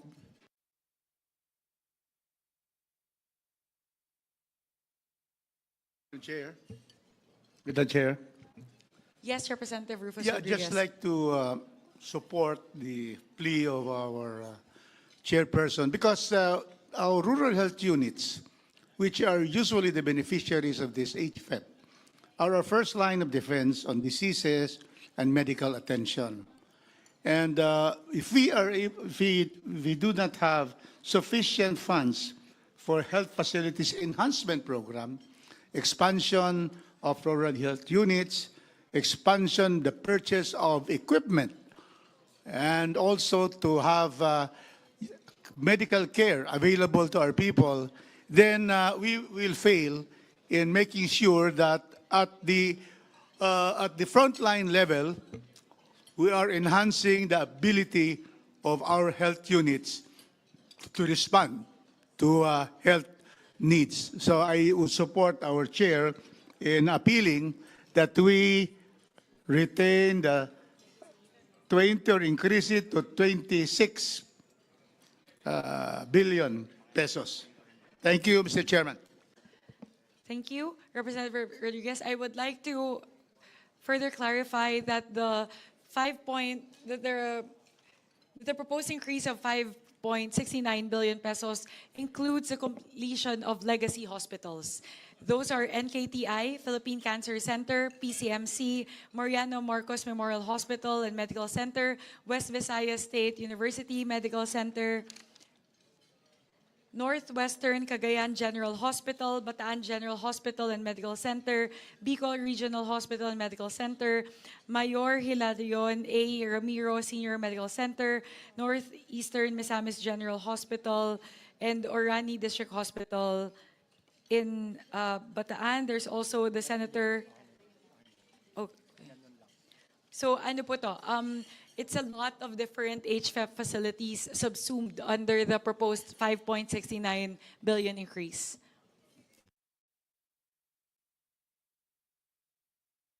Right, so how many facilities will be built with those amounts?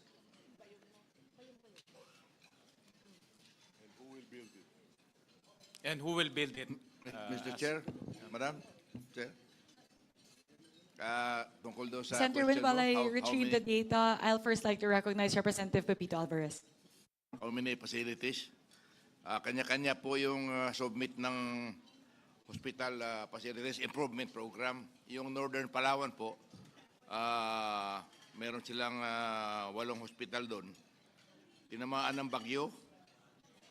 Kaya sa latest inventaryo namin, nangangailangan sila ng mga 300 million.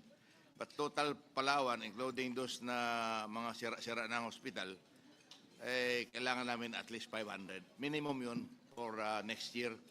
Para ma-upkeep yung mga hospital na yun, there are 16 LGU-owned hospitals all over Palawan. And there are 2 DOH-owned hospitals. The one in Colyon, which is the Colyon General Hospital, and the one in Puerto Princesa, which is the hospital ng Palawan. Before that was owned by the LGU, it was reverted back to the DOH. So all in all, we have 18 hospitals there na government and LGU owned. Yun po. So sa kalahatan, nangangailangan kami for next year. Minimum po yung talagang nasagad na. Maski na bagyo yung sa norte, we only need about 500. But every year, yung maintenance meron yan. So the next 2027, 2028 might not be that amount. Kaya yung 26 billion na yan, Palawan pa lang yun. We are the largest province in the whole country. And ganun po karami yung hospital namin doon because of the distance. And remember, Palawan is a tourism region. For every peso that we invest in Palawan, we give back to national GDP 2 to 3 pesos back. Ganun po ang ratio. So, tulungan naman natin yung HPEP na yan, adapt na lang natin yung Senate version na 26, which is very reasonable. Considering ang daming tinamaan din ng bagyo the last 3 months. Thank you. Mr. Chair, I will just, I want to say like tama po yung sinasabi po ni Congressman Alvarez from Palawan. As a matter of fact, hindi na tayo lalayo, Congressman Kong Alvarez. Yung ospital ng Palawan pala sa city, kailangan na mag-expand, kailangan ng tumaas kasi punong-puno na po ng tao at hindi na magkasya. Kaya ang end result, yung mga tao pupunta lang sa Adventist, pupunta sa Co-op, tapos lumalapit sa mga politiko para humingi ng maip para mabayaran. The Co-op Hospital, Mr. Chair, and the Adventist Hospital ay private hospitals. Kasi hindi na nga ma-accommodate ng hospital ng Palawan, yung provincial hospital, dahil kulang na kulang talaga ng mga kama, Mr. Chair. Mr. Chair. Senator Kiko. Yes, I think one of the concerns on the funding for these facilities would be the the findings of a investigation in the House about ghost facilities or substandard facilities or incomplete facilities. So my question here is how do we prevent a repeat of the poor or unacceptable implementation of ang public works ba ulit ang ang gagawa nitong mga proyektong ito? Kasi kung ganun, baka lang hindi kaya kumukuha na lang baka kumuha na lang tayo ng bato, pukpok natin sa ulo natin dahil baka masakit na naman ang ulo sasakit lang ulit ang ulo natin kung hindi maayos yung magiging implementasyon.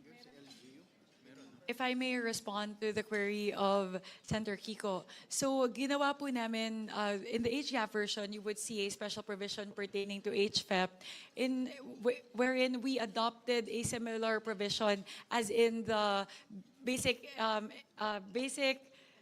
BEF.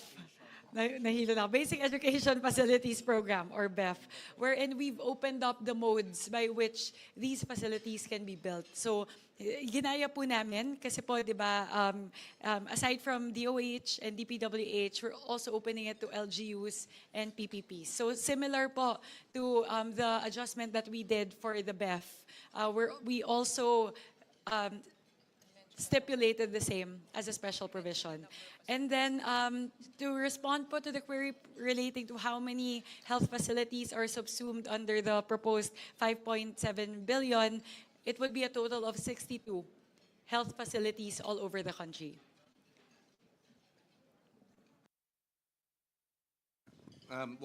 Yes, Mr. Chairman, just to follow through on that, and I recall now when we were hearing the classroom acceleration program. It was mentioned earlier, but I just like to stress that point, that when you have the private sector PPP program in place, and you have local matching between the local government and or getting the local government to be a partner in the infrastructure, at one point, the DepEd was able to build 600 classrooms a week. This was under President Aquino's time. And Brother Armin, who was the Secretary of Education then, would attest that they were able to fill up the backlog. And so we welcome this special provision wherein you have PPP, you have local government engagement to be able to address the infrastructure facilities for the health budget, for the Department of Health budget.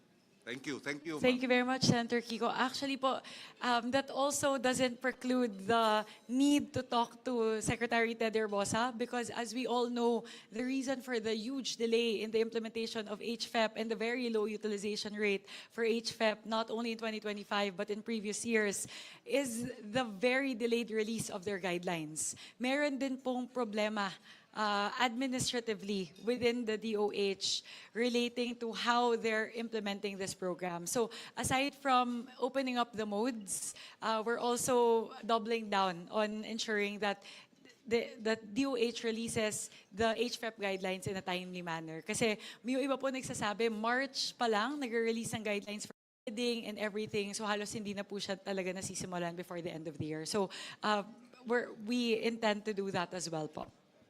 Senator Pia? Just an addition to the discussion, it was Secretary Herbosa who said that they have a lot of ghost projects. So when we were reviewing the amounts for HFEP, and we really wanted to increase it, we always want to increase it every year. DOH could not give us any figures. As we speak, as we held our plenary debates up to that day from the hearing, plenary debate, they could not tell us exactly the status for every HFEP. They could not tell us how many were abandoned, how many were finished but not operational, how many were finished but had insufficient equipment, how many had equipment but no health personnel they did not have it. So when I think of our colleagues in the House and mayors individually, I can get their individual commitment that they will, of course, operationalize it. But when you look at it on a totality, ang daming billions of funds worth that are not being able to use for healthcare. The delivery of healthcare has failed in that sense. So it is our collective decision to decide how to proceed. Yun lang naman, I really always support the increase, but we have no answer as of this moment on the status of these facilities. And one last point I'd like to make on the healthcare resources, human healthcare resources. The budget for our Doktor para sa Bayan and allied health is something that I've always fought for. And this goes into our ability to have human bodies, professional human bodies in every health center in your districts in our country. We're far from achieving it, but our goal is getting closer. But according to the Secretary, and by all means spread into the record if you feel otherwise, a lot of LGUs will sign a MOA to commit that they will hire health professionals, and then hindi sila makahire. Whether that is a budgetary constraint on the part of the LGU, or there is just no health professional willing to serve in that area, I do not know the individual reasons. I can give you the top 5 general reasons that are received, but that is the end result. Wala silang nakahire. So there's a nationwide problem which we're trying to address by funding the human health resource gap, but individually we have to look to our colleagues in the House to help us address this situation so that maybe next year we can have a better situation. Thank you, Mr. Chairman. Madam Chair, Mr. Chair. Yes, Representative Pepito Alvarez. Yeah, and in then, response to and the then good- Representative Albert Garcia. Thank you. In response to the good senator, ma'am, maraming salamat. I can only speak of the whole Palawan. We have 12 non-performing large-scale RHU. Out of 12, isa pa lang ang may license. When I'm talking about the HPEP that we need in Palawan, hindi kasama po yung mga large-scale RHU na yan na hindi funded, na hindi pa umaandar. I'm talking about 16 hospitals built by the LGU together with HP program before when I was governor. And then we have dalawang DOH hospital. Yun po ang sitwasyon doon. At yung LGU hospitals, yung manning, doctor, nurses, midwives, and medtechs are all scholars of the provincial government. Meron kaming fund, 50 million a year. And nagagraduate namin ng doctor between 12 to 15 every year. Mga midwives namin, meron po kaming at least minimum 6 to 10. And then mga medtech, meron ding 6 to 10 na nagagraduate. So, yung mga hospital namin, kompleto po sa staffing. Hindi kami nagkukulang.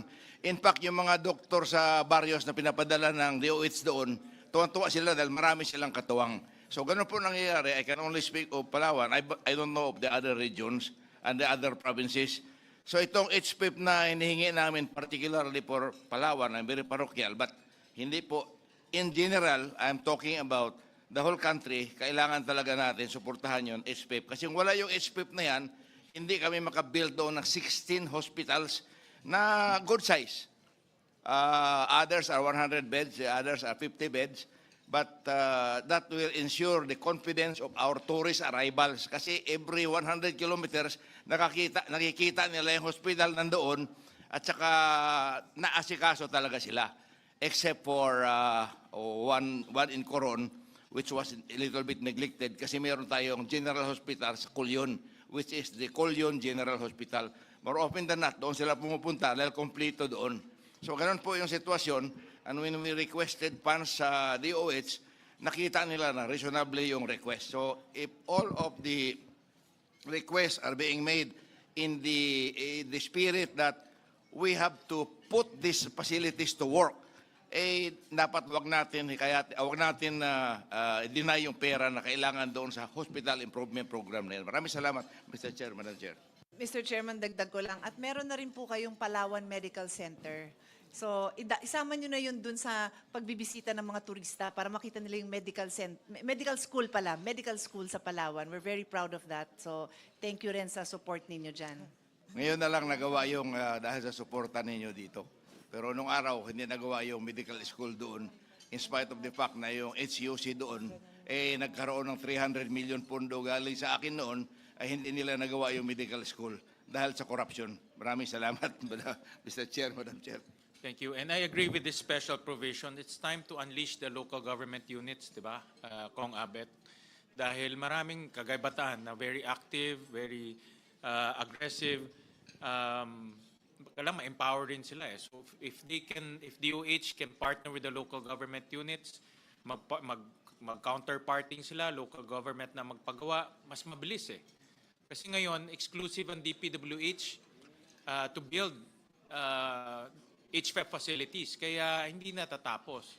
But now, with this special provision and everyone can build at the same time parang school building, then I think mas bibilis yung implementation ng HFEP. No? If I may lang po, Senator Win, before I yield the floor to Representative Abet, I just wanted to comment on the point of Senator Pia. I totally agree po, especially with the issue around super health centers that are non-functioning. It's really because a lot of the LGUs do not actually adhere to the MOAs that they sign, that they will ensure that they provide doctors and operating funds. So yun po siguro yung pwede nating tignan, that DOH has to be more strict in terms of implementing and enforcing the MOA. So, ano po, pwede po natin kausapin yung DOH tungkol doon. Representative Abet Garcia, please. Yes, thank you, Madam Chair, Mr. Chair. Just to add to what Madam Chair said, regarding the DOH HFEP facilities, medyo exaggerated po yung nabanggit sa news na ghost. It is really more yung mga non-functional, like what the chair said, na nagawa yung super RHU, tapos nasa MOA with the LGU, nalalagyan ng mga staff, pero siguro kulang din ang pondo yung LGU, hindi nalagyan, so hindi nag-function. So this also came about during the budget deliberation of DOH, and Secretary Ted Herbosa, doing a catch-up plan on this, said that he would be more diligent in implementing the MOA with the LGU para talagang mabawasan or totally mawala na yung mga non-functioning LGU. Kasi sayang naman kung mapipinalize yung mga proactive LGU like yung kila Congressman Alvarez sa Palawan dahil dun sa kakulangan o doon sa kakulangan sa pagiging proactive ng mga ibang LGU. So, sana maging merit-based doon sa mga talagang nakikipagtulungan with the national government, in this particular case, DOH, sana mabigyan din natin ng chance para mas maraming makinabang ng mga kababayan natin. Thank you, Mr. Chair, Madam Chair, and Senator Pia. Salamat po. Mr. Chair, may kausap ka na rin lang, sisingit na ako. Very quickly lang, not for our colleagues, kasi I agree 100% with what Congressman Abet said, but for the listening public, the viewing public, when we checked during the hearing, wala naman talagang lumabas na ghost HFEP. Walang ghost, yung binayaran, tapos hindi na itayo. Yung katulad ng sinabi ko and emphasized by His Honor, Congressman Garcia, yung mga non-functioning for the reasons I mentioned. So for the public to know, kasi baka mamaya ma-headline dyan, sinabi ko may ghost. Pareho tayo ng observations, yung mga non-functioning for various reasons. Thank you. Senator Amy. Mr. Chair, allow me to be the devil's advocate in the optimism that we all share, that broadening the modes of construction of RHUs, of public schools, and so on, will be hastened and expedited by bringing in LGUs, NGOs, CSOs, etc. Totoo nga, nakakatulong yan. Pero nakita naman natin ang karanasan ng late great nating Bayani Fernando, hirap na hirap siya. At ang katotohanan, ang talagang nangangailangan ng mga LGU, ang sila rin ang walang kakayahan. Yan ang problema. The ones most needy are also the least capable in terms of finances, technical, and so on. Kaya may hangganan rin itong pagpapartner. Kaya medyo minsan hindi ako masyadong gung-ho dyan dahil alam naman natin yung mga 4th and 5th class and 6th class municipalities kung meron pa, talagang hindi nila kayang gawin. Kaya sila, ang pinakamalalayo, sila pa talagang hindi makapagbayad. Wala talagang kakayahan. Kaya yun ang tanong ko kung puros partnership ang inaasahan natin, baka yung mayayaman, masigasig ang mga LCE, yung magagaling ang kanilang mga doktor at engineer, kakayanin yon, pero hindi lahat. Ikalawa, magtatanong lang ako sa ating chairwoman ng appropriations kung tama ba yung narinig ko na kalakip nitong HREP sa meron rin tayong mga ospital na legacy hospital na andito yung mga kidney center at iba pa. Tinatanong ko lang for accounting purposes and perhaps in the interest of tidiness, would it not be better to directly release them to the large hospitals who are in any case government enterprises and in fact chartered corporations? Hindi ba dapat diretso? Bakit ilalagay pa sa DOH? Tatagal din lang. Thank you, Senator Amy. I'll just quickly check in. Kasi po, when we submitted this as an amendment, actually po, it was the advice also of DOH to clump it in under HFEP. But I'll just quickly check po, I agree also with the recommendation of Senator Amy that perhaps rather than lodge it there under HFEP, the 2.4 billion pesos that we've allocated towards the completion of legacy hospitals can be lodged directly in each of the different hospitals. That's something that will be open to to considering. We'll just quickly check po, again with DOH as to why they recommended to put the funds under HFEP. Yes, they haven't had an exactly stellar performance, and as a result, it's perhaps faster and cheaper to simply endow the hospitals concerned. Thank you very much, Madam Chair. Thank you very much, Senator Amy. We'll look into this and we'll get back to you po as soon as we're able, because there's a possibility of moving it out from HFEP and lodging it towards the different hospitals. All right. Can you restate the motion? Yes. With what was shared, wherein we ensure that the implementation of HFEP will hopefully be a lot better in 2026, given the special provision increasing the modes by which these health facilities can be implemented, meaning aside from DOH, DPWH, you can also enlist the help of LGUs and PPPs.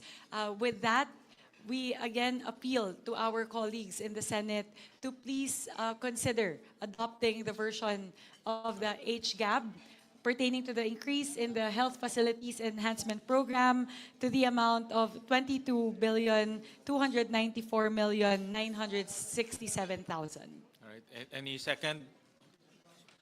Julie seconded the motion of Chairperson Mika Swansing. It's hereby adopted. Thank you. Again, thank you very much to our colleagues in the Senate, and we assure that we will work with you in making sure DOH performs better in implementing the Health Facilities Enhancement Program. Maraming salamat po. Thank you for that. We'll move on to the department budgetary support to government corporations, Department of Health, and yes, Senator Amy. Sorry, Mr. Chair, sorry to interrupt, but there is an unmentioned and unlisted item which occurs actually in the budget. We are proceeding to the Department of Health, government corporations, the various hospitals. But before letter F, there's an E4, which is the PhilHealth Insurance Corporation, which we're fully aware of. Originally, in the NEP, only 53 billion was the endowment to PhilHealth. And naturally, given the Supreme Court decision, which was, by the way, unanimous, a very rare occurrence, 60 billion was added.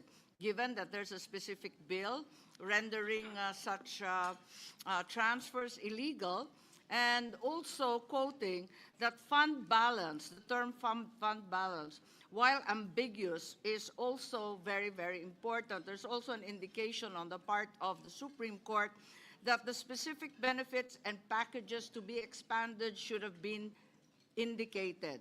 So I would like to say that we have increased this, therefore, in compliance to the ruling, to 113 billion to 61 and so on. We are right to do so. However, the reality is we should perhaps be reminded that this is no straightforward allocation. But in fact, it's in the nature of a refund of an illegal transfer. I don't think it's perhaps the topic or the agenda of this BICAM, but would it be possible to obtain a breakdown of exactly where this 60 billion went? Kasi kung tutuusin, pag susuma sa accounting po, ito na ang ikalawang release or ikalawang pagbibigay ng GAA sa PhilHealth. So, ang mahirap dito, para kang nag-double release. Kasi nagbigay na tayo noon, pagkatapos magbibigay ngayon, pero walang refund as such. I'm fully aware that the Constitution requires that there should be a GAA allocation for any release of any government entity. However, it should be kept in view that this is like a second release na. So anong ginamit? Anong pinaggamitan ng 60 billion? Pwede ba magtanong nun? At ang problema nito, parang ikalawang release na to. Pagbabawalan yan kapag accounting firm yan. Isa yon. Ikalawa, there are far-reaching effects for other GOCCs and GFIs.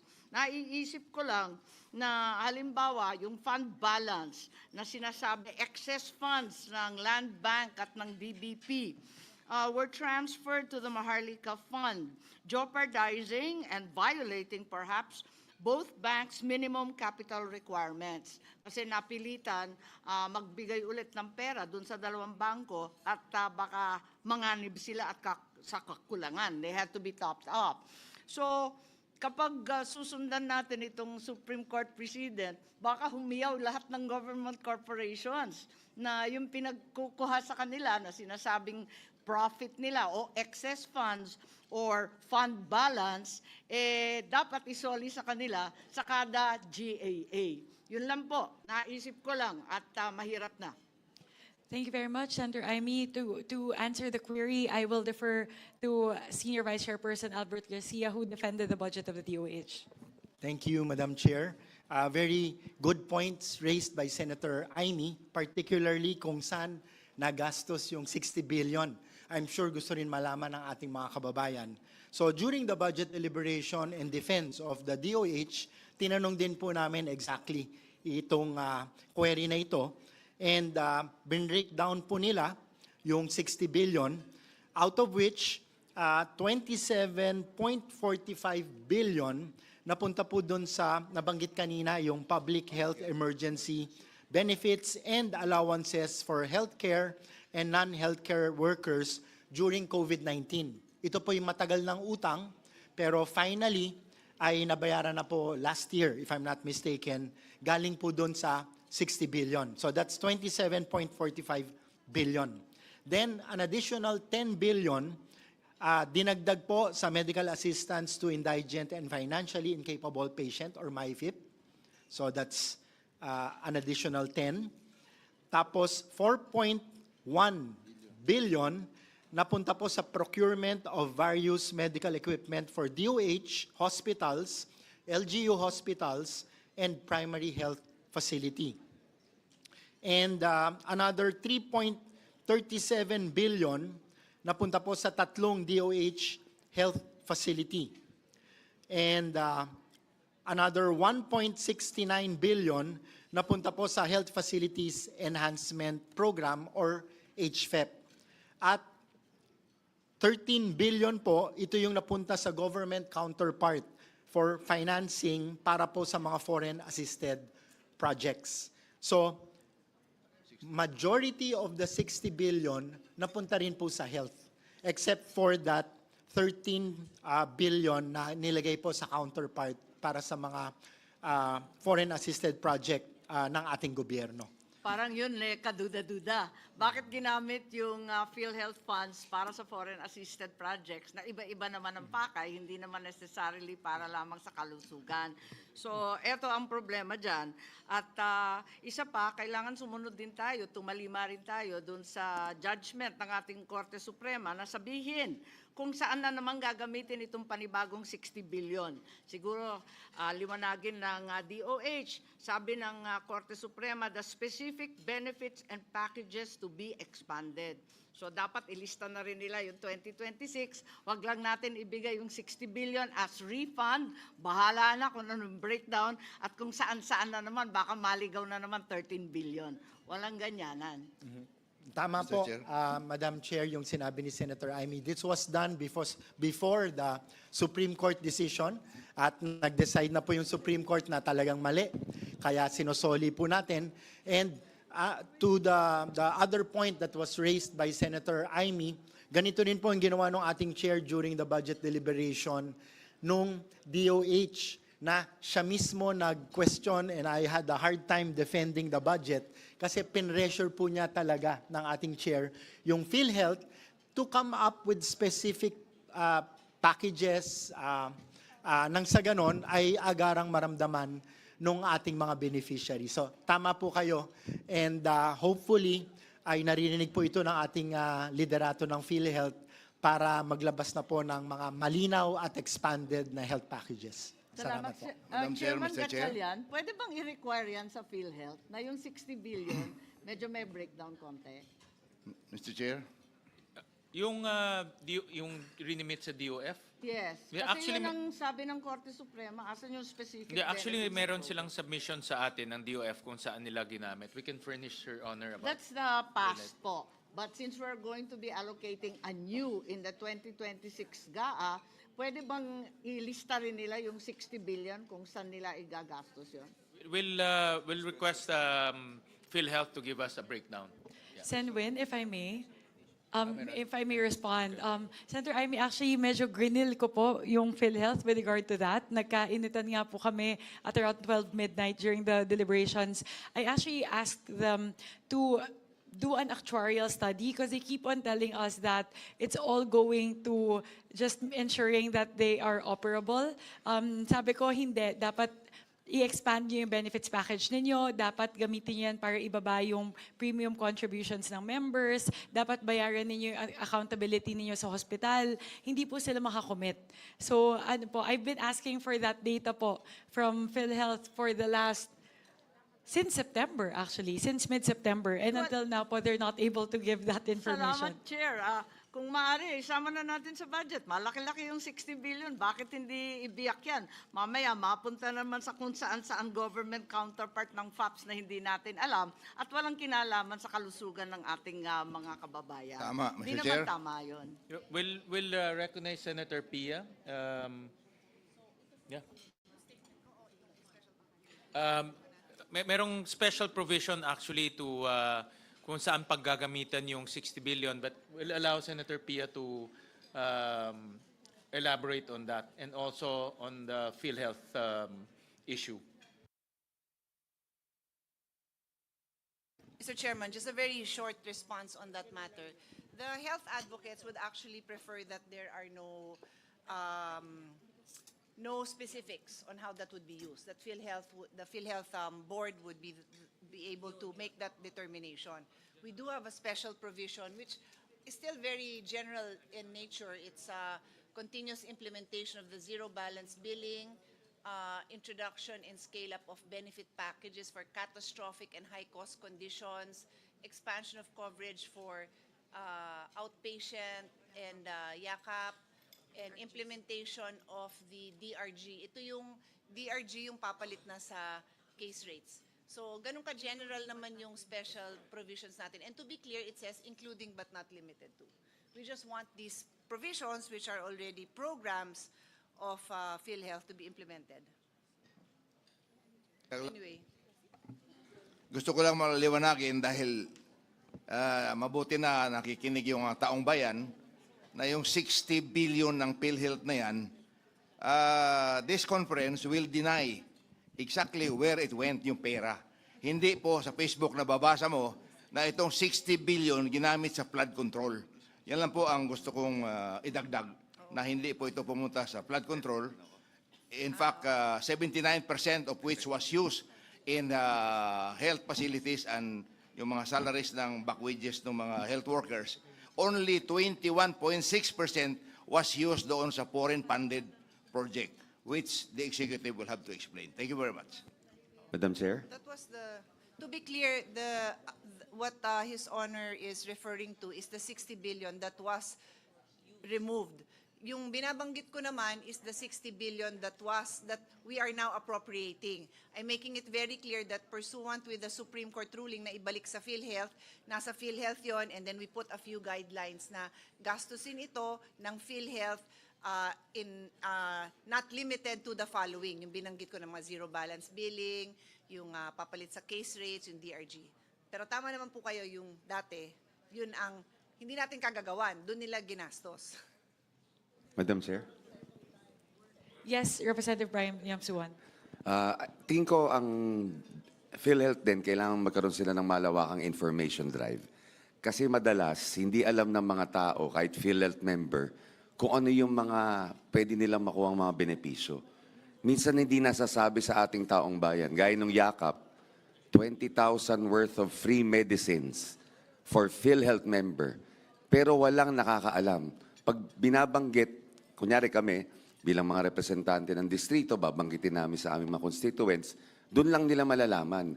Pero yung PhilHealth itself, wala silang conscious effort to promote and to say all the programs that are available for PhilHealth members. And I think yun ang kailangan nating i-push din sa kanila, to have that honest-to-goodness information drive that people will really know kung ano yung mga benepisyo na talagang makukuha nila sa kanilang ahensya.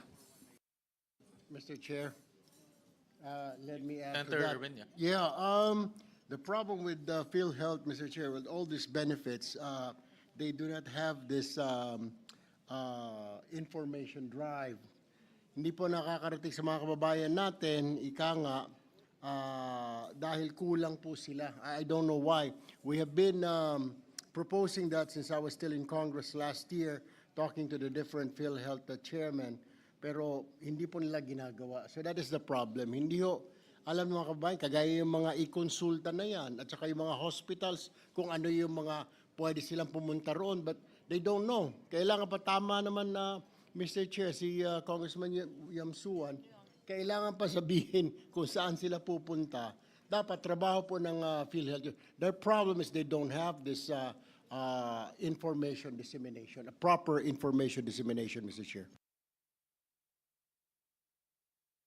All right, thank you. Thank you for those comments.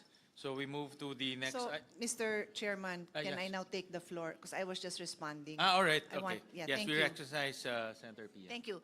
I just wanted to take this opportunity because Senator Aimee already mentioned that 60 billion. So I will just take this opportunity to once again, and to my colleagues who have heard me speak about this so many times, you can take a break, you can take a bathroom break, you can tune out, you can use your cell phone, because I am saying this for the 100th time for the sake of the public, kasi I think all of our colleagues here have the same position.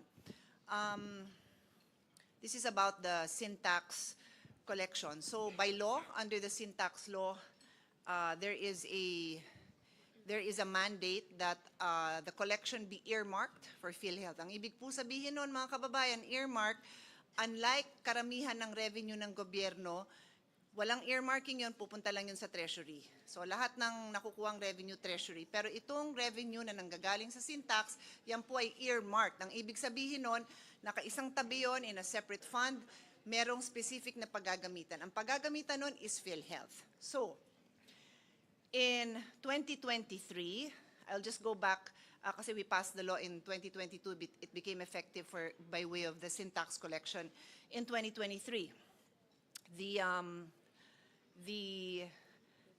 In our General Appropriation Act, itong budget na pinapasa natin in 2023, 79 billion yung na-appropriate sa sin tax, and it is lacking by 4.9 billion because the total sin tax earmark in 2023 was 83.90 billion, kulang ng 4.9. Nasaan? Hindi ko alam. Nalunod, na flood control, hindi ko alam. 2023 po yun.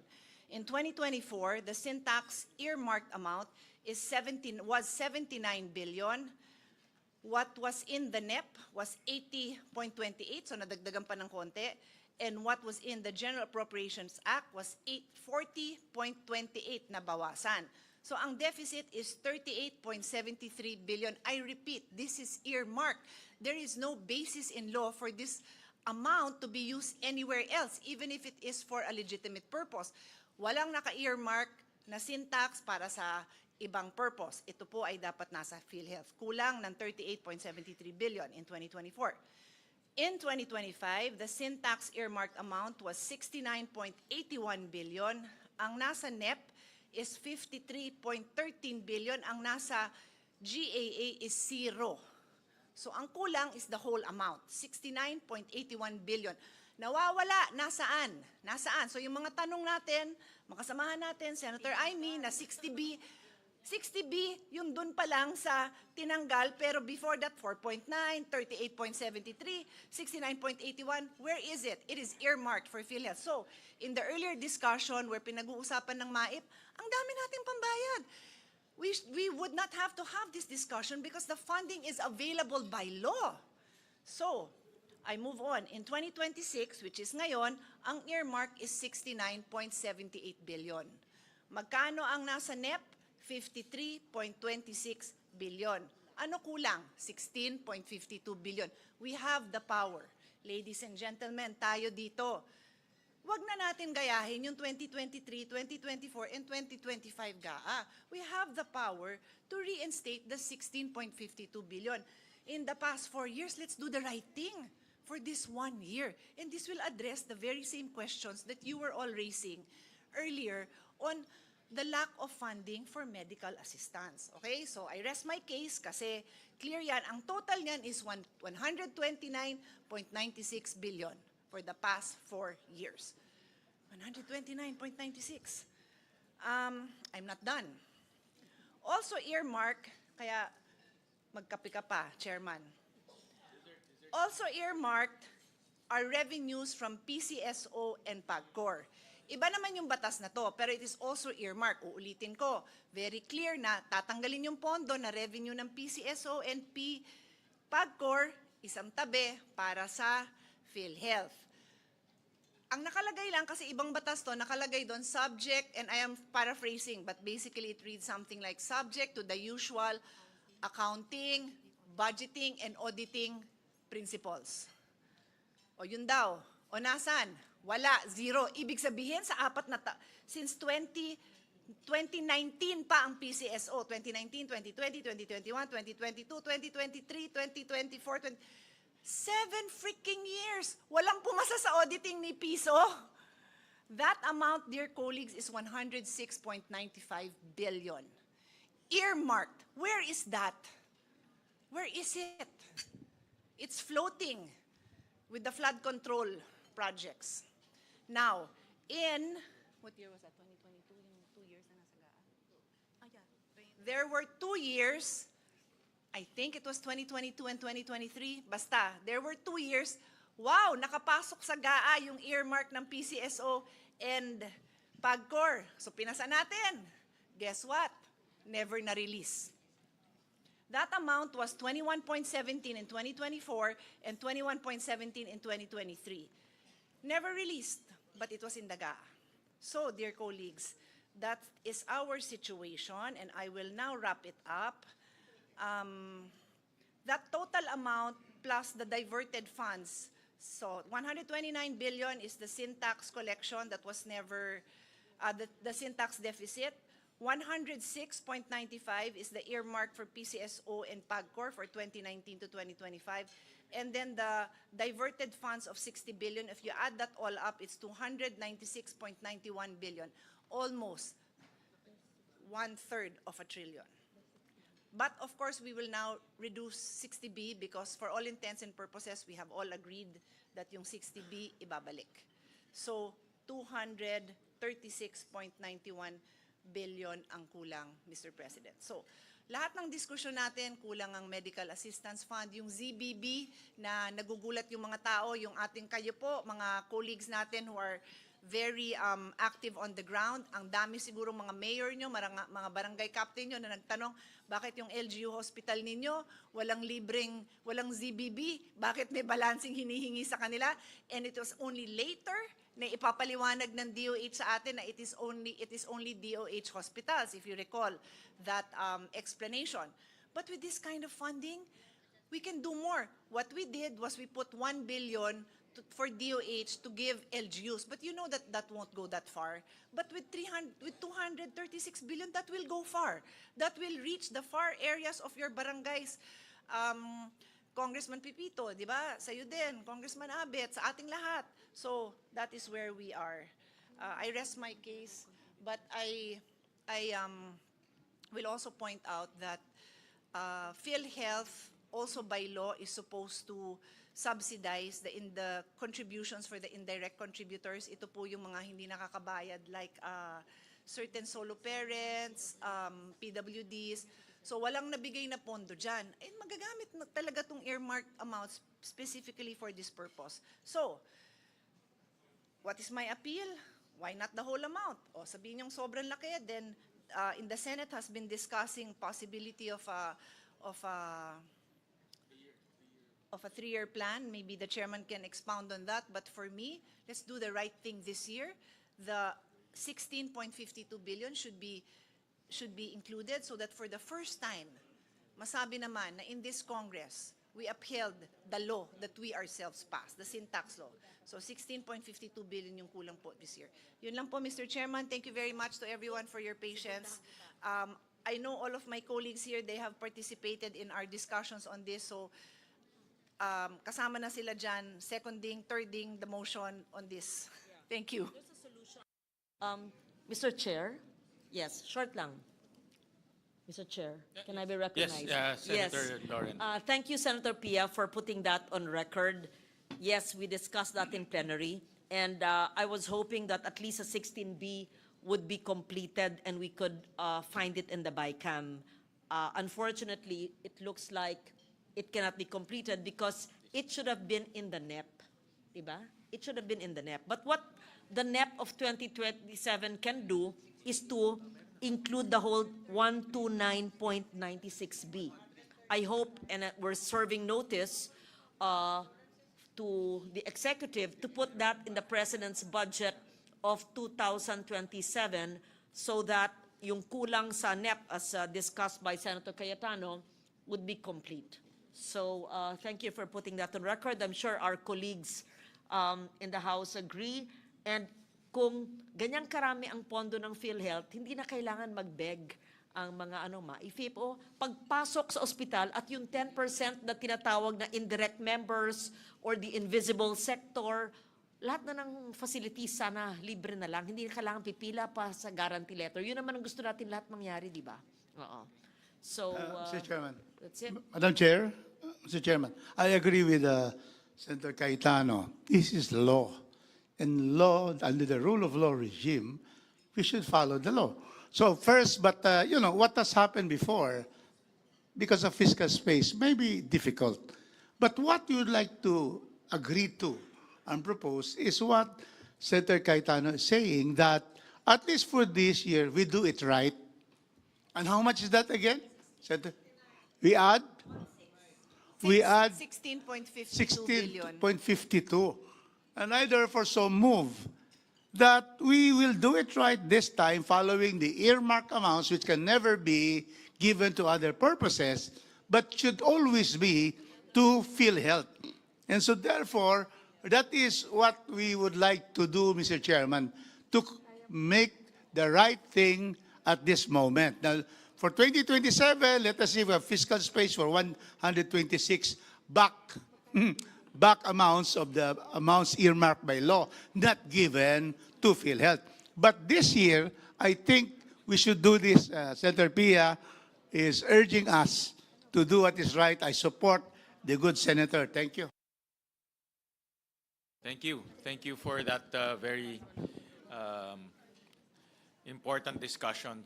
So we move to the Department of Health. These are the budgetary support to government corporations. Thank you very much, Sen Win. On the part of the House, under the Long Center of the Philippines, we move to retain, the HGAB version retains the NEP levels at 918.8 million. For the National Kidney and Transplant Institute, the HGAB reflects the same amount as the NEP at 1.51. For the Philippine Children's Medical Center, the House proposes to increase it by 150 million pesos, thereby increasing the amount to 1.8 billion pesos. And for the Philippine Heart Center, the HGAB reflects the same amount as the NEP at 2.42 billion. And for the Philippine Institute of Traditional Alternative Healthcare, the HGAB reflects the same amount as the NEP at 174 million pesos. Thank you, Chair Mika. For the Senate, and I'm pleased to inform everyone, these are all the interventions of our Vice Chairperson, Senator Pia Cayetano. So I'll just mention the proposals from the Senate. Lung Center of the Philippines, 2.7 billion pesos, broken down as follows. Hospital Services Program, 1.7 billion pesos. Implementation of advanced lung integrated interventions and networking for comprehensive endoscopy. Alliance Care Program, 50 million pesos. Establishment of the Integrated Robotic Surgery, IROS, and Endoscopic Center, 200 million pesos. Advancement of Biobanking Phase 3, 50 million pesos. Procurement of Linear Accelerator, LINAC, 400 million pesos. Procurement of Position Emission Tomography, Computed Tomography, PET CT Scanner, 320 million pesos. For the National Kidney and Transplant Institute, 3.2 billion pesos, broken down as follows. Hospital Services Program, 2.3 billion pesos. Construction of an outpatient services building capability, 400 million pesos. Tama. For Philippine, tama ba? Parang dalawa ito. Sorry, there's a misprint. I think for the construction of an outpatient service building is 500 million pesos. Ano itong isa? Yeah, merong isa pa. Hindi na print mabuti. Linear, tama? Ayan, the procurement of a linear accelerator with stereotatic body radiotherapy. Tama ba? 400 million pesos, no? All right. For the Philippine Children's Medical Center, 3.5 billion pesos, broken down as follows. Procurement of medical equipment, 200 million pesos. Construction of a new building phase 200 million pesos. Renovation of old building phase 200 million pesos. Completion of Eskwelahang Munti, 10 million pesos. Harmonization Initiative, MITHI, 595 million pesos. Hospital Services Program, 2.2 billion pesos. Training and Research Program, 215 million pesos. For the Philippine Heart Center, 4 billion pesos.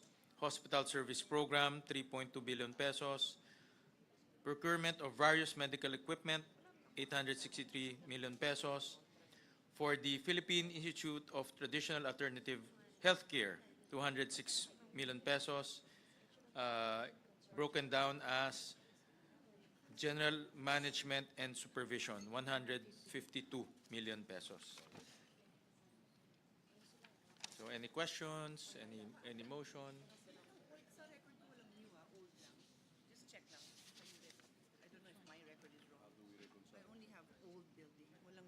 Which one? Which Children's Hospital? Yeah. New. Old building eh. Meron ba tayo? Renovation of building phase 2. Hindi, old meron, new wala. New ito. Kaya nga meron? Ayan, no? New building phase 2. Meron tayong pinasok? Meron. Galing to sa'yo eh.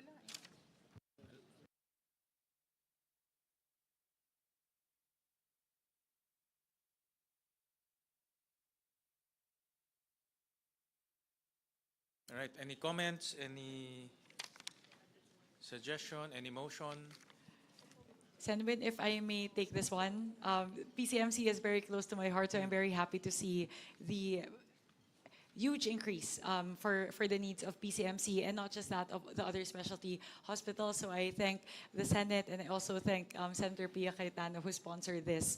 And with that, I move to adopt the recommendations as put forth with regard to the DOH BGSC Yeah. Any cluster. second? Mr. Chairman, I second our chair with the statement that Cagayanons have been able to be given services, especially by the Philippine Heart Center, the Philippine Children's Medical Center, and the National Kidney and Transplant Institute. We thank the Senate for increasing all the budgets for these 5 agencies. So I support and second the motion of our chairperson. Thank you. Thank you. So we now go to the Department of Agriculture. Yeah, we can start with the Office of the Secretary.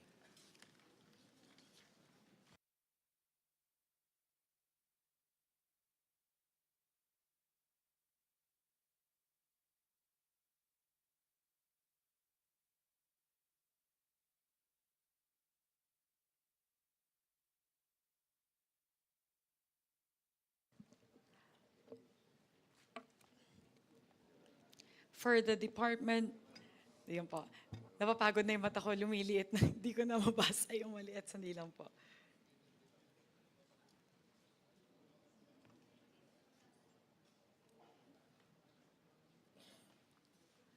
For the Department of Agriculture, under the Office of the Secretary, the House proposes an increase of 16.6 billion pesos from the NEP level of 16 billion pesos for the repair, rehabilitation, and construction of farm-to-market road projects in designated key production areas, thereby bringing the total in the age gap to 32.6 billion pesos. Next would be a proposed 50 million peso increase in the PAEF on the National High Value Crops Development Program, thereby increasing it from 601.9 billion in the NEP to 651.89 billion in the HGAB.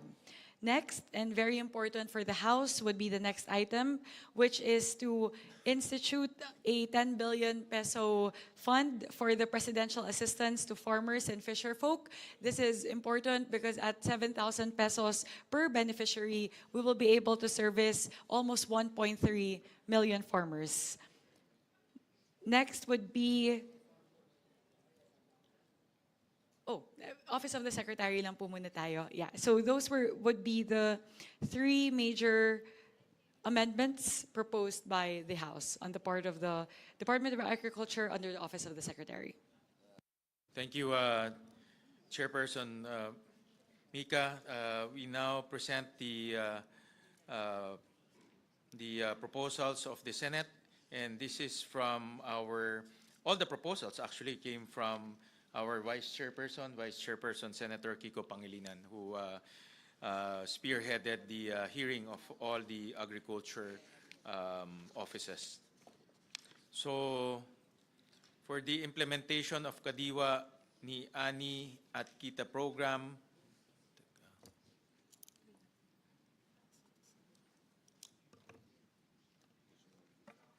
ito yun.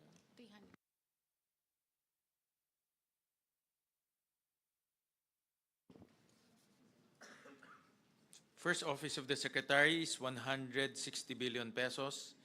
Implementation of Kadiwa ni Ani at Kita program, 300 million pesos. Young Farmers Challenge program, 120 million pesos. 121 million pesos. Rehabilitation, repair, and construction of farm-to-market roads in designated key production areas, 16.3 billion pesos. Other extension, support, education, and training services activities, 650 million pesos. Building sustainable agricultural and fisheries enterprises safe through the Farmers and Fisherfolk Enterprise Development Program under Republic Act number 11321 or the Sagip-Saka Act, 500 million pesos. The Digital Agriculture Project, 600 million pesos. Establishment of Agricultural Food Hub Project, 2.6 billion pesos. Biosecurity for Agriculture and Fisheries Enforcement Project, 1 billion pesos. PSS on the National High Value Crops Development, 1 billion Development Program, 1 billion pesos. Assets on the National High Value Crops Development Program, 519 million pesos. PAEF on the National High Value Crops Development Program, 867 million pesos. INS on the National High Value Crops Development Program, 108 million pesos.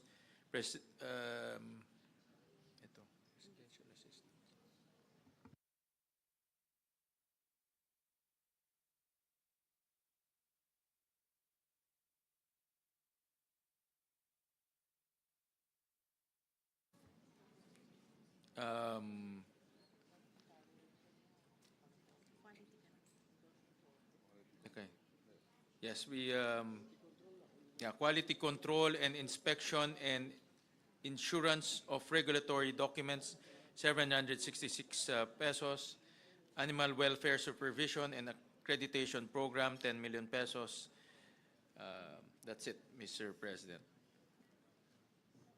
Mr. President, well, Mr. Chairman, well, that's the end, Yes, as you mentioned. yes, No? yes, Just to mention, the very last one was this representations amendment. And I just want to mention, because it's a first of its kind, it's animal welfare to provide assistance to private animal shelters that have demonstrated exemplary performance in delivering care, protection, and rehab services to animals. This is the usual domestic animal situation where they're abused, walang matakbuhan yung mga tao, walang tumutulong, walang financial assistance. So this is a first small pilot project that will put under DA the responsibility to vet these shelters and then to provide them with the financial assistance to help them do the job that many of them are already doing very well. Yun lang, Mr. Chairman.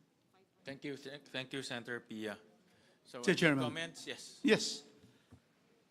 Mindanao, Mr. Chairman, has a population of 26 million Mindanaonons, comprising 22% of the 119 million Filipinos. Mindanao contributes to our GDP in the tune of 18 to 19%. But this and the net that was provided to us only gave Mindanao, out of the total pie for the DA, 15.2%. So I asked Secretary Laurel on this, and he said that there are also funds lodged in the office of the Secretary to be able to give justice to Mindanao. Imagine 15.4, and we are the breadbasket of our country. 50% of the corn, Mindanao. Coconut, 50%. Rubber, almost all from Mindanao. So, Mr. Chairman, I would like to know whether the Senate has considered you being the representatives of the entire Filipino nation in general. Have you been able to see how Mindanao as a region, 6 regions in the island of Mindanao, how we are able to give to our farmers and fisher folks more than the 15.4%? So I would like to ask that here in this forum, because we are now in the BICAM. And so therefore, we cannot continue to have this kind of an inequitable distribution of the DA pie to only have 15.4% for Mindanao. So we would like to know from our chairman whether that was also taken by the Senate and whether there are also moves to be able to give justice to Mindanao because we have the most number of farmers and also fisher folks. So therefore, those are the things that I would like to bring to this August Assembly of the BICAM. It is not really equitable to only have 15.4. So therefore, NCR gets 11%. And where can we plant in NCR? At Luneta, Mr. Chairman?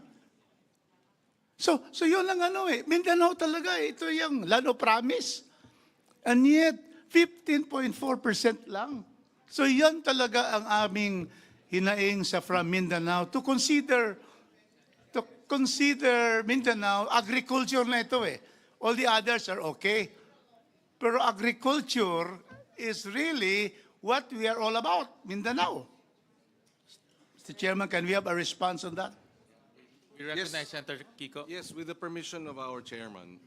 While it is true that the budgetary appropriations are identified as NCR, these are actually national offices who are headquartered in NCR. But their programs and their infrastructure projects are nationwide. One case in point is the National Irrigation Administration. While it is based in NCR and therefore the budgetary allocations would be NCR-based because they are headquartered in NCR, the projects of the NIA are nationwide. So having said that, it is not exactly accurate to say that because the allocations are for NCR and the programs therefore will be implemented in the National Capital Region. So, but having said that, we understand the concern. In fact, because of this concern, there are a number of interventions that we put in place that we would like to address the challenges and nationally. For example, the establishment of a food hub project of 2.6 billion includes a food hub as endorsed by the Department of Agriculture in Mindanao. Where is it? Cagayan de Oro, Mr. Chairman. There you go. The biosecurity for agriculture and fishery enforcement, we asked for 1 billion. This would be the first border control for agriculture products being brought in. And if I'm not mistaken, actually the original request was for 3 billion or 2 billion, but one of the projects for biosafety, first border control facility, would be also in Mindanao. So there are a number of other items here that are actually for implementation nationwide. And Mindanao will have a fair share of these projects. Thank you. But Mr. Chairman, the best way to do, for example, irrigation, is not to lump it up in the head office. It should already be pushed down to the regions already. After all, the NIA the NIA has already identified what are these projects, line item ngayon So ano talaga? I mean, we cannot therefore just depend on being given lump sum to Manila. NIA. Then it should go to the regions, including Mindanao. So that is what we are asking. Because when you put it in the head office, the problem there is that it becomes a pork barrel of the one holding the funds. And you have to plead to them. And we are very far from Mindanao. So that is what we should do. Probably how we can do that this time, Mr. Chairman, so that we will be able to have affirmative action to the needs of Mindanao, its farmers, and its fisher folks. So that is what I would like to appeal to our senators. That clear very clear talaga 15.2%. So how can that be, considering if you go to equitable distribution by population under the principle of taxation by representation, then we should be able to at least get 22%, because that is the population percent of Mindanao. 26 million which is 22% of the 119 million Filipinos. So that's what we like to ask, how we are able to do that so that it will be right there, so that people, us from Mindanao will see, Nia, okay, ito yung amount. It should already be given to the regions. We can see how much Mindanao will get already. So those are the appeal of those from Mindanao, Mr. Chairman, and of course, Senator Kiko Pangilinan. Yes, if I may also add, Mr. Chairman, there are budgetary appropriations for the Office of the Secretary, which we believe we pushed for the increase, and there should be a fair share for Mindanao. For example, we increased the PCIC budget by an additional 1 billion, which therefore will be made available to farmers nationwide. The ACPC, we also increased it by 250 million, again to be made available for our farmers and fisher folk nationwide. So these are some of the programs that we pushed for in terms of additional funding, and definitely we should be able to put in place perhaps maybe even a special provision on ensuring equitable distribution of the programs throughout the country. Thank you for those increases, Senator Kiko. And indeed, if there's a special provision that will have equitable, then it will be okay with us. Equitable distribution in accordance with the number of farmers. In the presentation of Secretary Kiko, we can see that 35% of the farmers are in Mindanao, 35 to 40%. So, and the fisher folk. So therefore, we should have that kind of equitable apportionment. So I would propose that we pass a special provision to have equitable share of those funds lodged in the office of the Secretary. I so move, Mr. Chairman.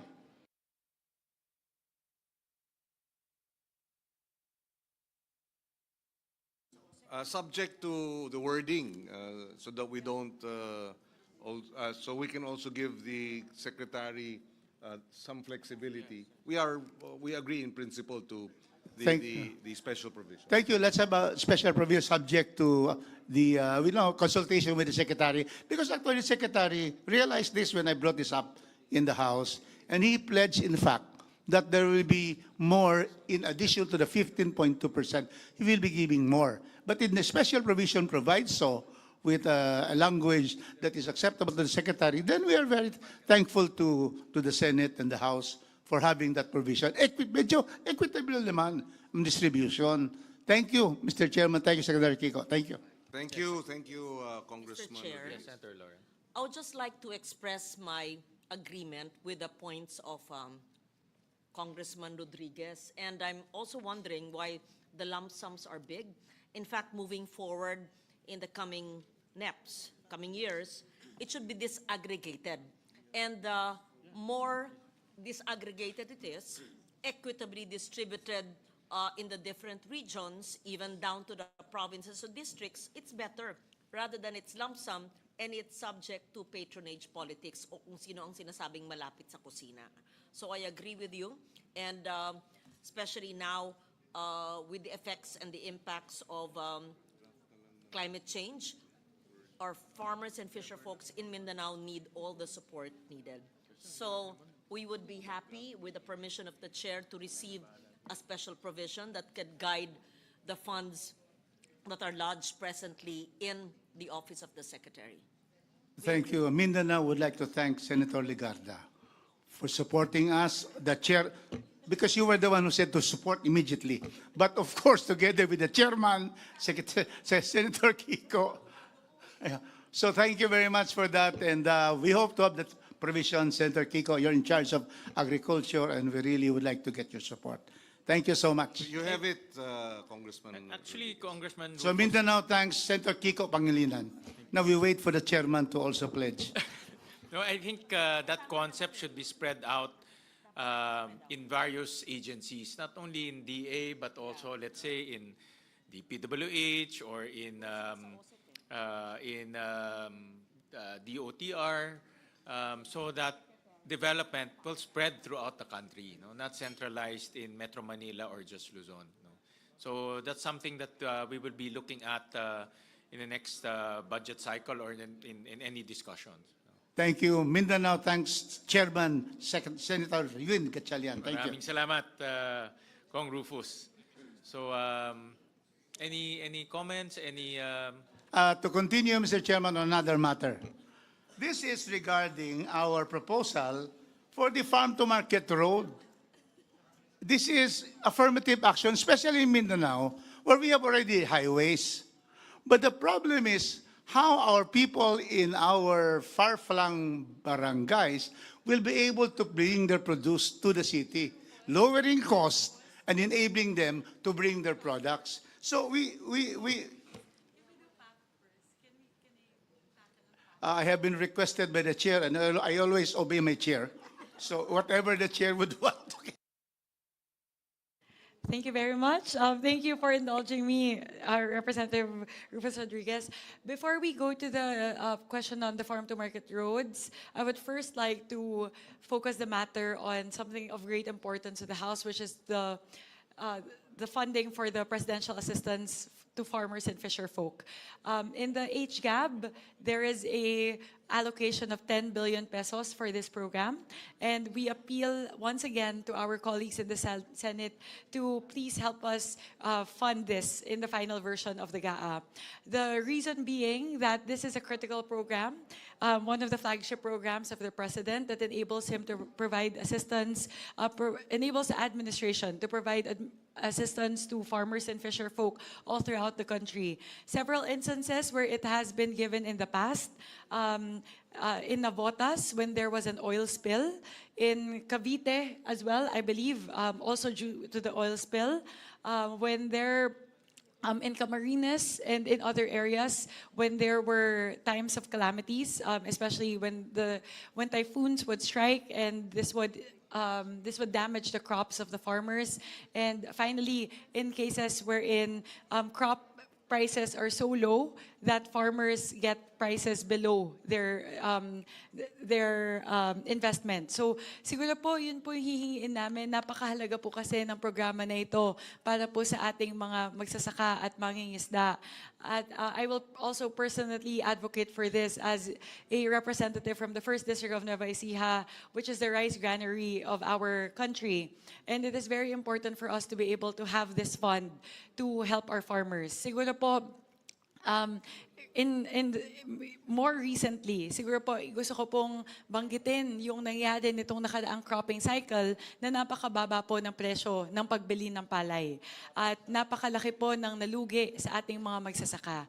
At ito po sana, itong PAF na to ay posibleng maging susi. Malaki po yung papel na gagampanan nito para matulungan po yung ating mga magsasaka na una po kahit papaano ay makarecover doon sa nawala nilang puhunan sa nakaraang cropping cycle at magkaroon din po sila ng puhunan para naman po sa susunod na pagtatanim. Napakahalaga po nito. At siguro po nung isa-cite ko na din po yung nakaraan, nung natamaan po ng Bagyong Carding, yung aming distrito, halos higit 1 bilyon po yung nasalanta na mga pananim at mga bukirin. At kung meron po sanang PAF, nung mga panahon na yon na agad-agad po na pwedeng mai-disburse para po matulungan yung ating mga magsasaka, napakalaking tulong po sana nun para sa mga nasalanta ng bagyo. And sa parte naman po ng mga magsasaka, napakalaki po na itinulong nito doon po sa mga natamaan ng oil spill. Kasi hindi po sila makapagpangisda. Kaya po ilang buwan po, mahina na yung ilang buwan na hindi sila makapamingwit. Makapamingwit ba yung term pag malakihan? Pero hindi sila hindi sila makapangawil sa kanila pong mga kadagatan dahil po doon sa oil spill. So, ang aming pong proposal, ang aming panukala ay itong 10 billion pesos po na ito ay hahatiin po sa 7,000 pesos bawat benepisyaryo. At ito po ay, ang inirepresent po nito ay 1.3 million farmers na pwede po nating matulungan sa taong 2026. Kaya umaapela po muli ang aming delegasyon mula sa Kongreso na sana po matulungan po kami ng aming mga kasamahan sa Senado na sa pinal po na version ng ating budget ay maipasok po yung 10 billion pesos para sa presidential assistance for farmers and fisher folk. Maraming salamat po. May we hear from our colleagues from Mindanao? Sorry, I'm sorry, Senator. I think Senator Kiko first, and then. If I can, yes. Well, we were reviewing first it was not in the NEP. I think it was considered after the series of typhoons, calamities, and the drop in palay prices, which happened after the NEP was prepared. No, so our concern there was how do we secure, where do we source the money? But having said that, my initial inclination really was to endorse it precisely because talagang hirap na hirap yung ating mga farmers and lalo na sa palay prices, no? Bagsak na bagsak talaga, luging-lugi. Ayaw na nga magtanim muli, no? And then sunod-sunod yung bagyo. There are some concerns, however, in terms of the implementation. For example, sa RCEF of 2025, up until today, of the 13 billion that was supposed to be released, including for our rice farmers, 6 billion for cash assistance.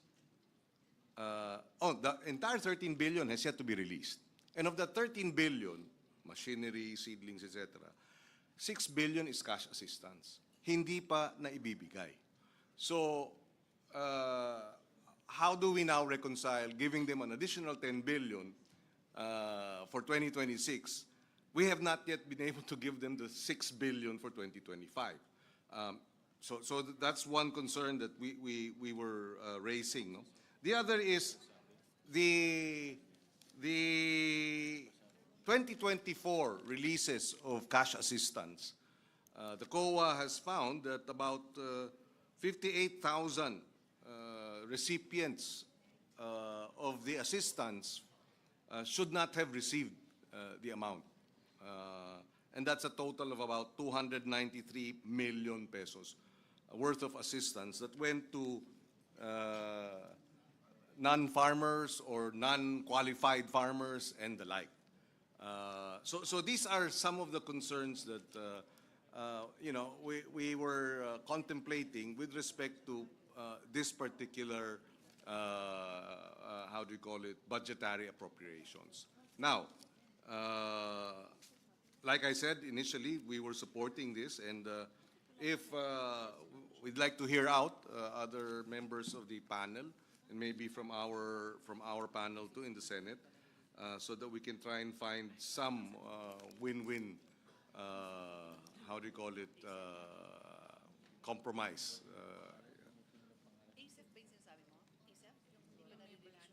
No, the RCEF. RCEF. The Rice Competitiveness Enhancement Fund, 30 billion should be allocated. 13 billion has not been released for 2025, and of the 13 billion that has not been released, that includes seedlings, fertilizers, farm inputs, equipment, and 6 billion pesos worth of cash assistance. So these are the challenges, and the issues that surround our decision regarding the 10 billion additional assistance for farmers and fisherfolk. In principle, we have no argument that they need the support. We don't dispute that they have suffered a lot in the last year and have suffered a lot of losses and need support. So moving forward, we will yield. We will defer to the committee's preference and decision. If I may respond po, with regard to the 6 billion mentioned in the RCEF, I was one of the principal authors of the amendment to the Rice Competitiveness Enhancement Fund. And, I believe that the 6 billion is tagged under the RFFA, which is the Rice Farmers Financial Assistance. And I think one of the chokehold points there would be the recognition of the funding source. Kasi po ang source po nito would be the tariff revenues. And yun po yung isa sa mga naging problema. Nagkaroon po ng late recognition, late reporting from the part of the BOC. Kaya nagkakaroon po ng delays kasi hindi po natin nakikita kung ano yung excess tariff revenues. And yun din po yung isa sa mga dahilan kung bakit in general, since RCEF was implemented in 2019, mabagal po yung disbursement. And I believe with the amendments that were introduced was it December of 2024 when it was signed? Hopefully po maayos na po yun. But I believe it's tagged, it's linked to the funding source in the case of RCEF kasi it's a SAG-F po. That's why it might be that. So it's not really the disbursement, it's the source of fund that may be the chokehold point, the choking point for our FFA. With regard to the actual identification of beneficiaries, siguro po pwede po nating kausapin yung DA patungkol dyan. Mas paigtingin po yung guidelines. We have to be more stringent with the guidelines to ensure that only farmers and fisher folk affected by calamities, either calamities or very low palay prices or oil spills and the like would be eligible to receive the PAF. So we can put in those safeguards po just to ensure that this program will be implemented correctly. And with that, I would like to to yield the floor to Representative Pepito Alvarez.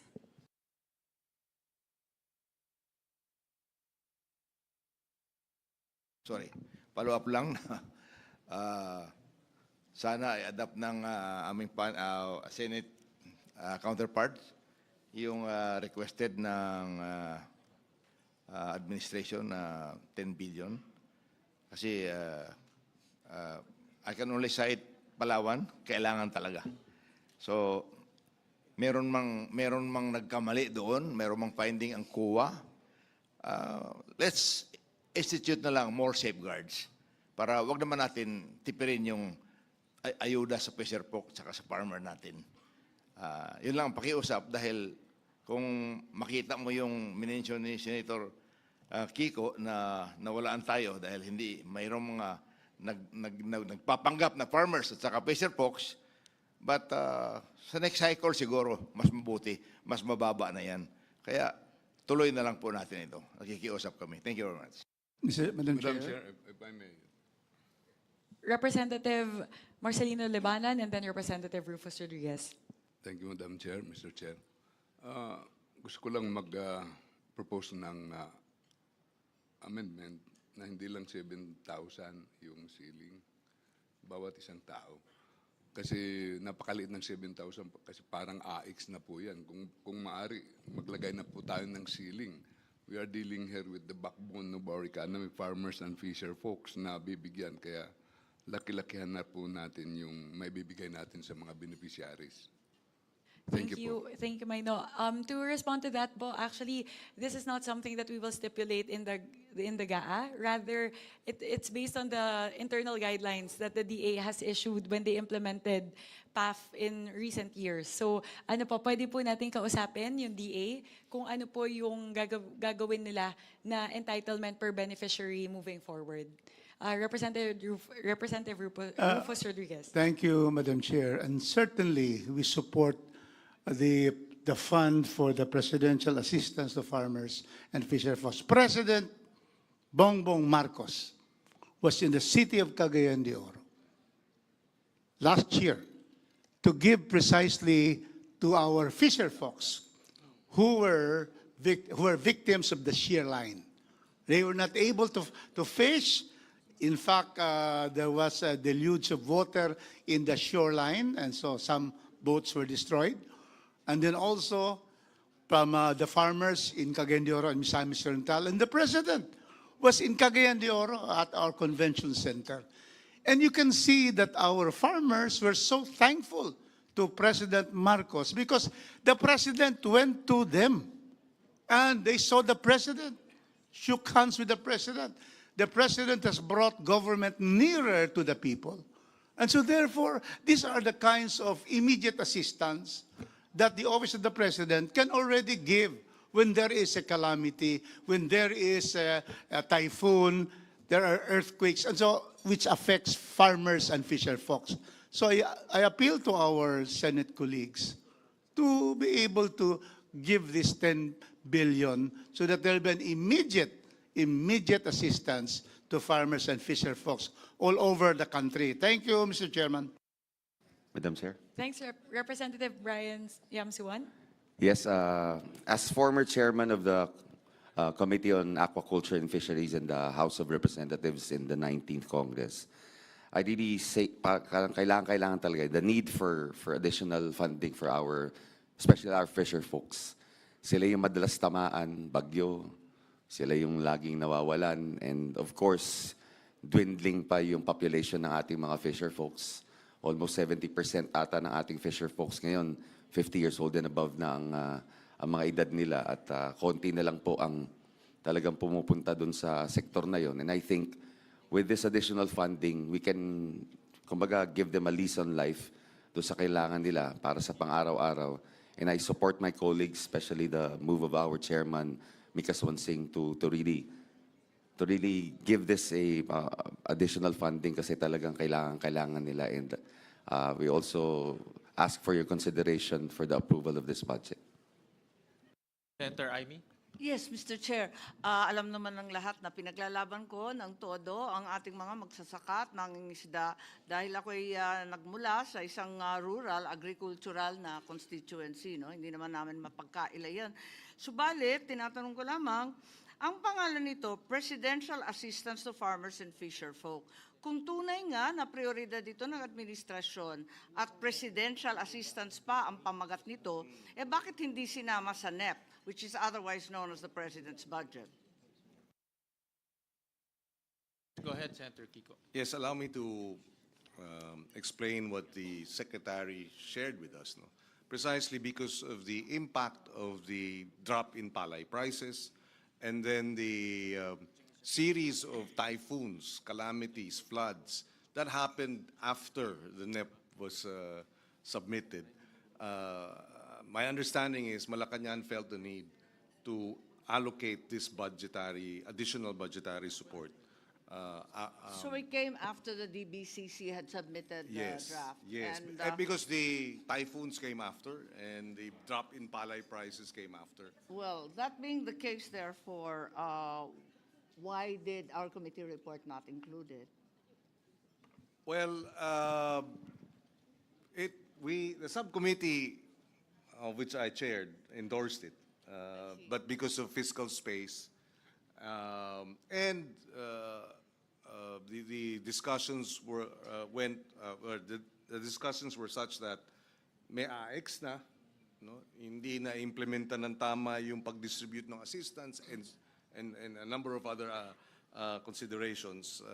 The committee, I deferred to the chairman, but now we're discussing it again, and he's open to my previous suggestion that we include it and endorse it, Mr. President.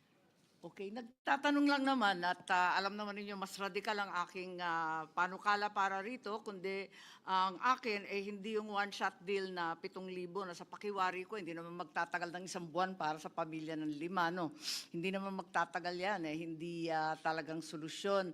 Ang akin nga para magkaroon ng national wage, farmers' wage ang marginal farmers kasi hindi yung one-shot deal ang makakatulong sa kanila, kundi malawakan at mas mahaba, sustained support dahil ang layo-layo na natin. Ganun pa man, tignan natin kung saan kukunin ni Chairman Gatchalian. Magmamagic pa tayo para magkaroon ng fiscal space. Senator Erwin? Thank you, Mr. Chair. Mr. Chair, the problem here is, bottom line, we don't have funds for this because it is not number one in the NEP. Pangalawa po, saan ho natin huhugutin to? Saan tayo magbabaklas? Ilalagay natin dito. Pero may mga options po tayo kasi when I was with the DSWD, may mga programs po ang DSWD dito. Yung Kalahi Seeds for One. Nandyan din po yung Sustainable Livelihood Program para sa mga kooperatiba. Nandyan din po yung AICS, pag may mga bagyo, they continue to do this. So may options actually, may alternatibo na po pwedeng pumasok, tumulong ang DSWD through doon sa kalahisin sila. It's a community-based program to alleviate poverty in that community. Number two, yung Sustainable Livelihood Program. Usually, ang ginagawa dito ng DSWD, cooperative, encouraging mga fisher folks, mga farmers, to create a cooperative or to build their own cooperative, then lalagyan ng pondo yung kooperatiba na yun.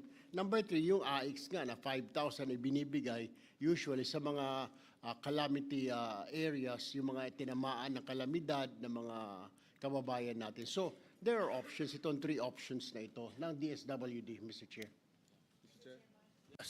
Senator Pia and then Senator Kiko. Actually, Mr. Chairman, my intervention is similar to Senator Tulfo's. Of course, he was our former secretary, but I handle the budget of DSWD right now. So, Mr. President, let me start with another committee that I chair, the Committee on Sustainable Development Goals, Innovation and Futures Thinking. The number 1 SDG is no poverty, and the Filipino farmers are the poorest sector in the entire country. So there is no argument that we need to support them, and it is well worth our time to spend more than a 10-minute exchange on ideas on how we can provide more funding for the farmers. I think it is worth having this discussion.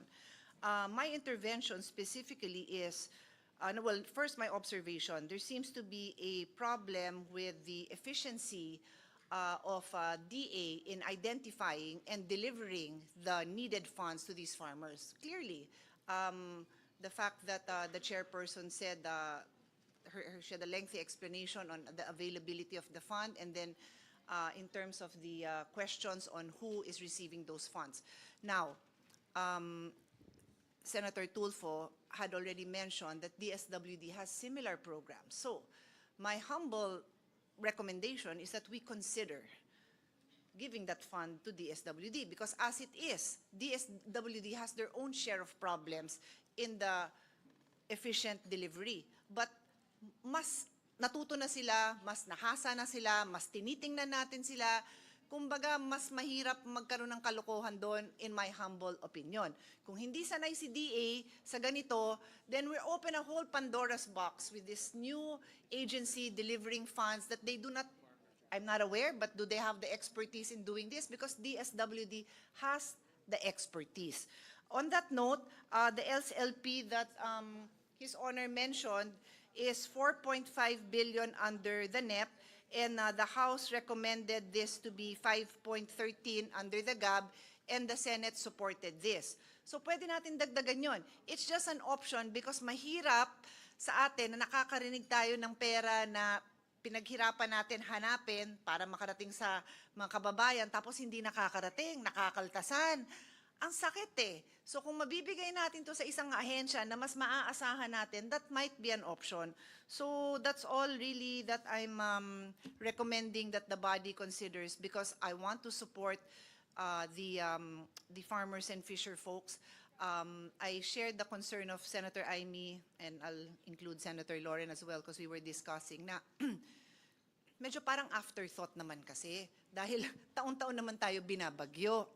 Taon-taon naman na merong another crop na nagkakaroon ng mafia na hindi na maganda ang presyo ng farmers natin. So ba't pa tayo nagulat? Ba't pa hindi pa nasama to sa NEP? So yun lang naman ang mga considerations natin at this point. But I fully support kahit more than 10 billion, maghanap tayo ng pondo, but let's lodge it in an agency that can deliver this properly. That is my suggestion, Mr. Chairman. Thank you. Mr. Chairman. Yeah, with due respect to Senator Cayetano, in the case of Cagayan de Oro, Misamis Oriental, the DA has the expertise more than the DSWD. Because DSWD, AICS, ACAP. But this one is a sector, which are farmers and fisher folks. And the fact that the President was able to go there at the time when they were hit by the shear line and the typhoon in Cagayan de Oro and also Misamis Oriental really says a lot towards our government being able to reach out to our people. And so iba talaga ito eh. That's why it is farmers and fisher folk. DSWD would not have that kind of expertise to be able to know, because the DA has the list of farmers for every province, every city. So therefore, we are asking that in this particular case, let us continue, Senator Pia, because this is a sector that DA is really on top of. If So- I may, yes, in agreement with Representative Rodriguez, there is something called the Registry System for Basic Sectors in Agriculture, the RSBSA, and the Rice Farmers Registry System, which is very comprehensive. Kung minsan hindi na-update, pero ganun pa rin, siya yung foundational database for government agricultural assistance, cash grants, crop insurance, subsidized rice, and mechanization. So kung tutuusin, para sa akin, mas maayos pa nga yung listahan na yan kesa yung mga ginagamit natin sa AKAP at AIX. Yes. Mr. President, just a quick response. I defer to the experts, no?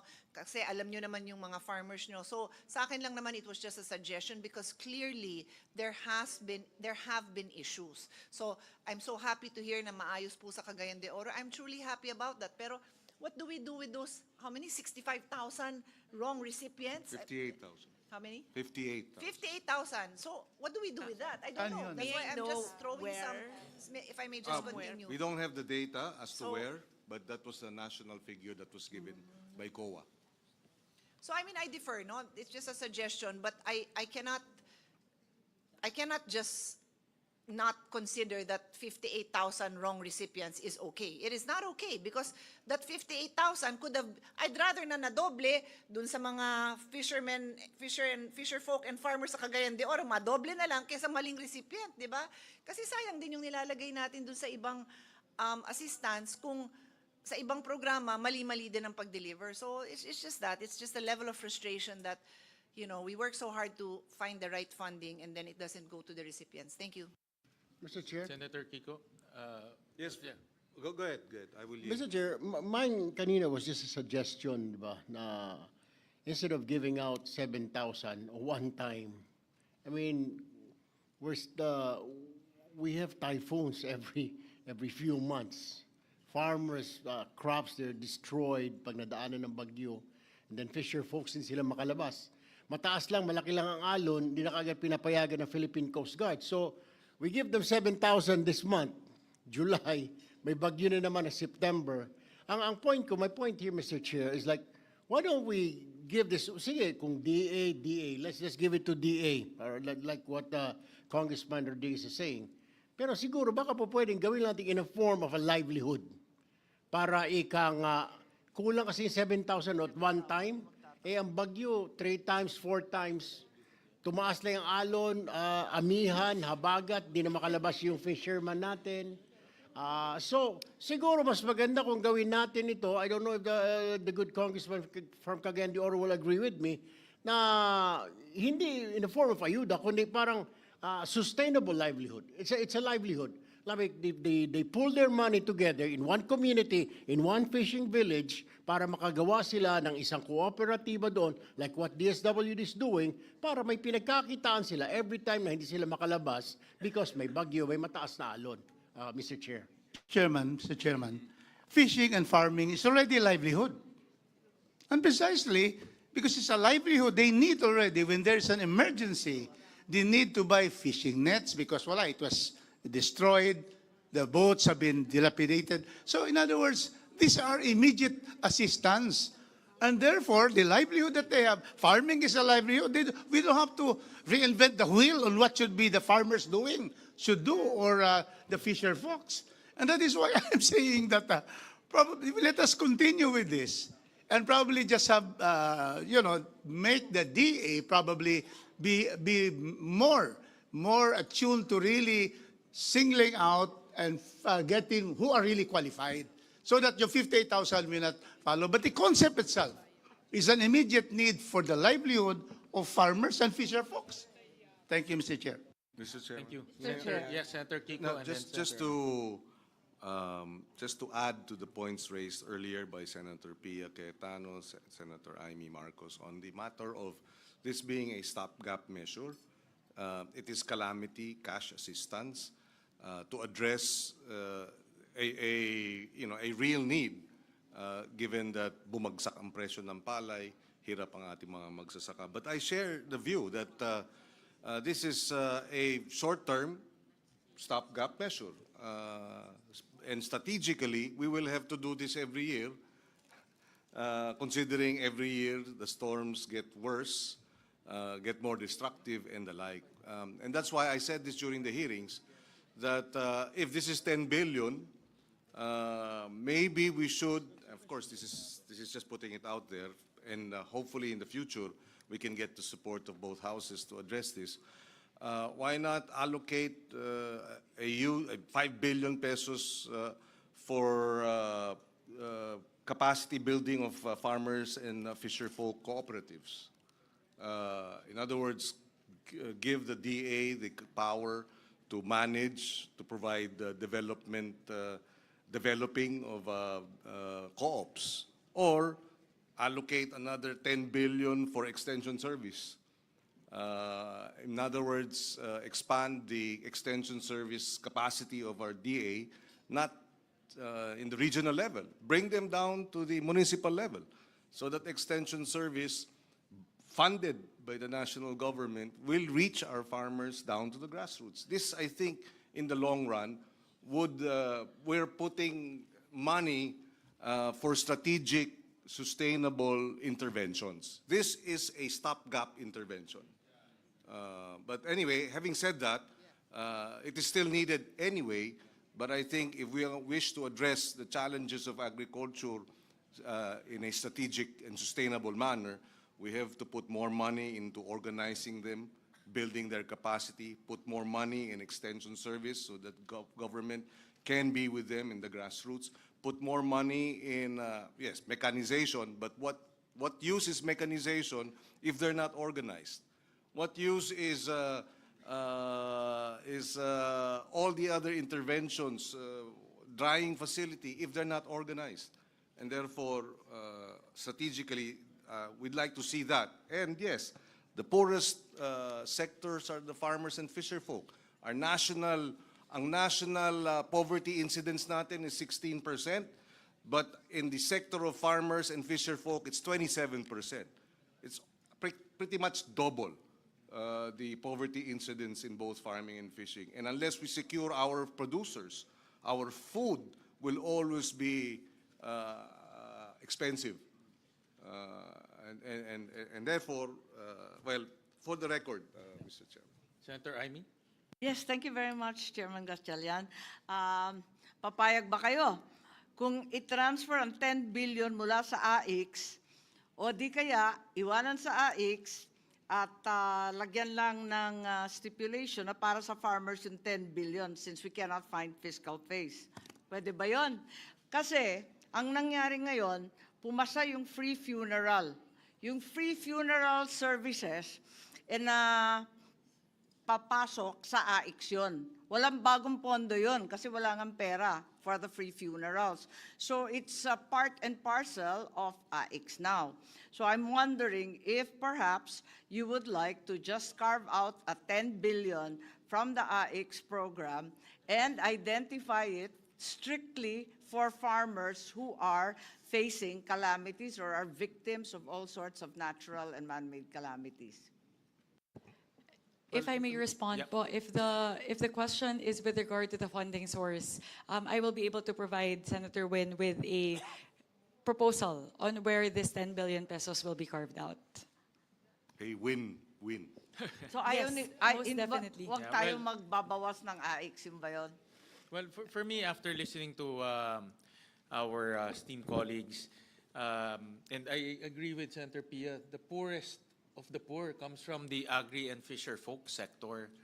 And ang problema, they're also susceptible to price fluctuations. No? Pag tumaas ang presyo ng palay, susceptible sila doon. Pag bumaba ang presyo ng palay, susceptible sila doon. Walang calamity, pero susceptible sila sa presyo. No? So, and at the same time, susceptible rin sila sa weather disturbances. No?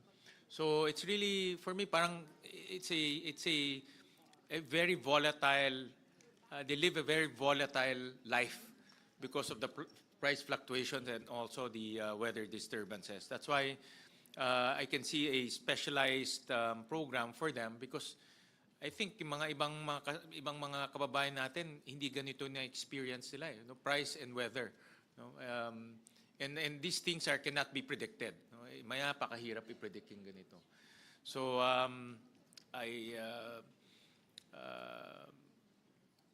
for me, I see the benefit of this program, especially for our farmers and fisher folks.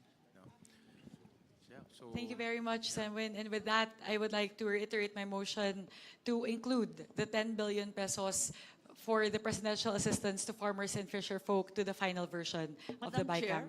Madam Chair, you did indicate that you had identified a funding source. Can you share it with us? I will be able to give it, these will be derived, actually po, lahat po kasi yon. So I will be able to disaggregate it from 10 billion. It might be a little bit difficult to lay out all of it, but most definitely I can Happy assure. to wait, but so far wala pa tayong binabawasan, puros dagdag po.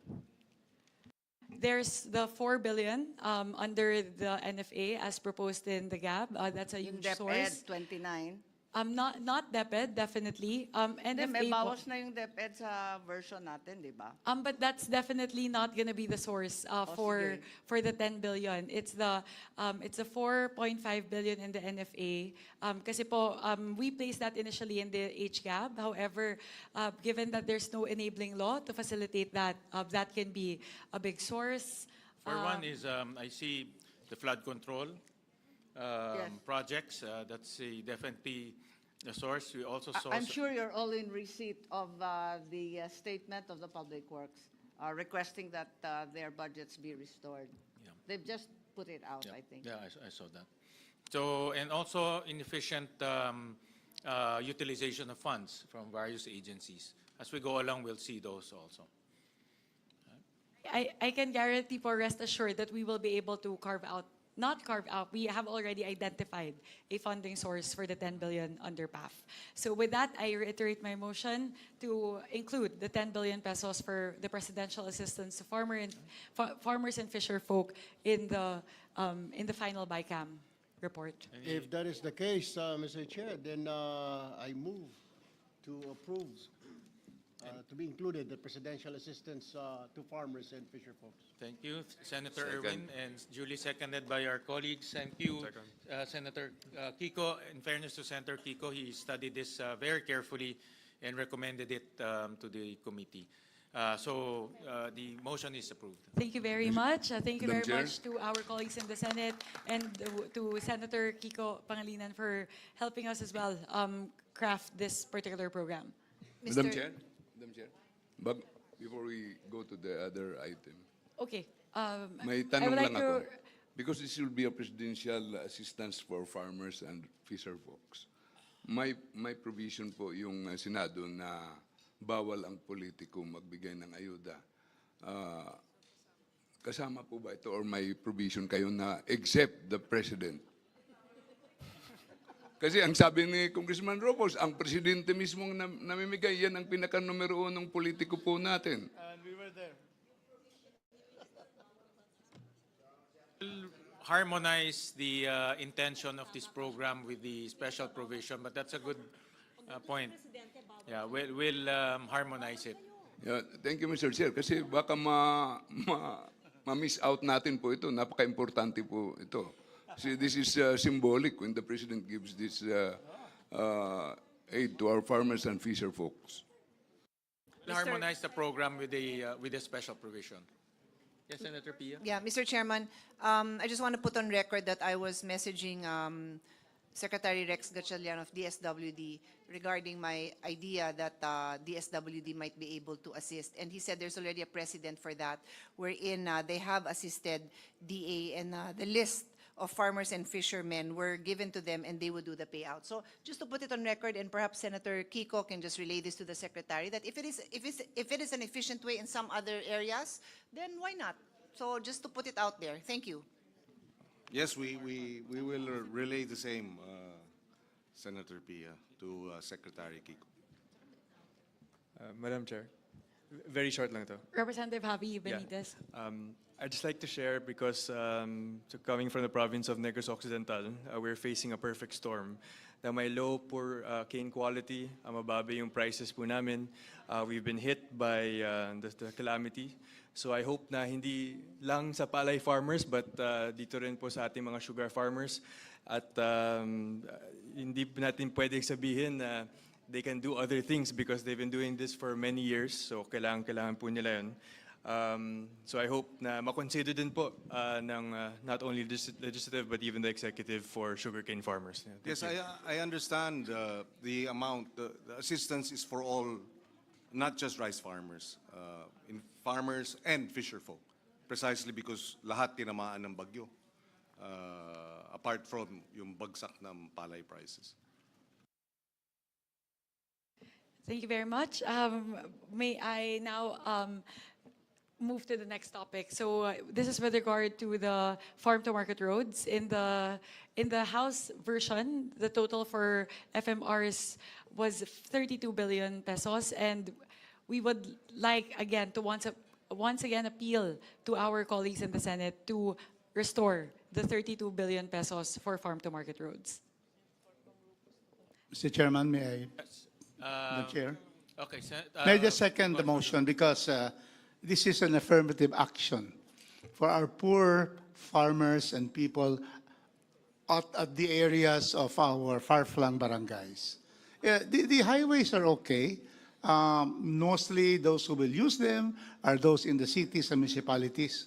But then it is by going to the deepest parts of our barangay that we really bring in this particular service to them, and they're able to bring their products and their produce to the markets, making it, the prices of products also would lower in terms of prices. And so therefore, I just also state that Senator Kiko Pangilinan has stated that in Region 10, there is no ghost FMR. And I think mostly all over the country, there are no ghost FMR because it is shown to the people and brought to the people in the countryside. So we'd like to ask that we are able to have the 32 billion and make sure that our farmers, our people in the far-flung barangays will have the benefit of good roads. Thank you, Mr. Chairman. Representative, my apologies, Sen Kiko po, or Representative Marco Zamora? Yes, just a rejoinder, Madam Chair.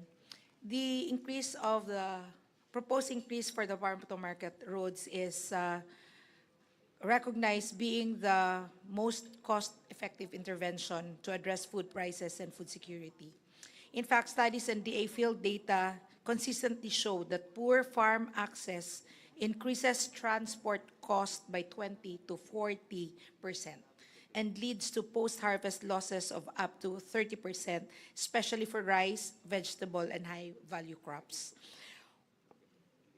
While we understand, Madam Chair, Mr. Chair, that there are FMR projects that are under deeper evaluation, investigation, or show how low utilization, largely due to implementation capacity constraints. But I believe that these are isolated cases and should not be used to penalize an entire program that directly supports over 10 million Filipino farmers.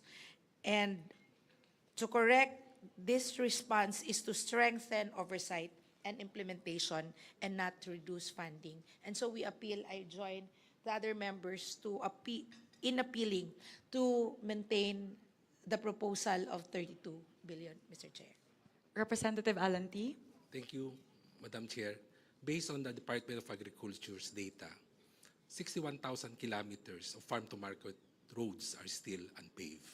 With the 32.6 billion farm-to-market roads, it will only able to construct at base price of 15 million per kilometer, around 2,175 kilometers. So we are still far away from 61,000 kilometers that are unpaved road. Thank you, Mr. Chairman. Thank you. Senator Kiko? Yes. May I respond? when we received when we were hearing the DA budget, there were a lot of discussions about the farm to market road programs, and it was in the background, in the backdrop of the flood control scandal, and therefore we were very mindful. And again, the 32 billion from the House was not part of the NEP. But that's also because there was an instruction on the part of the President to remove the amounts from the flood control project and then have it distributed. I think that's the reason why there was a jump to 32 billion. Our concern then was that it was a lump sum amount, an additional 16. Because we were already in the discussion with the chairman, we needed coordinates for the projects. And when we received this, the additional amount, there were no coordinates yet. And therefore, in that context, we felt it best to tread carefully, set it aside, approve whatever amounts had supporting coordinates, so that we were all clear about moving away from the previous practices of lump sum amounts without corresponding coordinates. So that is where we came from. By the time we endorsed our committee report, our subcommittee report, dun lang pumasok yung coordinates na binigay ng DA. So kumbaga, the train had already left the station, and ang hirap na ibalik. But we are actually open to adjusting because nailabas na nga itong mga coordinates na ito.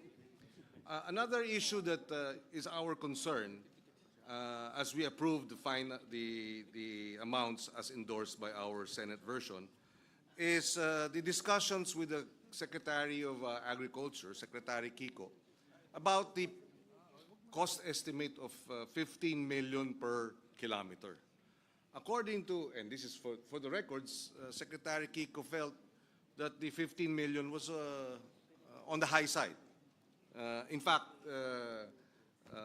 he said, we can do the same per square meter, per kilometer construction at 50% less. In other words, 10 million per kilometer. So that again became a concern for us.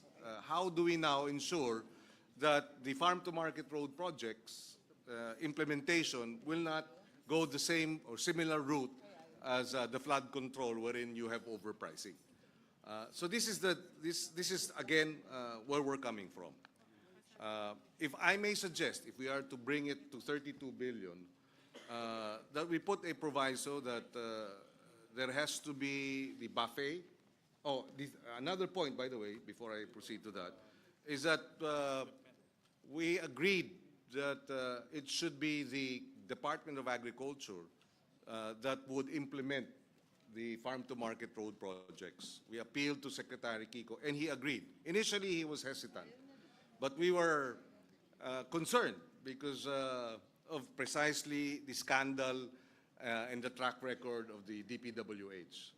And he agreed eventually, after some thought, that the DA, through the buffet, the Bureau of Agriculture and Fisheries Engineering, will take on the challenge of implementing the farm-to-market road projects for the Department of Agriculture.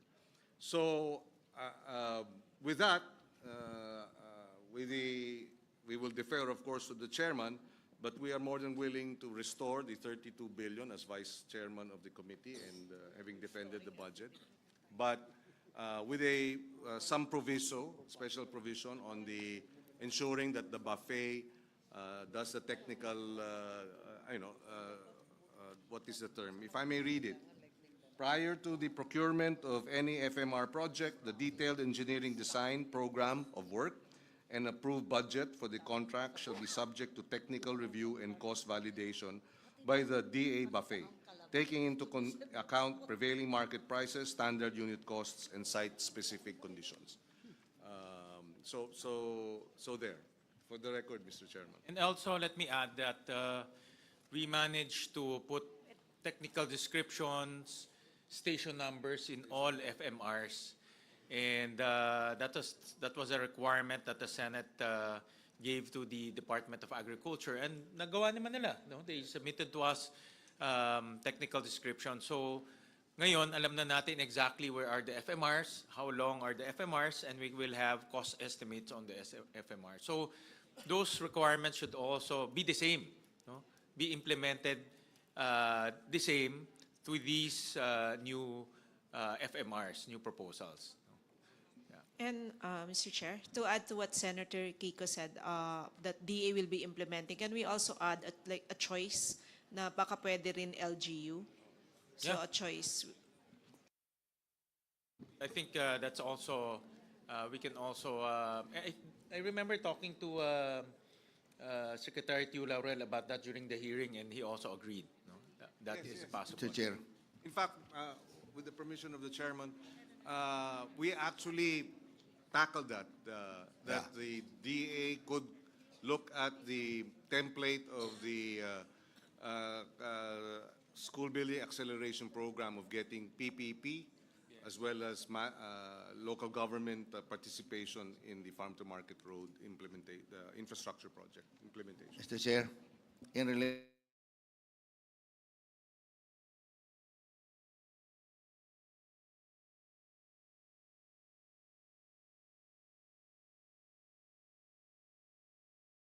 to that LGU, maganda po yung tinatawag nilang DUPA. Yung LGU has control on the sand and gravel. And on the concreting, remember, concreting, kung hindi man yan wide road, usually farm to market road, 6 meters lang yan tama naman yung costing. Pwede mo na yung bawasan. Kasi ang LGU may control sa sand and gravel. And they can always issue a gratuitous permit to the municipality or the barangay that requires the farm to market roads. So, tulong-tulong na lang ito. Pag in-involve mo yung LGU, makakasiguro tayo na magagawa talaga yung project dahil sa kapasidad ng LGU to give the gratuitous permit. Yun lang po, magdagdag ko. Kaya maraming salamat, Mr. Chair. If I may also add, part of the discussions for the farm-to-market road projects and our defense of the DA budget in the Senate is that we requested the DA to have a dashboard, digital dashboard, wherein the list of the annex of farm-to-market road projects with coordinates will be uploaded on the online dashboard so that there is transparency. So we believe the 32 billion should likewise be subjected to that transparency, how do you call it, exercise and part of the program for transparency of the DA projects. I think we will have to suspend a minute because the two chairmen are over there.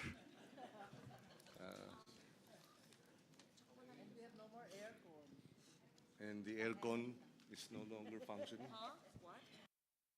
Pinasara ata ni Senator Legarda. Meeting suspended.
Meeting.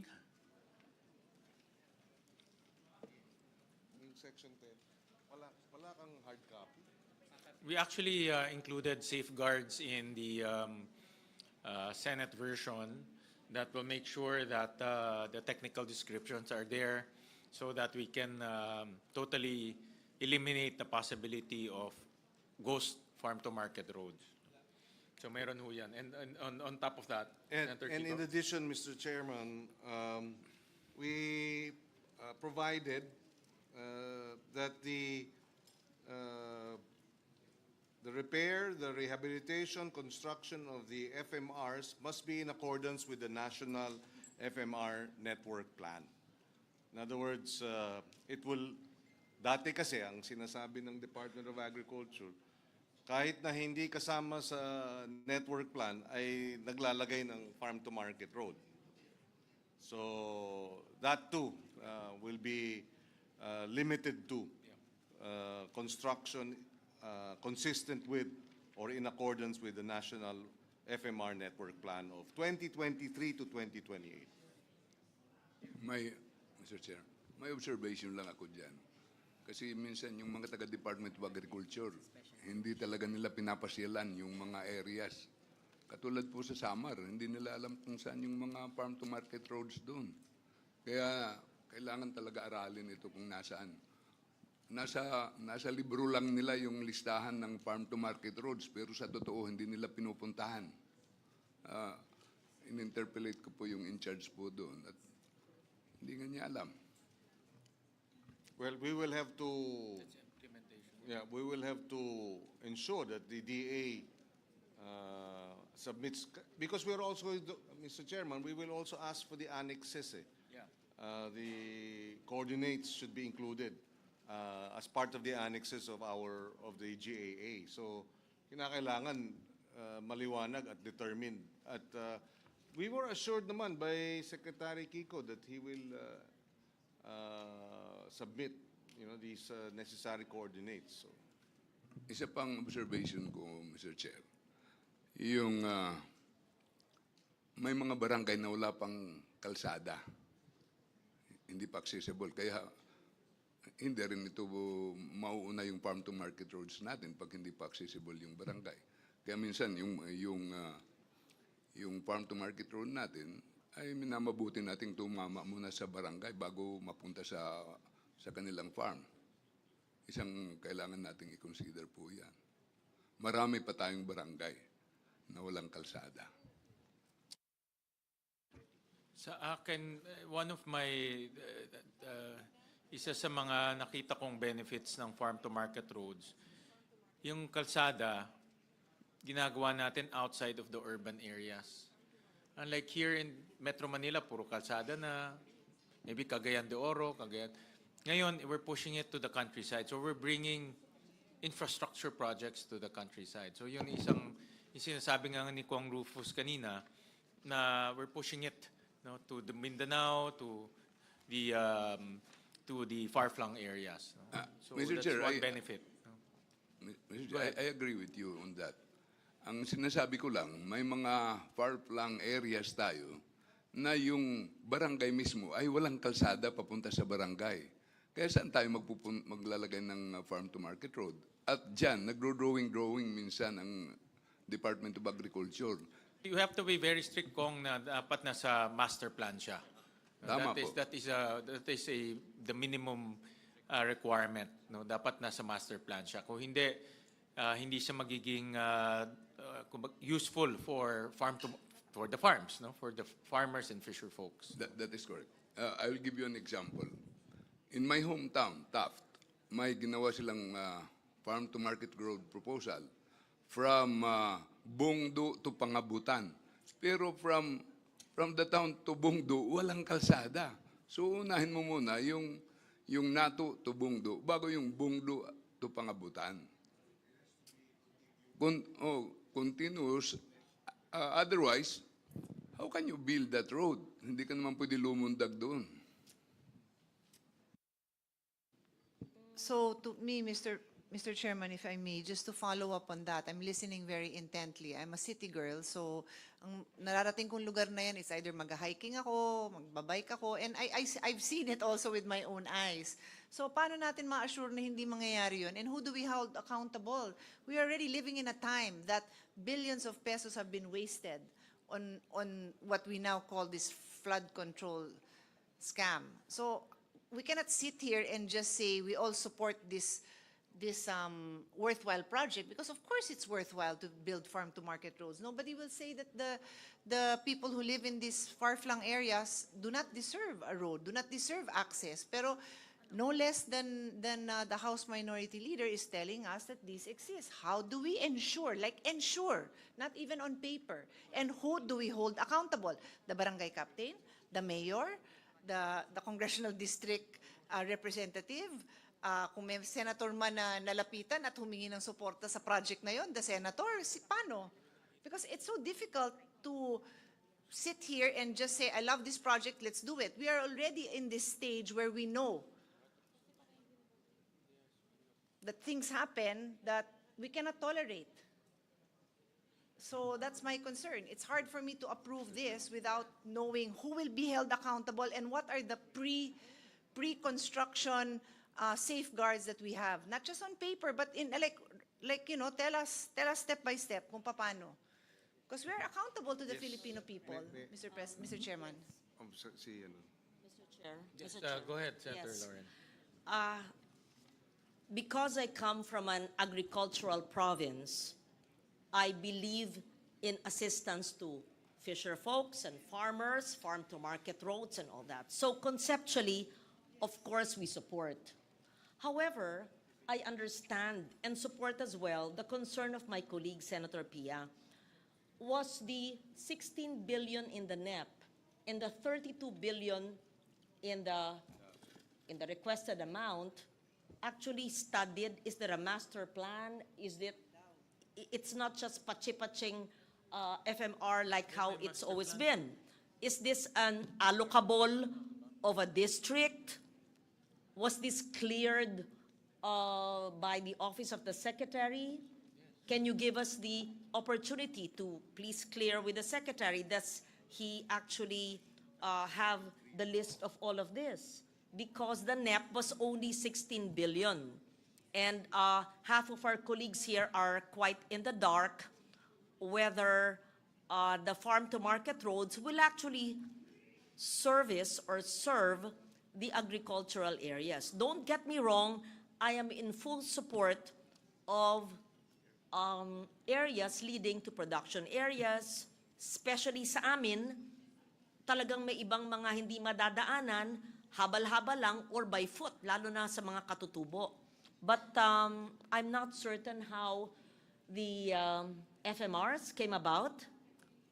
And my second question and concern is, how much is 1 meter and 1 kilometer of an FMR? Because in our hearings, some people said 15, the others said 10 million. Especially as we receive now a statement from the Public Works Department, assuming it's DPWH that will implement the FMR, that the cost of materials is being brought back to the overpriced cost. So that is a great concern for this representation and my colleagues here, because we will be budgeting for a 16 billion and a double 32 billion allocation, and the cost of materials have been brought back to what everybody agreed was an overpriced amount. I just read it. There's already a statement. I So read I'm the worried statement. about that. I read the statement also, Senator Lauren, and this is an offshoot of our hearings. Remember, with the DPWH, they actually lowered down the cost of materials price. No? They call it the CMPD cost, construction materials price data. So binabaan ho nila yan, and yun yung kanilang pinablish. In fact, that's the price that they are using right now for all construction projects by DPWH. So binabaan ho nila yon. Mr. Chair, if I may. Yes. Tungkol po sa statement ko kanina, yung farm to market road na binigay kong example ay na-resolve na yan sa ginawa ninyong coordinates. Kaya ang sinasabi ko lang, ituloy natin yung mga coordinates na yan sa implementation at magkaroon talaga ng magandang master planning sa ating farm to market roads. Thank you, Senator. Yeah, Kiko. Yes, may I just respond to the points raised by Senators Cayetano and Legarda. It was precisely our own concerns. Similar, we share the concerns of Senators Pia and Senator Loren regarding the farm-to-market road projects.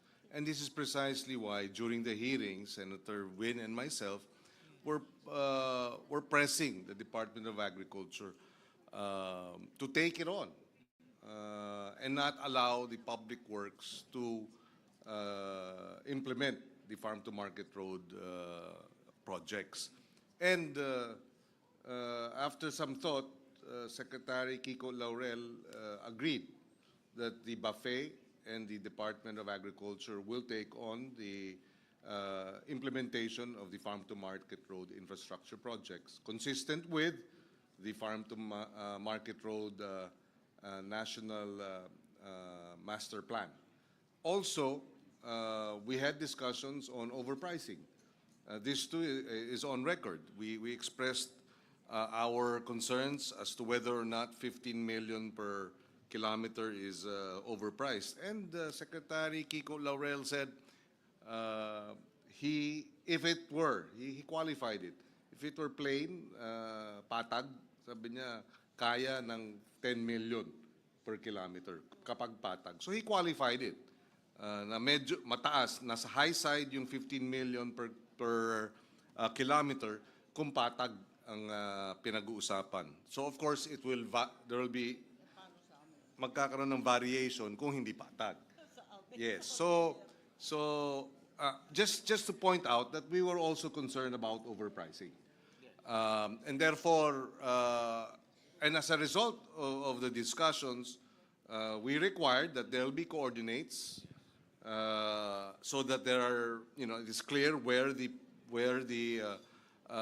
farm-to-market road project will be implemented. It was also made clear that there will be a dashboard so that all these projects will be uploaded.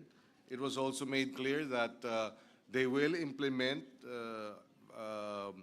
a hybrid form of project implementation that would include private sector, PPP, or the local government, similar to the experience with the classroom acceleration program. And therefore, hindi na public works ang magpapatupad nito. So we took all of that into consideration. And so who will be accountable? The DA will be accountable. They will be accountable for the implementation. And therefore, if there are any, anomalies or irregularities, then we know who to hold accountable for the implementation. Mr. Chair, please. Thank you for that. Yes. Yeah, sorry. Yes. Alam po ninyo, hindi ito bago, no? Dahil alam na natin na dati-rati ang FMR talagang ini-implement ng DA. Palpak ang pangyayari nun, hindi magawa-gawa. Ang nangyari, nalipat na sa DPWH. Ngayon, pilit nating linilipat na naman sa DA. Pabalik-balik lang to. Nakakatawa itong ginagawa natin. Samantalang, ang totoo, yung BAFE na pinagmamalaki natin, nagagastos ng 32 billion, 62. At ang sinasabi ni Repti, lampas na 3,500 kilometers dito sa 32 billion, 62. Ang tao dito, 65 katao lamang. permanent warm bodies po nila, 65. 5 lang yung engineering division. Yung iba, technical and admin. Sa buong Pilipinas yan. At alam natin, halimbawa sa Mindanao, kulang na kulang ang kalsada. Sabihin na natin yon. Pero, hindi ba lalala lamang ang sitwasyon natin? Pinapabalik-balik lang natin to, DA, DPWH. Ang DA ngayon, as of June, ang permanent position, 65 sa buong bansa. Seryoso ba tayo? Parang nagbibiro ata tayo at baka, wag kayo pong magalit pero baka akalain ng tao na anuman ang pakitang taong kinakaltas sa DPWH ay ilalagay lang sa DA at mauuwi na naman sa FMR na hindi naman farm to market road, kundi farm to pocket road. Aminin natin na may problema itong planong to. Yun lang po.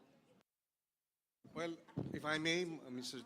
Chair, I share the concern of Senator Amy Marcos, but I'd like to think the current Secretary, Kiko Laurel, will not take on this challenge unless he has thought about it. He was hesitant, that's correct. But, and he said, after some thought, I think a week later, after reflection, he said he will take on the job. And I will give the Secretary the benefit of the doubt. Having come from the private sector, his mindset is different. And hopefully, with the support of the Senate and the House, he will succeed where others did not. Mr. Chair, as much as we would like to ratchet up the implementation of the National Farm to Market Network Plan, which is long delayed, the reality is we've shifted from one department to the next repeatedly with no significant difference. Isn't this the very definition of insanity? Repeating it over and over again and expecting different results. There is nothing that has changed in the BAFE in DA. If anything, it has been downgraded to personnel complement of 65 people for the entire country. I think there is some absurdity in that. I beg to disagree respectfully. If he will take it on, then he has to increase his staff.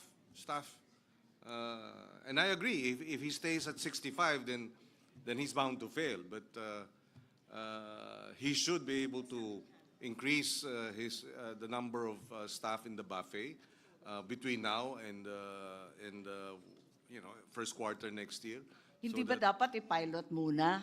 Kasi maglilipat na naman tayo, paulit-ulit na ito, palipat-lipat. Pagsabihan na lang tayo ng tao na ito, ayan, magpapakitang tao kayo, kakaltasan yung DPWH. Yung pala, ibabagsak rin sa DA. Linuloko ninyo kami. Mr. Chair, if I may. Discussion, can I, Senator Marcos, are you okay? Yeah, okay. Mr. Chair, yeah. I share the concerns of Senator Marcos. I was actually going to say the same thing na DA, balik sa DPWH, balik sa DA. So may I know if it's with DPWH, 2025 DPWH yan. So when was it last with DA?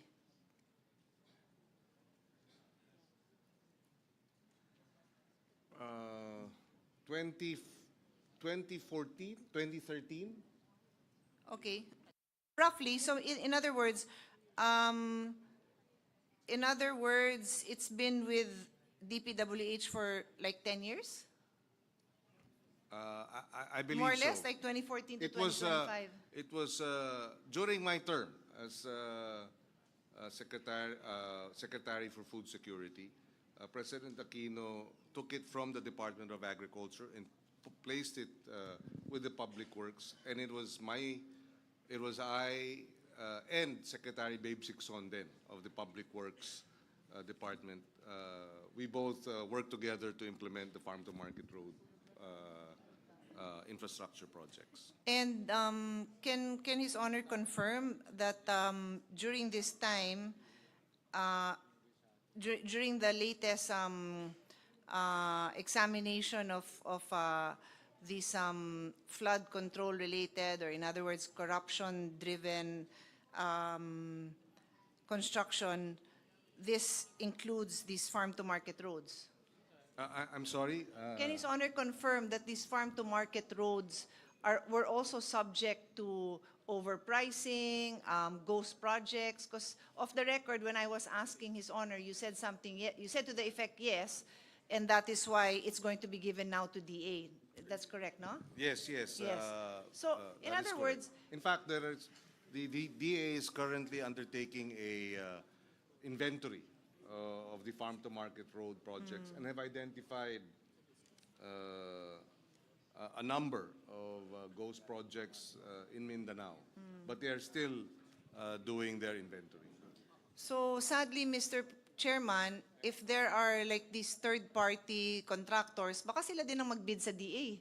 So I'm just putting that out there. These things can happen. And obviously, complicit there would probably be some local officials who would also have already participated in this kind of anomalous transactions. So that would be the concern, to allow DA to step into this project na hinay-hinay lang. And that's why I support Senator Marcos' recommendation that it be a pilot project. So there's already 16 billion in the NEP. Why would you double it at the time that you're transferring the project to a new agency? It doesn't make sense. With all humility, with the agencies that I've handled, when it's a new project or if they're changing direction, we start small so that we have less errors. And it's not as if it's in our face that these kind of problems exist with these kind of projects. So parang, sorry, but it's so difficult for me to support this with all those factors. I'm willing to give DA the benefit of the doubt, but not with another 16 billion pesos, Mr. Chairman. So that is my position right now, with all due respect to all the far-flung areas that deserve farm-to-market roads. They deserve it. But it is not their fault. And ayokong yung kawawang mayor dyan, barangay captain, madamay pa sa ganitong kalokohan na wala silang kamalay-malay, Mr. Chairman. So, Mr. Well, Chair. one minute suspension.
Bicam. So earlier on, during the break, I took a look at the list of FMRs that were submitted to us, and there are indeed coordinates in the FMRs, and only 7 projects out of the 1,000 plus. 1,644 Yeah, po. 1,644 projects. So, and I understand that tomorrow the 7 projects will have coordinates ready. But as an added safeguard, we will now allow the DA to partner with LGUs or download funds to the LGUs to implement the FMRs. They can also do PPPs. They can also do other modalities other than other than public works. No? So that is the another modality so that they can implement the projects quick as possible. And Senator Kiko would want to elaborate In addition, the other safeguard. we will put special provisions that will be additional safeguards, such as the transparency portal necessary so that at any given point, at any given time, alam ng tao, ma-check niya nasaan yung project, anong area, anong coordinates niya, and the citizens' participatory audit will likewise be part of the safeguards wherein we will engage citizens groups, individuals who will check and monitor the implementation of these farm-to-market road projects. If I may add po, so looking at the utilization rate for the implementation of the farm-to-market roads in fiscal year 2025, out of the items that have been tagged as ready for release, 83% of those projects have already been implemented. So I believe for the budget for 2025, the DA is on track. I think po nagkaroon lang ng halt ng bidding, kaya po na hindi nila na-implement yung remaining 17%. But I believe given the current performance of DA in terms of implementing the farm-to-market roads for fiscal year 2025, we will be able to implement it well for 2026. Of course, given the 4 modalities that can be utilized to work on these farm-to-market roads, as mentioned by Senwin, that would be DA, DPWH, LGUs, and PPPs. That would definitely accelerate the implementation of farm-to-market roads. So with the safeguards in place, we are confident that we will be able to implement the 33 billion rather that is proposed for farm-to-market roads in fiscal year 2026. Mr. Chair, sorry, but Your Honors, when I asked a while ago, the chairman of the budget for DA said that 2025, it is DPWH that's still implementing for 2025. Her Honor is referring to DA. So what do I not understand? Oh, yeah.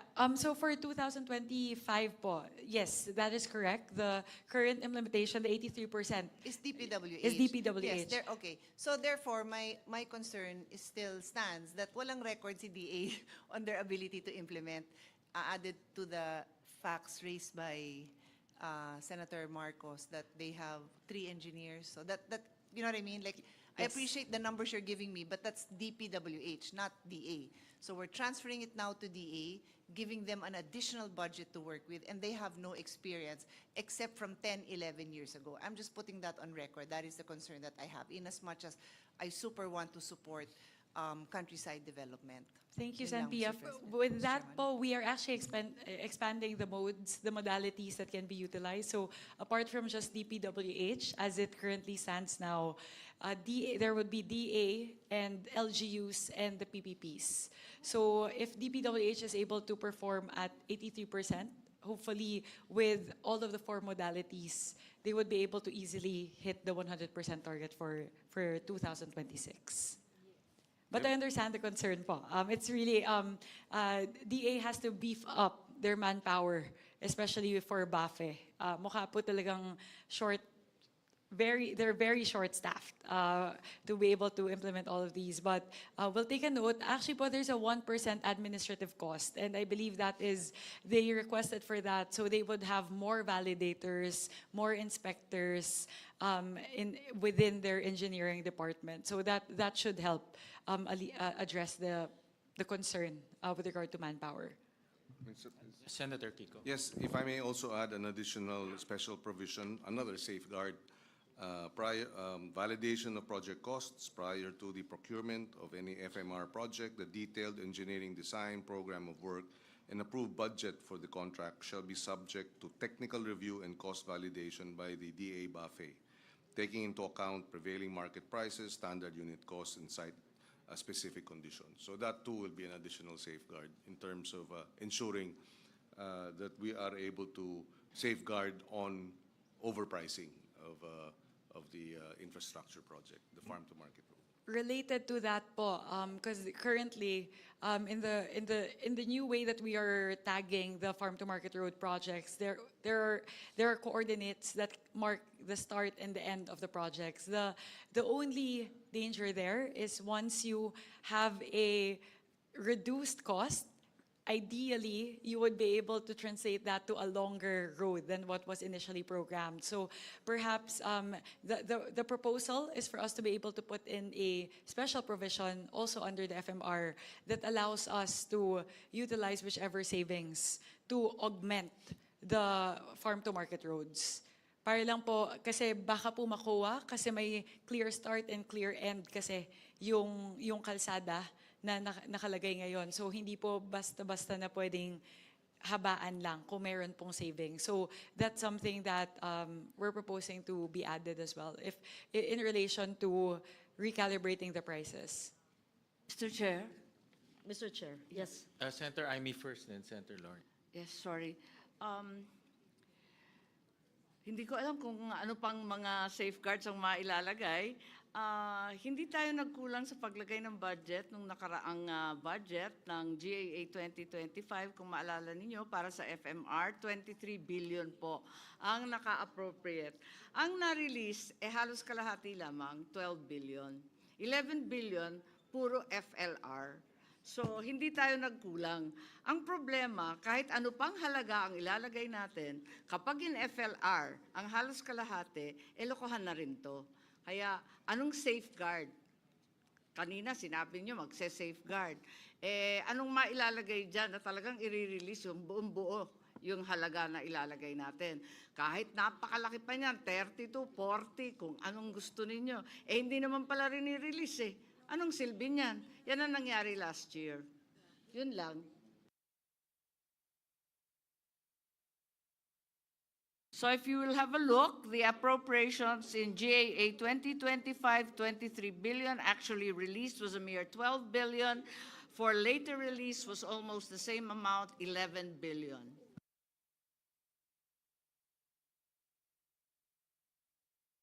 Mr.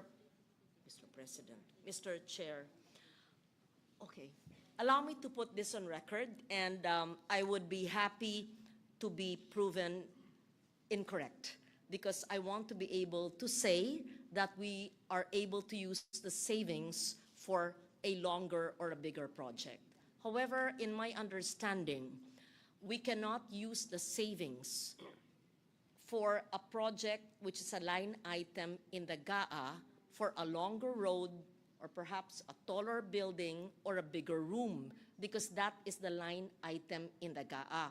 And so the savings will have to either return to Treasury or second, be put together, and that can be a fund where you still have to go to the Office of the President for approval, whether it will be for an extension of the road project or another line item. For example, if it is a 1 kilometer road and it was bid for X amount, pero nakatipid, magaling yung district engineer at yung congressman hindi tatanggap ng anuman.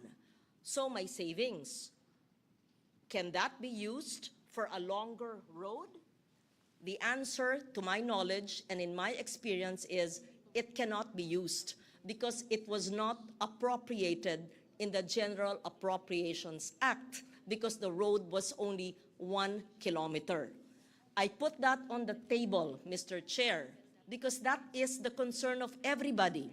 That is in light of the Public Works statement we just read tonight, which Senator Pia and all of us are concerned about, because the ask is to put it back into the overpriced amount, which we have been discussing day and night for several months. So it's back there. However, the DPWH says that they will take care of it in the implementation. Okay, so we trust the DPWH or the DA or any agency of government that will implement it. So the question is, what is the incentive so that there will be savings? Can the savings be used to lengthen the project? The answer is, to my mind, and I would be happy to be wrong, the answer is no. It can be used if you will seek OP approval for the extension of the project. So, special provision. We'll have to answer that. Yes. It will become My law. lawyer will answer me. Yes. Very good. In Okay, answer to yes. Senator Lawrence's concern, it will be perfectly legal if it will be in the special provision. Because the special provision is also law part of the GAA. So that can be done. And that is why it's really, if it is special provision, it is part of the law. That savings will be used to extend and giving help to our farmers and far-flung area residents. Yeah. Thank you for that. That is the reason why I put it on the table, because it is very important. If we did not discuss it, and that's what we call the elephant in the room, then the savings would have to revert to Treasury, or you would have to seek OP approval for every movement, and that would be arduous and inefficient. However, if my dear lawyer will attest to the fact that a special provision is in order and can be done, then that is good.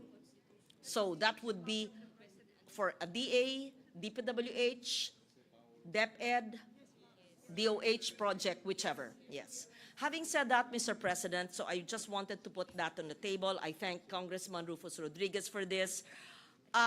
Coming from a province that is agricultural, as I said, I support the farmers, the fisher folks. Of course, we need so much farm-to-market roads. Napansin ko lang po, 16B ang nasa NEP. So the 16B, I assume that pinag-aralan ito ng DA. But the 16B that the body wishes to add to make up the 32B, I am not certain if this additional 16 billion of farm-to-market roads will comply with what the DBM has been saying in all our hearings. Sabi ng DBM, kailangan daw ng TRIP, yung 3-year rolling program. You know that. Even for a single National Museum building, which is multi-year, they did not fund kasi wala raw TRIP. So I just put that on the table again because the 16B appears in the GAB. And assuming the BICAM will allow it, it is not compliant with what the DBM claims is a requirement for all projects. Second, did it have a feasibility study or an SB resolution, which among senators we regarded as requirements for any infrastructure project? RDC approval, siguro hindi naman kasi RDC approval, it's either or, SB Reso, LGU Reso, or RDC approval. Now, is it shovel-ready? I hope that the 16B initially is shovel-ready kasi pinag-isipan niya ng DA eh. Pero yung 16B na bago, hindi ko alam. So, I am not against farm-to-market roads. Ako po ay sumasang-ayon na kailangan tulungan ng ating mga magsasaka. Sa kabundukan namin, habal-habal lang, minsan tinatahak ang mahirap na mga nalandas paakyat sa bundok. So kailangan. Sinasabi ko lang po ito sa mga requirements na pinag-usapan namin sa Senado at nanguna dyan si Senator Lacson na sumang-ayon tayong lahat. So I feel it is incumbent upon me, Mr. Chair, to put this on the table. At the end of the day, I will defer to the wisdom of the chair. Thank Madam you. Chair, just an answer. Under Article 6 of the Legislative Department, precisely, Section 24 provides for original exclusivity of the House of Representatives on all appropriations. These requirements by other agencies, it is the ultimate wisdom and policy of the House of Representatives that of the 255.5 billion flood control that were stricken off, we put the 16 billion to our farm to market because the President said education, health, and agriculture. So there is therefore the source of the fund. And of course, with the decision of the House of Representatives, of course, we send to you because you have the power of amendment or a consensus or a proposal for amendment. So it depends upon you. But we are saying that in the first instance, we have already made the decision in the House. So it's up to you whether you would be able to agree with this, and we appeal to you. Because our districts, we are responsible to our districts that these far-flung areas unreached by good roads will now have paved roads. And that is why there is that basis. And so therefore, it's now, if you do not agree also, what can we do? But precisely we are asking and appealing to you to be able to approve this because it complies with everything under the Constitution.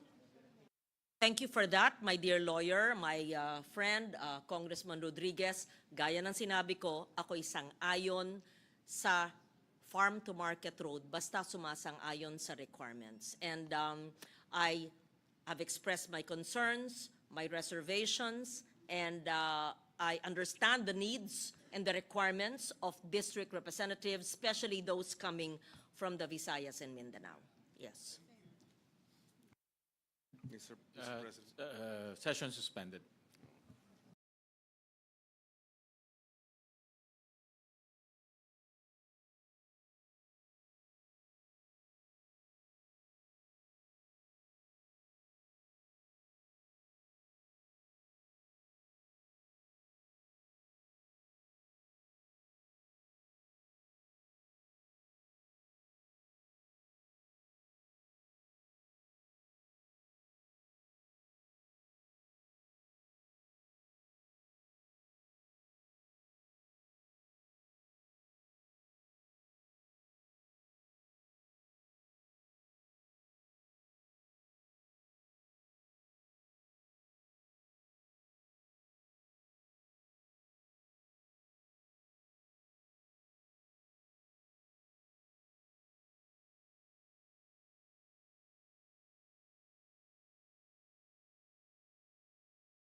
BICAM, and I think we have discussed this matter quite lengthily. Yes, Kong. Point.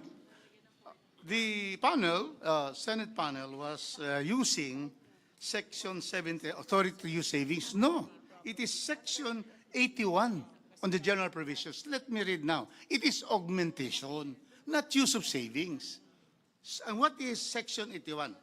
Rules on augmentation. Augmentation is the act of the constitutional officers authorized to use savings in the respective appropriations in this act to cover a deficiency in any existing item of appropriation within the respective offices, and deficiency in an item of appropriation may result from, number one, unforeseen modifications or adjustments in the program. B, reassessment in the use, prioritization, and distribution of resources. And here is the most important provision. An item of appropriation shall pertain in the amount appropriated for an activity or project authorized by this act. And here is the clincher. The particulars of the expenditures to be funded from saving should be within the scope of or covered by an existing activity or project. So we use Section 81 on this, not on Section 79 on the authority to use savings, which the President and the Senate President and all the heads of offices are the ones entitled. So this is the rules of augmentation under general provision. I maintain that under this provision, if there's any saving, it talks about savings. Augmentation is the act of the constitutional officers authorized to use savings. You see? So therefore, this can be done by the DA and also by the project itself, especially if there is also a special provision. Special provision, because it will pertain now to these farm-to-market roads, you see. So there's a support already in the general provisions, rules of augmentation. So I submit that this is really legal and this can be done. We just request a special provision because we are talking of FMR. This is general already. It is already a basis for a special provision. Thank you, Mr. Chairman.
We would appreciate the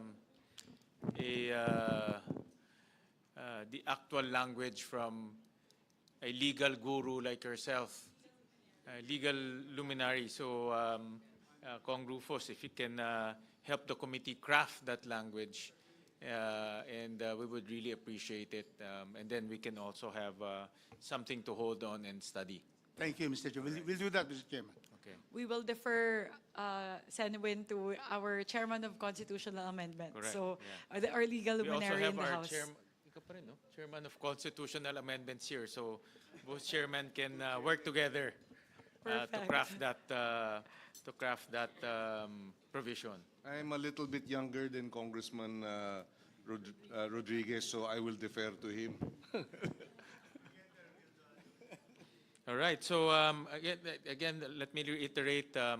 We've mentioned safeguards to implement infrastructure projects this time in this budget, making sure that the budgets are line item in the budget, together with technical descriptions, station numbers, and we made sure that all of these projects are identifiable. No? And that includes farm-to-market roads. No? And Senator Kiko also provided more safeguards. Number one, for LGUs to implement PPP, also uploading the technical description through a dashboard. I saw that special provision. And they also added citizens participatory audit in this in the implementation of these projects. Validation of project costs. And the validation of project costs. So all of these will be embedded in the General Appropriations Bill. So with that, I think, is there any motion? With that, the very extensive discussion, I think that lasted for 2 hours, close to 2 hours. We've put in the necessary safeguards to ensure that the farm-to-market roads for next year will be implemented well. And with that, I once again put forth the motion to adopt as the amount for repair, rehabilitation, and construction of farm-to-market road projects in designated key production areas to be 33,009,763,000. Is there any second? Second. Julie seconded. The motion is hereby approved. Thank you very much. Thank you. Thank you again to our colleagues in the Senate. I believe that with the safeguards that we have, that came out of our discussions, definitely we'll be able to implement the farm-to-market roads next year in a good way. All right. So we go back to... Mr. Chairman, just before you move on, I just want to put on record my standing reservation on this. There's no intention to delay the proceedings. I commit to study this further. All the discussion here I take seriously. Obviously, I won't even say that, you know, I support the concerns of the congressman because I'm a senator of the whole country. I want to see countryside development. Rest assured, that is what's in my heart. But I cannot stand to see corruption continue to happen. So my job is to continue to read, to study the records, the recommendations, and to really understand it. Because when I read DPWH statement, to be honest, I don't understand it. I don't understand what will happen to give me the assurance that I can tell the Filipino people that pumayag kami sa mga ganito dahil may assurance kaming naiintindihan ko. So kailangan ko intindihan, Mr. Chairman. I hope you can also understand that I need the time to study it over the next few days. Thank you. Thank you, Senator Pia. And we will work with you, Senator Pia, on the additional safeguards if need be. And we can work together in making sure that the projects are implemented without any corruption and also to its fullest intention. So, yeah. Thank you. Mr. Chair. Yes. I wanted to reiterate my reservation, just like Senator Pia, although I explained already some of the concerns. And I strongly feel that farm-to-market roads are needed but must not be distributed according to congressional districts, but must be distributed or implemented according to the need of the area, based on population, based on the land area, and others, not through politically divided districts. So that is my position. I also would like to put on the table my reservation. Thank you. Well, Mr. Chairman, I forget to mention, but we had already previously agreed that the implementation of these farm-to-market projects should be consistent with the master plan of the Department of Agriculture on the farm-to-market road network. So it has to be within and consistent with that network. And the coordinates cannot be produced if those farm-to-market roads are not in the master plan. So it has to be in the master plan first in order for them to produce those coordinates. No, and that is the policy and the procedure of the Department of Agriculture. We'd just like to manifest, so we'll push DA to actually do a more extensive job in developing the master plan. A lot of like the furthest areas are actually not included in the master plan. So kailangan lang po, mas paigtingin lang nila yung punta talaga sila sa mga dulo ng iba't ibang mga lugar para po talaga pag plinot po nila yung master plan, sigurado po lahat ng mga gida areas saan po talaga kailangan yung farm to market roads kasama po sa master plan. So just a manifestation po. Thank you. Mr. Chair. Yes. I also would like to say that I also have reservations on this. Kasi po, 33 billion, napakalaki pong halaga. I know, I mean, our farmers need this. Ang problema ho dito, yung mga tao, the people are watching right now, baka isipin, wala nga yung flood control dito naman ngayon sa farm to market. Ito po ang iisipin na dito naman magkakaroon ng problema. I mean, lumipat lang from flood control dito ngayon sa farm to market, magiging source ng corruption. So, ang punto ko lamang, Mr. Chair, is like siguraduhin talaga natin na when we say na may mga safety measures or guards in place, na talagang kailangan ma-implement yung mga safety measures na yun. It's 33 billion, Mr. Chair. Oh. That's not a joke. That's a big amount of money. Wala na pong farm to market, flood control. Baka sasabihin naman tao, dito na naman sito mga mambabatas natin, nakakita na naman kung saan kukuha ng budget, 33 billion. Yun lang po, Mr. Chair. That's my reservation. Thank you. Mr. Chairman, sorry, I still have addition. Nabanggit po ng kasamahan natin si Senator Tulfo na 33 billion, no? But I was telling Senator Lauren, I think we're talking about 43 billion because there's 11 billion from 2025 that was never released. So what DA will have available to them, or that 11 stays in DPWH, is 44 billion. Wow, that's a lot. And we have to remember that this amount is roughly 16 billion and it's almost times 3. Kasi times 3 is 48. So it's a lot of money that will now be going to farm to market roads. And I'm a little bit surprised to hear that it did develop pa yung master plan. So yes, gusto ko talaga lahat nung geographically isolated areas are covered, but if hindi pa yan updated, kawawa naman, no? Kawawa naman. I mean, I agree with you na dapat i-develop at i-update nila. It's already validated, Sen. Pia. We're just saying that some of the roads that are actually the most far-flung are not yet part of the master plan. So kulang lang po. But that's what I mean. it's So that's a problem. It's already extensive po. But the tendency po kasi is they're able to first validate those that are closest and the most connected to the markets, to the centers. So meron na po. But it just needs to be totally lahat na i-expand lang po. Yes. Tama naman yung gusto nyo.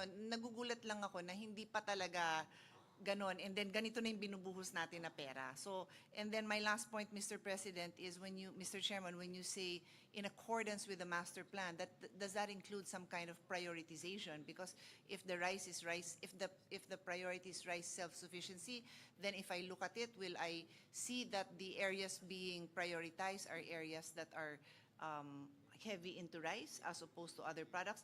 I would just like to know, and I don't need to know it now, but I would like to be able to study it so that I can give my support, because as of now I have my reservations. Thank you. Well, two things. The President just launched the infrastructure transparency portal that covers all types of infrastructure, including farm-to-market roads, school buildings, irrigation projects. So, yung sumbong sa Pangulo ngayon, in-expand niya. No? So, pwede nang magsumbong ngayon para sa iba't ibang mga proyekto kasama pong farm-to-market roads. And then number two, since this is an open BICAM, naririnig tayo lahat ng taong bayan kung ano yung ating pinopropose sa budget. So, ibig sabihin, alam nila na merong ganitong farm-to-market road. At pangalawa, ipapublish rin natin to sa website one by one, together with the coordinates. So, sa mga kababayan natin na nanonood, sa Cagayan de Oro, sa Bataan, sa Camiguin, alam nila ngayon na may farm-to-market road na ginagawa sa buong Pilipinas. So, masusundan na nila ngayon. No? So, hindi ito yung tinatawag na insertion na hindi nila alam. No? Ngayon, nasusundan na lahat. So, with that... If I may likewise add, the DA actually has an administrative order which provides the criteria for validating farm-to-market road projects. The FMR serves a road influence area. It's part of a connected road network system. It's linked to an all-weather road of equal or higher quality and the like. So we will also make sure, by way of oversight, that these are being followed. And both houses should endeavor to make sure that this is the case. And Senator Kiko is the chairman of the Agriculture Committee. Kung kailangan every week mag-hearing para mag-oversight, gawin na lang natin yun para may accountability. Hindi lang hearing, pakukulong natin. Correct. Yung Meron na kayo na pakulong last week. So, meron. All right, so we move on to the overall Office of the Secretary budget, which the Senate proposed. We just want to make an amendment on the item called Other Extension Support, Education, and Training Services, Other Assets Activity. The initial amount that I mentioned is 650 million. We propose to amend it to 928 million. So this will bring the total of the Office of the Secretary 165 billion pesos. So any comments? Any motion? So move. Yeah.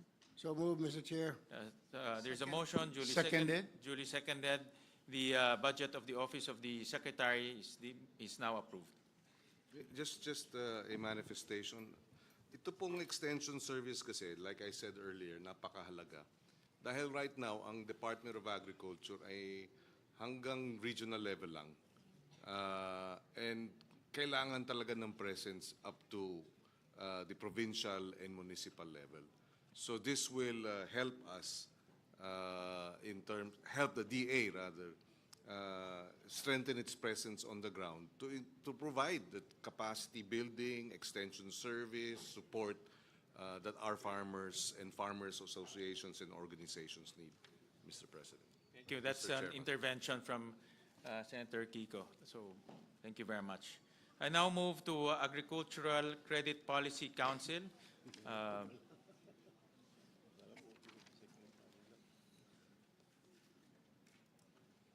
Huwag kayong mag-alala, tapusin na lang ho natin tong Department of Agriculture. Mga 2 hours pa po. No, just kidding. Just 3 more. Just 3 more, A few more. attached Ano agencies. naman to? Wala nang contentious dito. 8 more. 8 more attached agencies. But we'll go through it very quickly po. Agricultural Credit Policy Council, on the part of the House, we propose to, the HGAB reflects the same amount as in the NEP, which is 2.7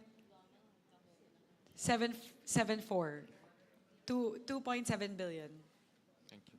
On the part of the Senate, we proposed 3 billion, 24 million from, this is for the Agro-Industry Modernization Credit and Financing Program Administration.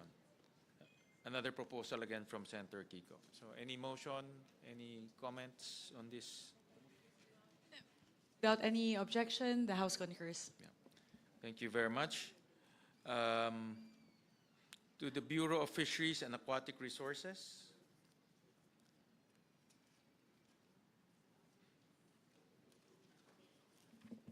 Out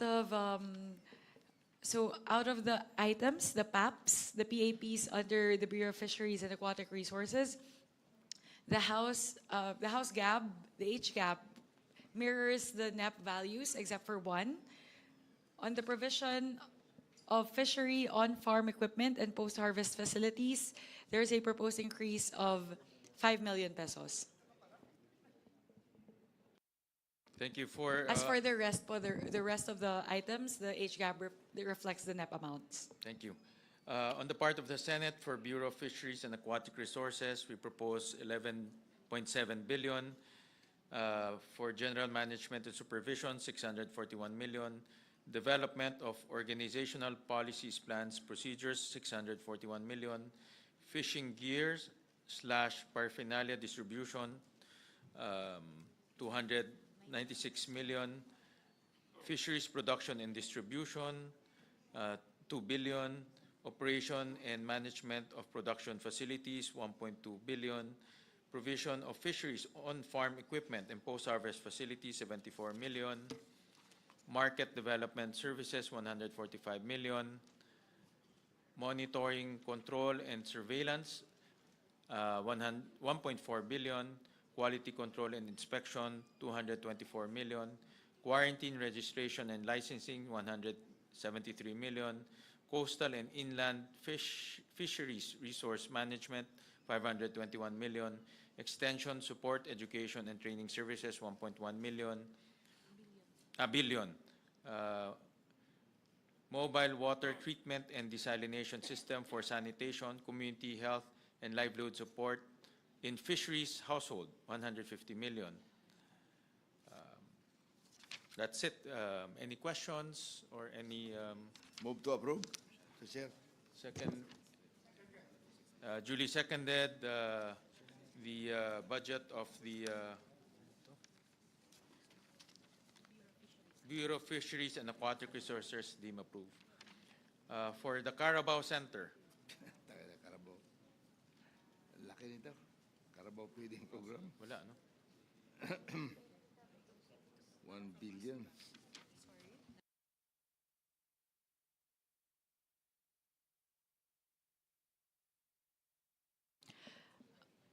Under Philippine Carabao Center, the amount reflected in the HGAB is the same as in the NEP. Okay. For on the part of the Senate, for the Philippine Carabao Center, the milk feeding component of the Department of Education school-based feeding program is 1.1 billion pesos. This was a realignment from the DepEd, as proposed by Senator Kiko as well. All right. For I move for approval because the Philippine Carabao Center is in Region 10. It is in Maramag, Bukidnon, and they've been giving Carabaos to my constituents. Thank you. Seconded, Mr. Chair. Thank you. The budget of the Philippine Carabao Center is hereby approved. Next will be the National Dairy Authority. Under the National Dairy Authority, the HGAB amount reflects the same as the NEP, which is 531 million. On the part of the Senate, the milk feeding component of the Department of Education school-based feeding program amounting to 1.8 billion pesos.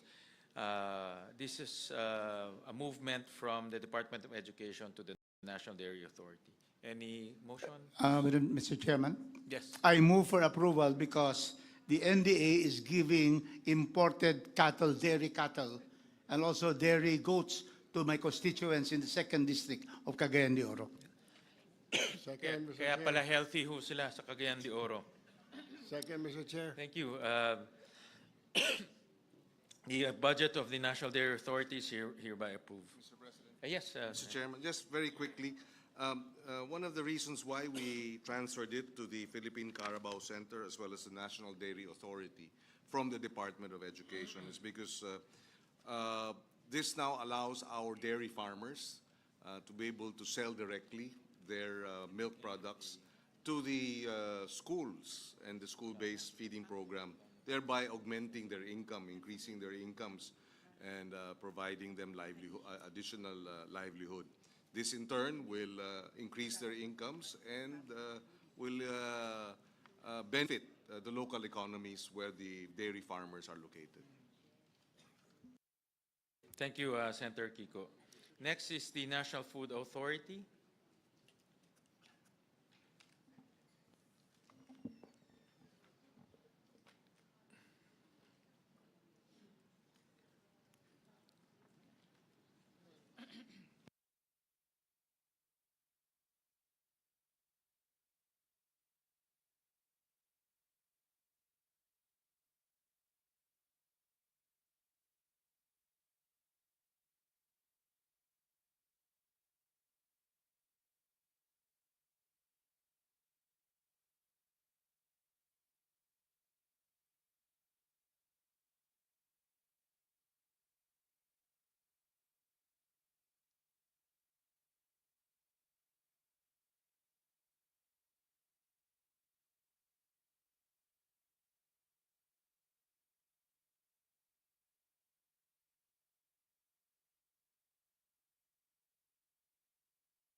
My apologies. For the National Food Authority in the HGAB,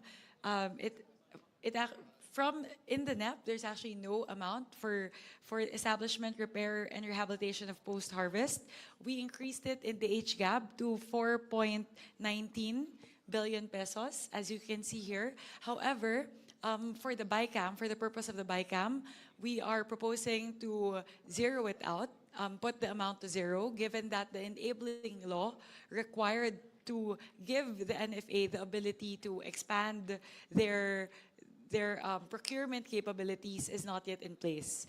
RICE Act, which is the enabling law that we are waiting for, is a LIDAC priority. So we hope that that will get approved soon, just so the NFA would have expanded powers and market stabilization powers. But in the meantime, given that that law is not yet in place, we are proposing to zero out this particular item. In the Senate version, we also removed that item. So we concur with the removal of that item from the General Appropriations Bill. Move to approve. Thank you. Thank you. So we wala tayong approve. So we go to Philippine Crop Insurance Corporation.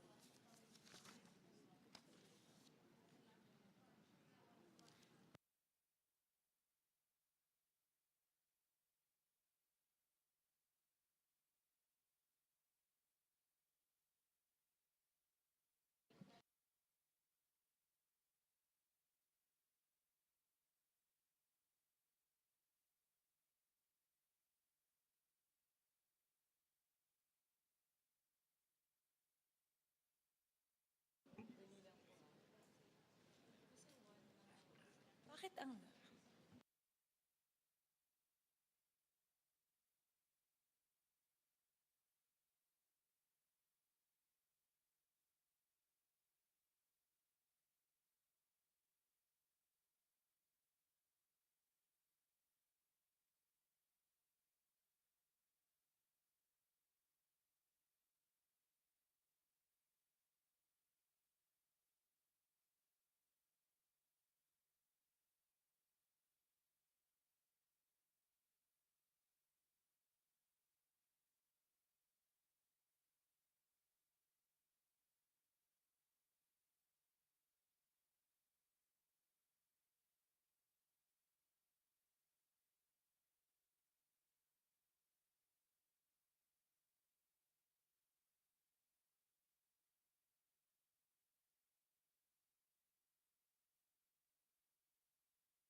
For the Philippine Crop Insurance Corporation, the House proposes an increase of 1 billion pesos from the NEP level of 4.5 billion pesos to 5.5 billion pesos in the HGAB.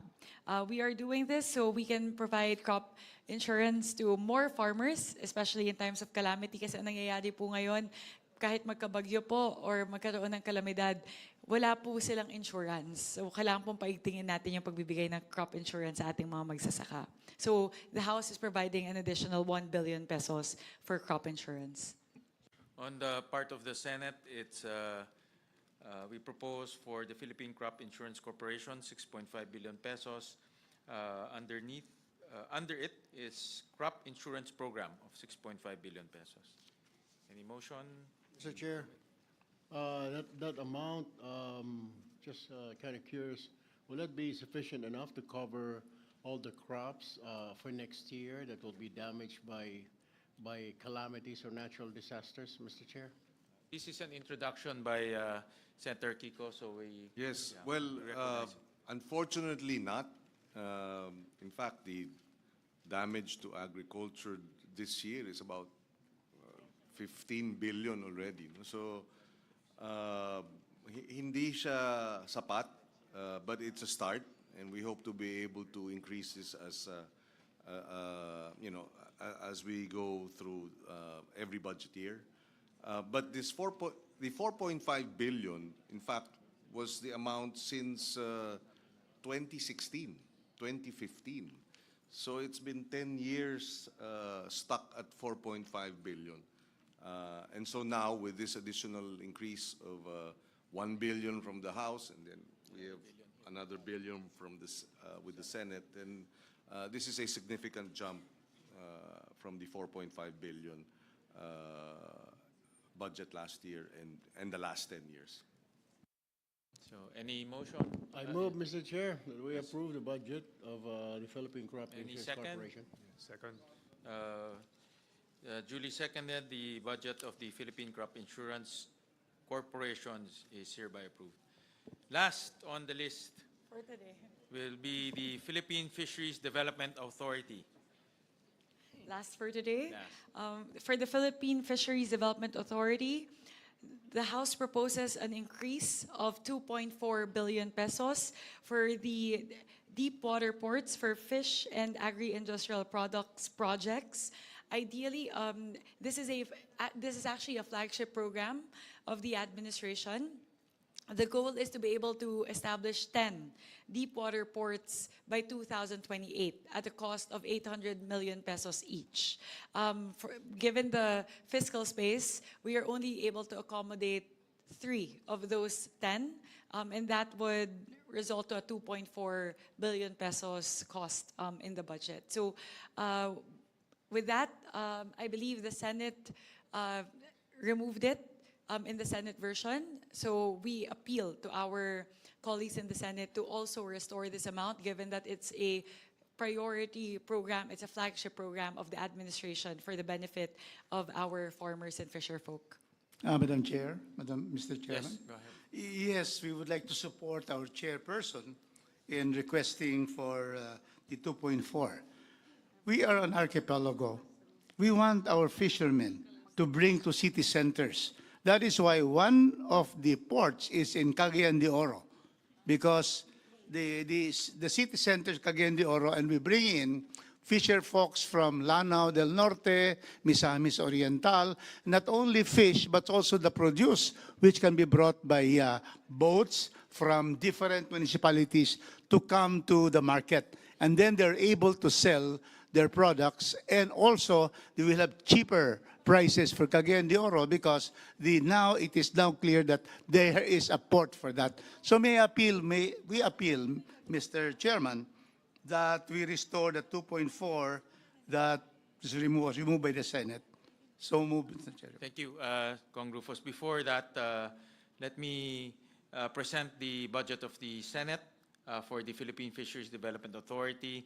That's 2.1 billion pesos, and indeed, we did not carry the deep water ports for fish and agri-industrial products project in the Senate version. So I would like to hear some comments from our colleagues about their thoughts on this. Senator Kiko? Well, as Vice Chairman of the Subcommittee J, we actually endorsed the 2.4 billion. But we were informed by our chairman that because of the fiscal space, it could not be accommodated. So while I am committed to defend the Senate version, I share the concern and the desire of the House to have the 2.4 billion included in the budget of the Department of Agriculture. Thank you very much, Sen. Kiko. My apologies. Thank you, Your Honor. Just wanted to correct myself po, in terms of the breakdown for the 2.4 billion. Actually po, these would actually already start. 7 of the deep water ports. That would be Abra de Ilog, Occidental Mindoro, Dapitan City, and Zamboanga del Norte, Pantao Albay, Puerto Princesa City, Palawan, Surigao City, Surigao del Norte, Cebu Province along Talisay and Cordova, and Navotas Fishport Complex, all amounting to 2.4 billion. So actually, we are not only funding 3, but actually 7.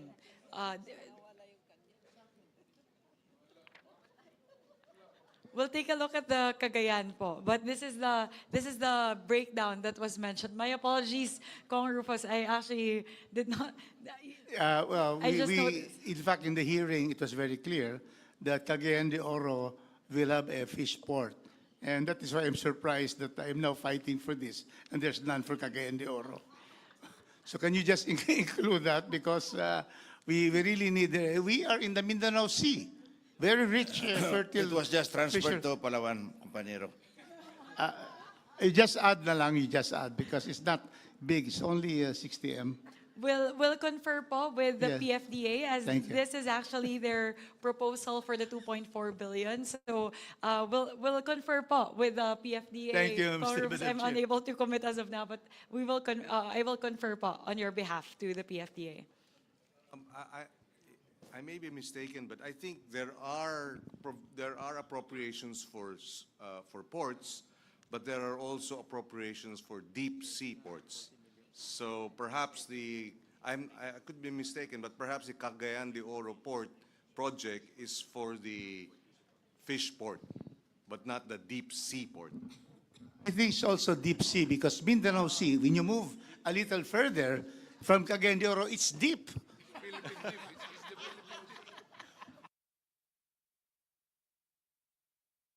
Mas malalim pa yata kaysa sa Palawan, sa Puerto Princesa. Senator Pia? Mr. Chairman, I'd like to express my support for this project. As I said earlier, under the Sustainable Development Goals, the #1 Sustainable Development Goal is no poverty, and farmers and fisher folks, to be very clear, are the poorest sector in our country. So if there is fiscal space, I would like this project to be prioritized. And to be clear to our colleagues and to everyone listening, these are the kind of projects that I feel should be prioritized. Not that I'm against access of our countryside, rural areas to roads, but parang ito yung talagang malalim yung effect nito kasi directly to their livelihood, and it's something that veers us away from that controversy lang. Kaya support ako dito kung papayag kayong lumipat pa dito yung ibang project ng madagdagan ng deep sea port kay Congressman Rufus, I even support kasi gusto ko lang ilayo yung sarili natin dun sa controversy. Yun lang naman po. Thank you. Madam Chair? Yes, Representative Brian Yamsuan. I have worked closely with the PFDA during my stint as chairman of Aquaculture and Fisheries in the House in the last Congress, and I see the need for these projects. Really, they need this. The PFDA needs it, not only them, but the people around those areas na makikinabang pagka naibigay natin yung proyekto. Yung activity, yung economic activity, gaganda. Yung ating mga fishermen, medyo magkakaroon ng productivity, yung kanilang mga kita. And I think yung food security natin, importante rin ho yun. And of course, pag gumawa pa tayo ng mga additional projects that will complement with the deep sea ports, yung mga food production hub natin magkakaroon ng lugar para unti-unti natin maisaayos. So I fully support the increase in the budget of PFDA. Thank you. Let me also express my support to this project. Like what Congressman Rufus mentioned, we are a archipelagic country, and logistics is really challenging in our country. In fact, mas mahal pa yung logistics inside the country compared to delivering to outside of the country like Hong Kong or Taiwan because of logistics. So the more infrastructure for logistics, the better for us, including ports, because ports is the mode of delivery for cargo. So let me also express my support for this project. So with that, any motion? Move to approve, Mr. Chair. Second? Second. With that, the motion to include deep water ports for fish and agri-industrial projects is deemed approved. Thank you very much once again to our colleagues in the Senate. This is a very important project, and I'm happy that we were able to find the fiscal space to fund the project. Given the plan of the PFDA, this is going to be a 3-year program, so it would require 1.85 billion next year and roughly 600 million in 2028.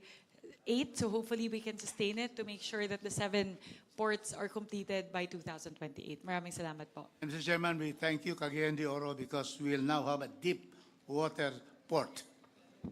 In fact, the Philippine Deep is in Mindanao. Philippine Deep. Thank you, Mr. Chairman. Maraming salamat, Kong Rufus. With that, we'll terminate our first round of BICAM. I think we have covered many grounds. We'll resume again tomorrow, 2 p.m., same venue. So maraming salamat po and good morning. We'll to all of confer you. lang po, Sen, when 2 p.m. is okay with everyone? All conferees are okay with 2 p.m.? Yeah, para makapag-mass muna.